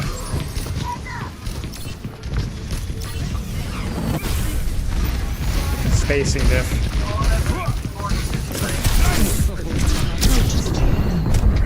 I love that actually. I love that. I love that actually. Fan behavior. Watch them die like rats. Look at this. Look at that. Look at that. Look at that. Look at that. Sure.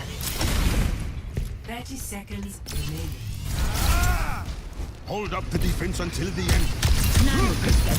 Meteor strike.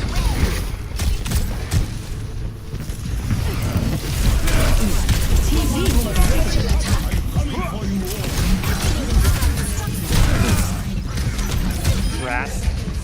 Horrible. Horrible. Get wrecked. Frick!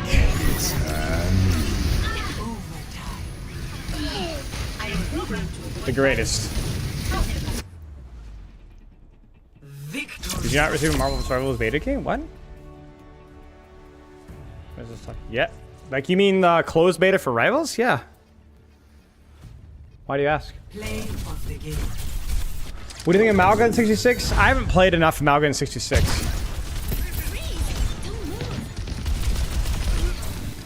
Nerf this. Why are you not using your buttles? My buttles, I say. Kind of got it tilting quick play?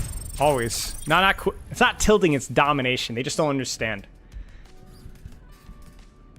Just played Paris for the first time? Welcome. What do you think about the Sovereign nerf? It's, I don't know, it's complicated. Arriving at Watchpoint Gibraltar. No, this is not good. Imagination is the essence of discovery. What should I play? Play D.Va. I'm ready to win. Stay in range of my barriers. You can see am I frustrated, Prince Spilo? 5, 4, 3, 2, 1. Attack. Escort. Got one on the payload. Enemy here.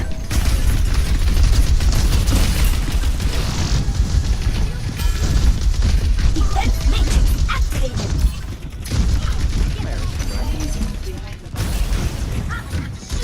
Time to raise my APM. Over there.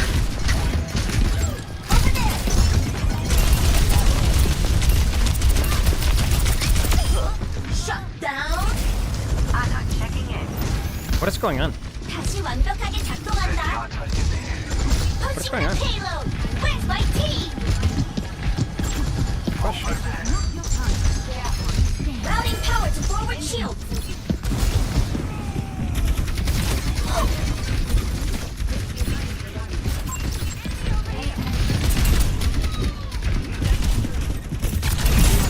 Frick!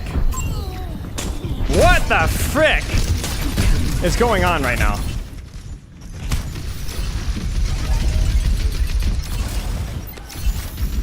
Healed up.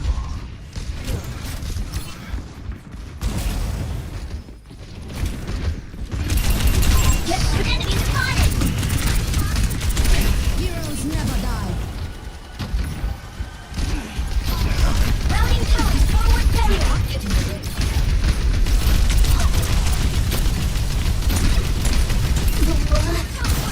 I'm on fire!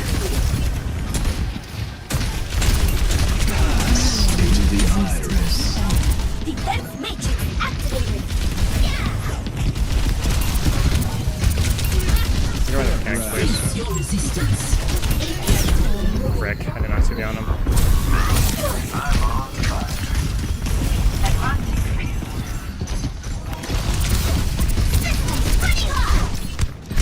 Routing power to forward shield! No!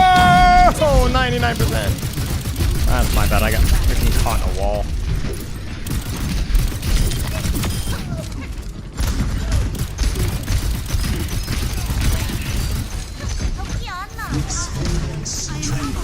I'm back for fight! I'm on fire. Over here!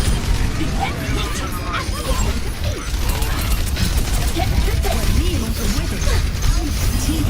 Special attack! Routing power to forward shield! I'm on fire! Enemy spotted! Nerf this! I'm just getting warmed up!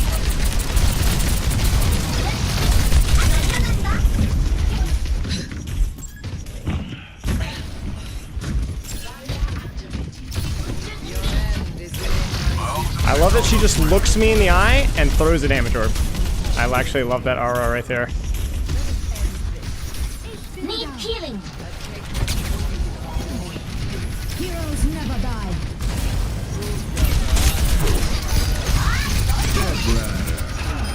Into the iris. Healed up! Feeling expected combat value. APM never down!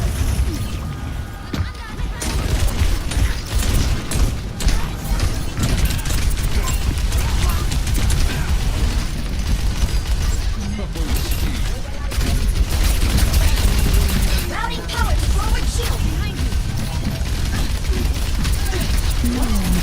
Nerf this!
much too muscle memory coming in for a second.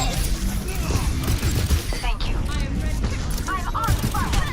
Frick. I'll show them. Thank you.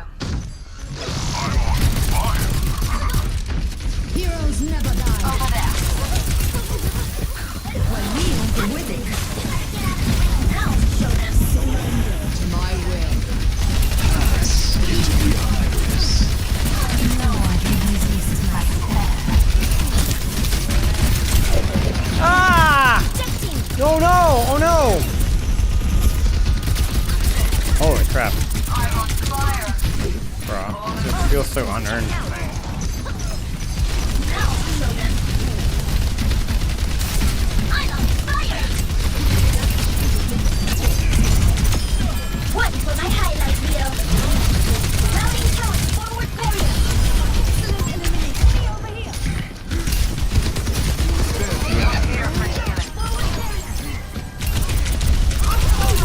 She's up.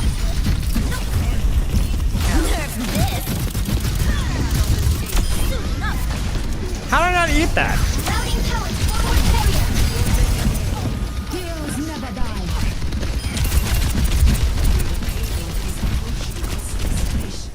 Get rid of it. Quadruple. That'll be landing. I thought I ate it. I don't know. Thought I ate it. Dude, off-tank is honestly so much fun in 66. Play of the game. When you have like even a halfway decent team, controlling angles, like being more of a team player, Nerf this. so much more fun. It's the best part of 6v6 in my opinion. Don't be catching left. Only mistakes I made major was just misjudging my HP or screwing up. And that, dude, that bomb, dude, okay. I want you to tell me, dude, I'm so mad about that bomb. I think that would have been a 3K. I think it would have been, yeah, main tank is the one that sucked. I think that would have been a 3K. I'm actually so mad about that. I don't know if my fingers slipped or I'm just bad. Maybe both. Because I'm thinking, Death Blossom, Death Blossom, Death Blossom. We cleared him out. I look where he is. Orisa shield? Nerf this. Dude! I guess he could have Maywalled it. I guess he could have Maywalled it. Oh. Anyway. Frick, dude. Yeah, it's been fun. What a stupid character. I mean, yeah, freaking D.Va's broken in 66. Incredibly strong.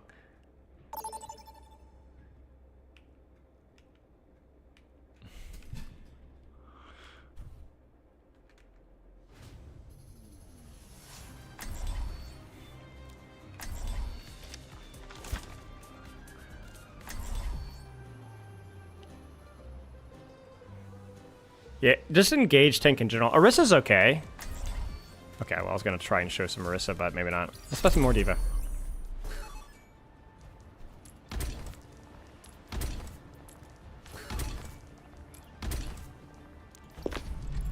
I play to win.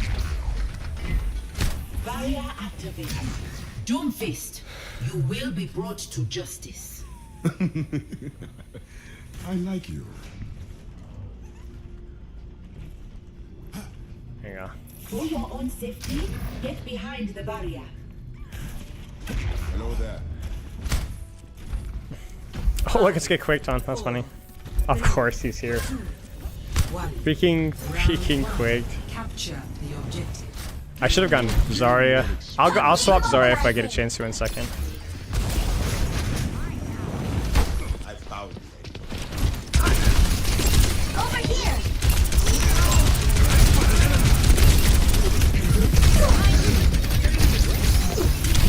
No! That's actually crazy.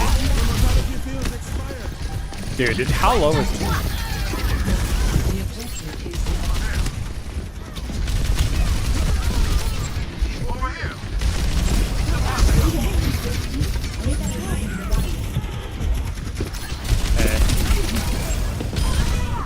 Incoming. If they want this point, they'll have to go through me.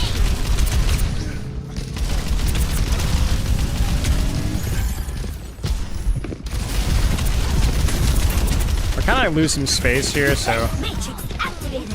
let's just see if we can catch a trade here. Time to raise my ATS. Our numbers are low. Careful.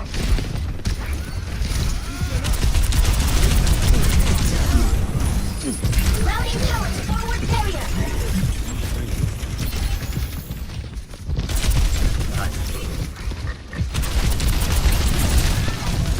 Too far.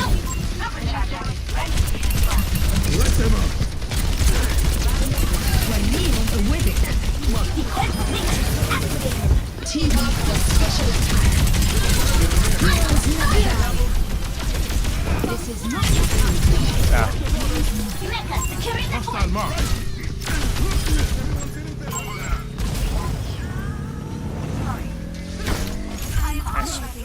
Performance levels.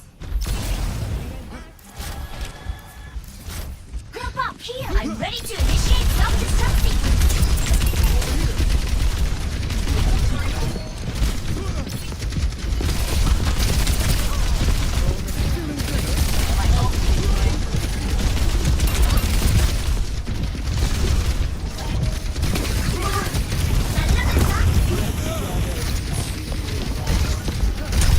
Get through this. Activate the tunnel under. EMP activated.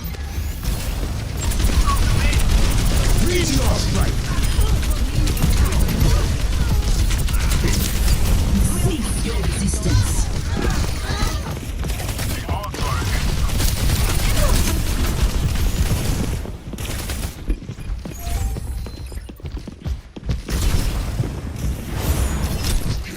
Yo. Frick. Complete. I don't think I got enough punish there mechanically from the position that we had. 다시 한판 해보자고.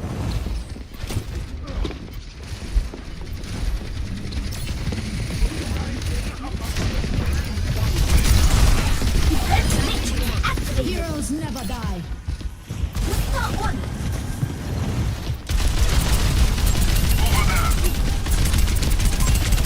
Team up for special attack. If they want this world, they'll have to go through me. I'm on fire. I'm on fire. I'm ready to initiate self-destruct sequence. I'll resurrect them. Pushing upline. I don't think I can. Nerf this. Oh, I didn't get the slide. Mecha activated. Now to show them. Hey, that's my objective. Incoming!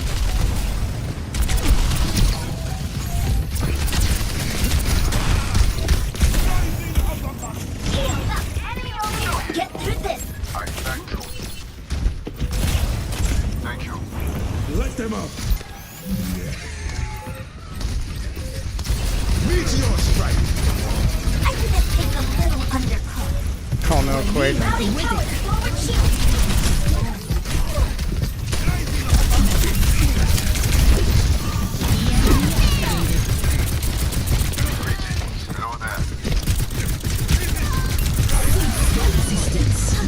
All systems checked out. Now to show them. I'm gonna shoot you down. I'm on fire. Frick. Best round lost. You get the next one? Yeah. Trying to decide if I should go Zarya or not. What do you guys reckon? Depends on the map, I guess. If this is Ruins, maybe I go Zarya. Flame Quaked. Maybe I go Zarya here. Together we are strong. You must. Gain more. Check. I am gain more. You must Kind of mogging your stream quality? I don't give a frick, buddy. True strength is hard work and dedication. Thank you. You're welcome, Winton. No augmentation. 5, 4, 3, We got two good bubble targets here. 1. Round 2. Capture Frick. the objective.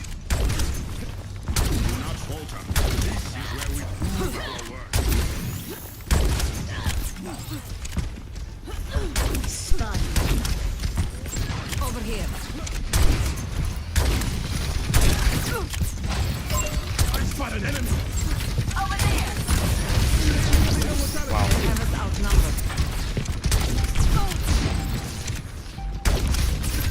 That's probably safe.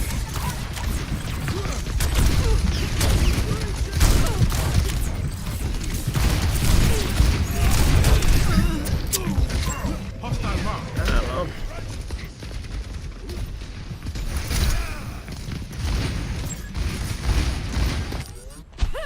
I will never surrender.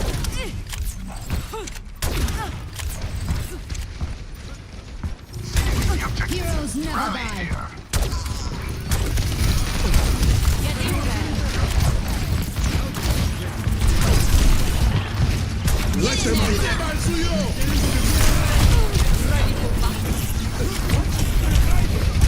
meteor strike.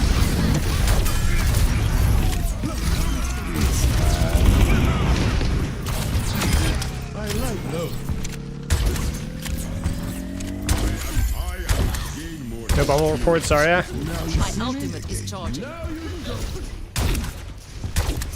Now see what I can do.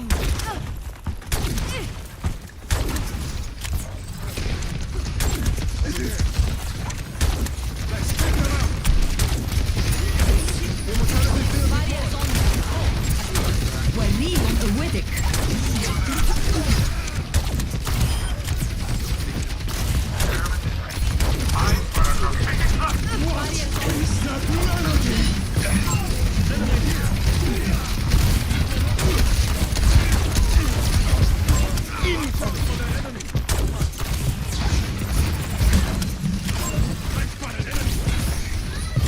I'm on fire.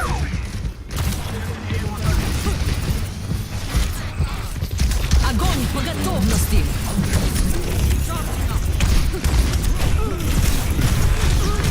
Frick, man. We're just getting traded so badly.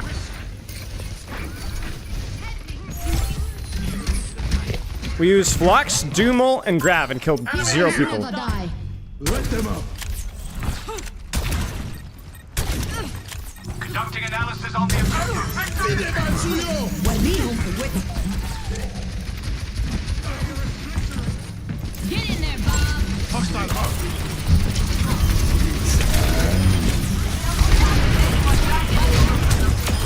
I have your back. Meteor strike. The barrier appears. Holy cheeks! I didn't have my bubble in time, no.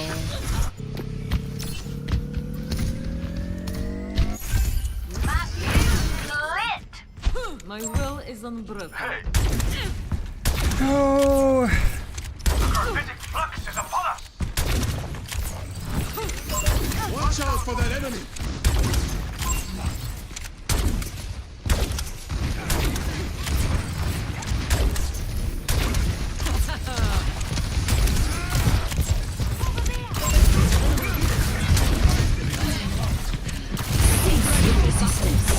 I think I have to get this up. Ah. My team backed off. I got hooked. But we have 0 ult value. Holy frick. I'm on fire. Practice makes perfect. Still fine, but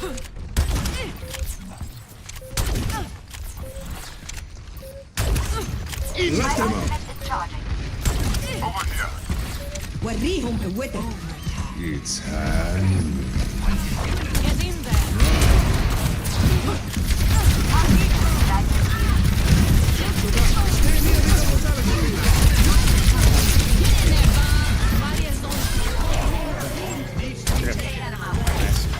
Now see what I can do. Barrier initialized.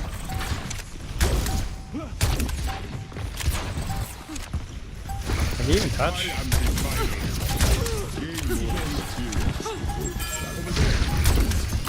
Heroes never die. No.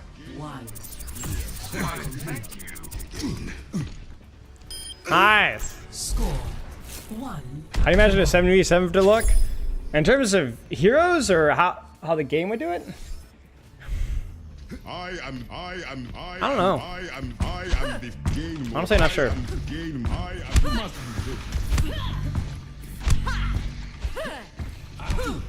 like a hysterical cow. Statistically speaking, I usually get most of my team back alive, but who's counting? 5, 4, 3, 2, 1. Round 3. Capture the objective. If we stay here, we will be victorious.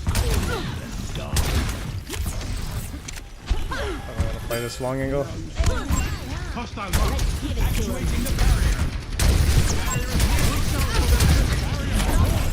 Over here.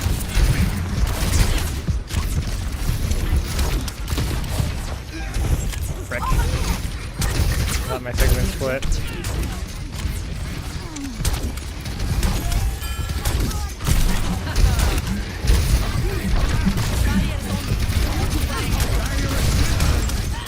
Not controlling any space.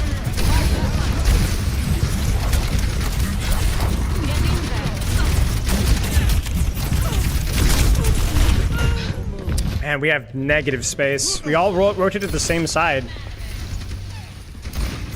I wanted to go on an angle myself, and then turn on my Sigma's on top of me, and then my Ashe is on top of me, and my Mercy's on top of me, and my BAP is on top of me.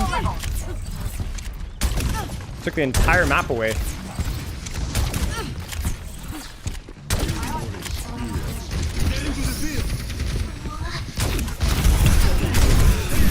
Holy crap.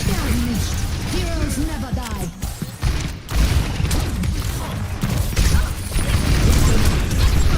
Holy frick. I might swap chat. I'm gonna go hog, I think. I can't, I'm not getting the sightlines I went to bubble at all, and now we're on D.Va. Besides, ult fire's fun.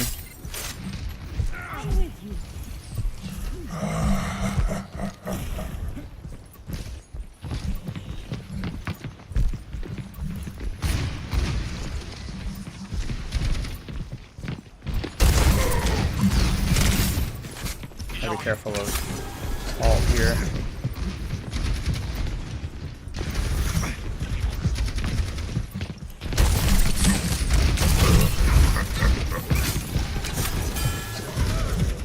Still stacking. Aw, frick. Meteor strike. I should have known that was coming. This is the bad side of 6v6. Trying to retake is miserable. Every angle is marked. They have corner peekers advantage, so you can't like equalize the advantage. You know what I'm saying?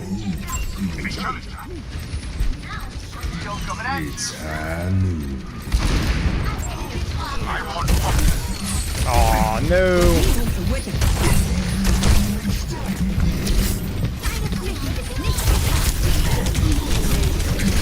Right. It's fun, but I think I'm gonna take a break here. Do something else. We never see the day. Yeah. The difference between playing to improve and playing to win, yeah. Of course. Of course. We could try Stadium once. I don't know. I don't know. Let's do one more game. Let's do one more game. I don't know. Not DPS. Let's just support supporter or tank it. Let's see what we get.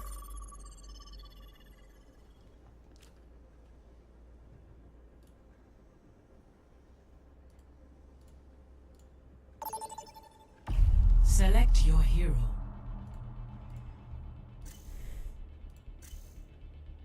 I'm on tank. I have no idea what I'm going to play. Antarctic Peninsula. What do you guys want to see? What do you guys want to see? Choose hero bands. This guy's going to play Widow on Antarctic Peninsula. Well, could be worse. One of the better Koth runs.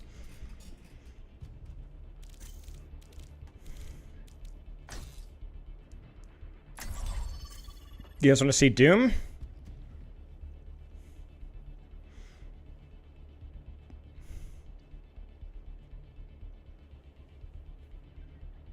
Okay.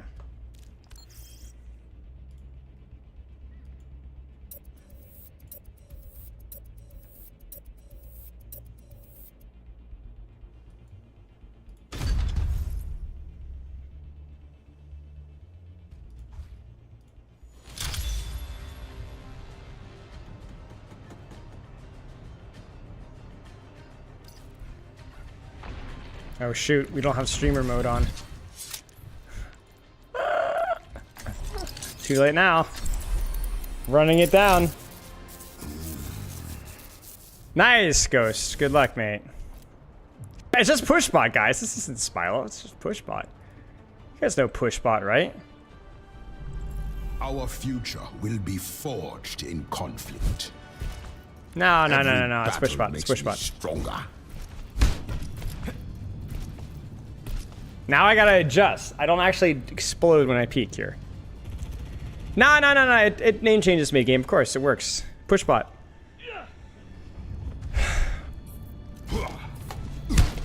5, 4, 3, 2, 1. I think the best rollout's verticality on the right side, and then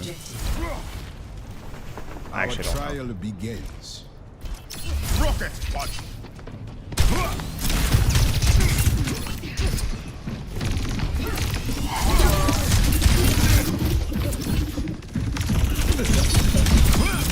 Not make this a habit.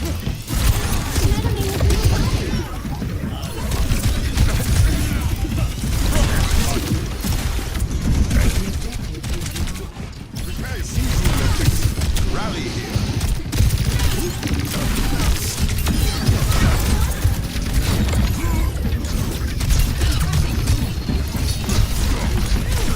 What is Blood doing?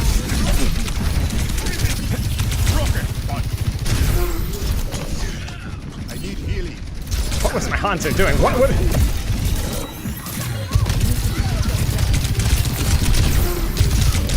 Frick! Like, what was my Hanzo doing? He dove! Frick me, man. I take no responsibility for that whatsoever.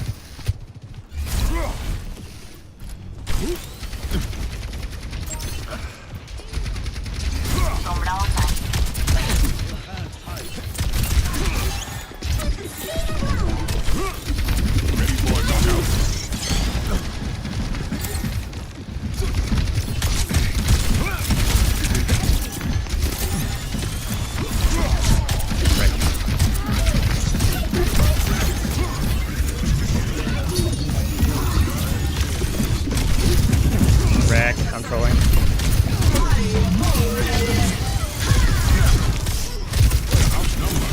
No! Dang, man. Shoot. A Quake sent me a friend request I didn't even see. That's funny. Wait for it.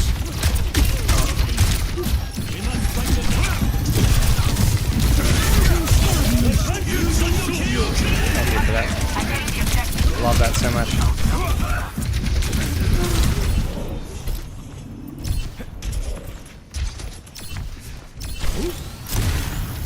Just what I need. Ready for a knockout?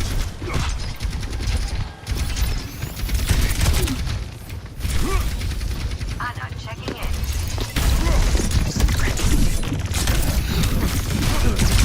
Meteor strike. This ends now. I have arrived on Are you freaking me? Alright, well we have space, so surely. Nice, Sombra. Nice, Sombra.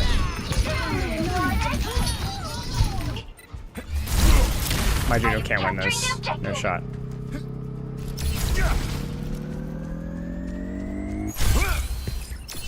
Dodge this.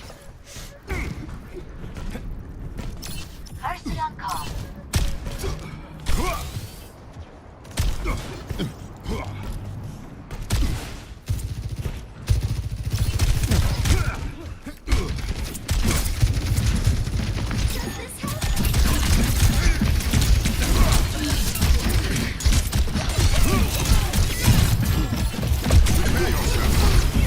Wait, what?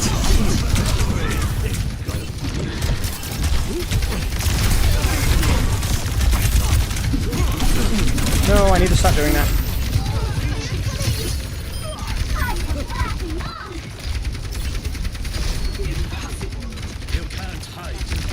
Hanzo, run. Hanzo, run. Hanzo, Hanzo. He won't run. Ready for a knockout? EMP activated.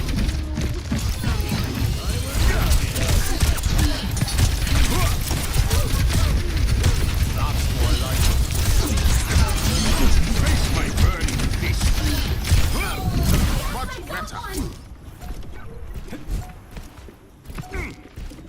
I think we take an early fight here because I have a...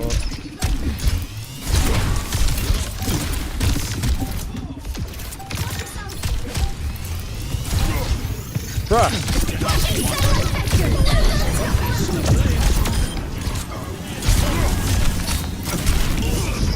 Did that cancel his dash? That's cringe for him.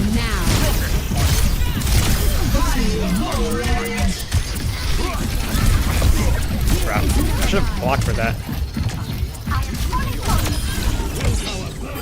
Nice.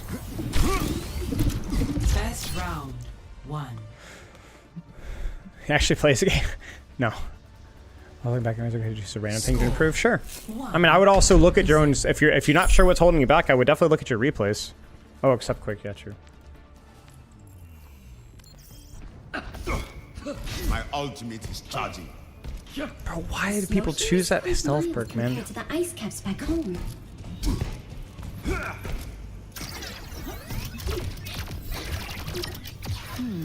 I think I Okay, can let's go. make this worth my time.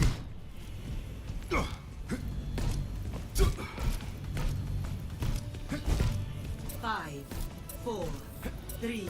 Maybe there's a gameplay loop that I haven't thought of with it. Ah! Charging.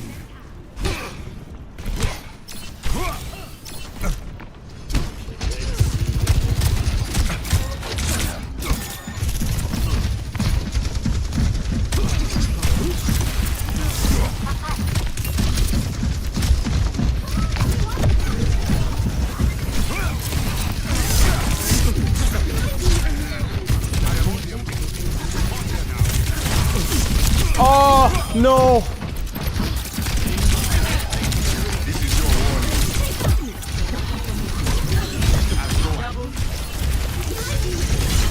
Frick.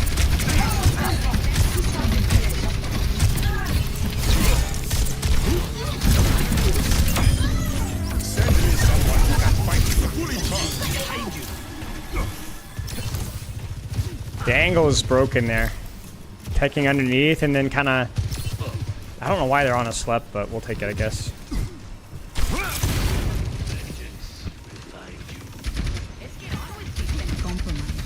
Okay, so they're not contesting any angles here. Object permanence and fire.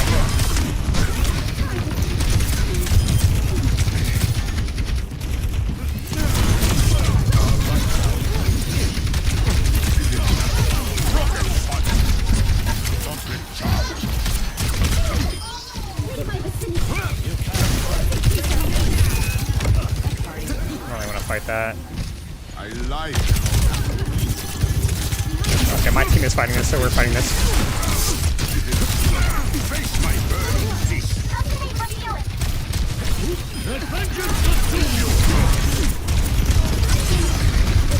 I learned my lesson after the Hanzo last time. Never assume.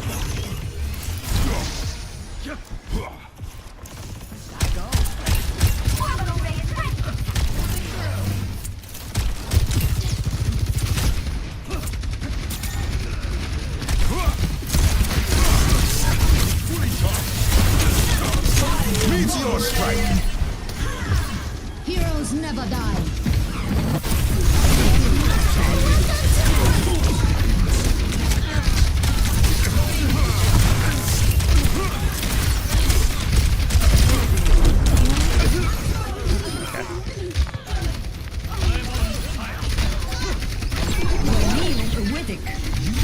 I thought the patch was okay. I understand why people might not agree, but I thought it was okay. I gave it a B. There's certain changes that were, you know, tough for sure, but... Okay. Well. There you go. Over here. Felt like that was definitely a team effort. There towards the end. Play of the game.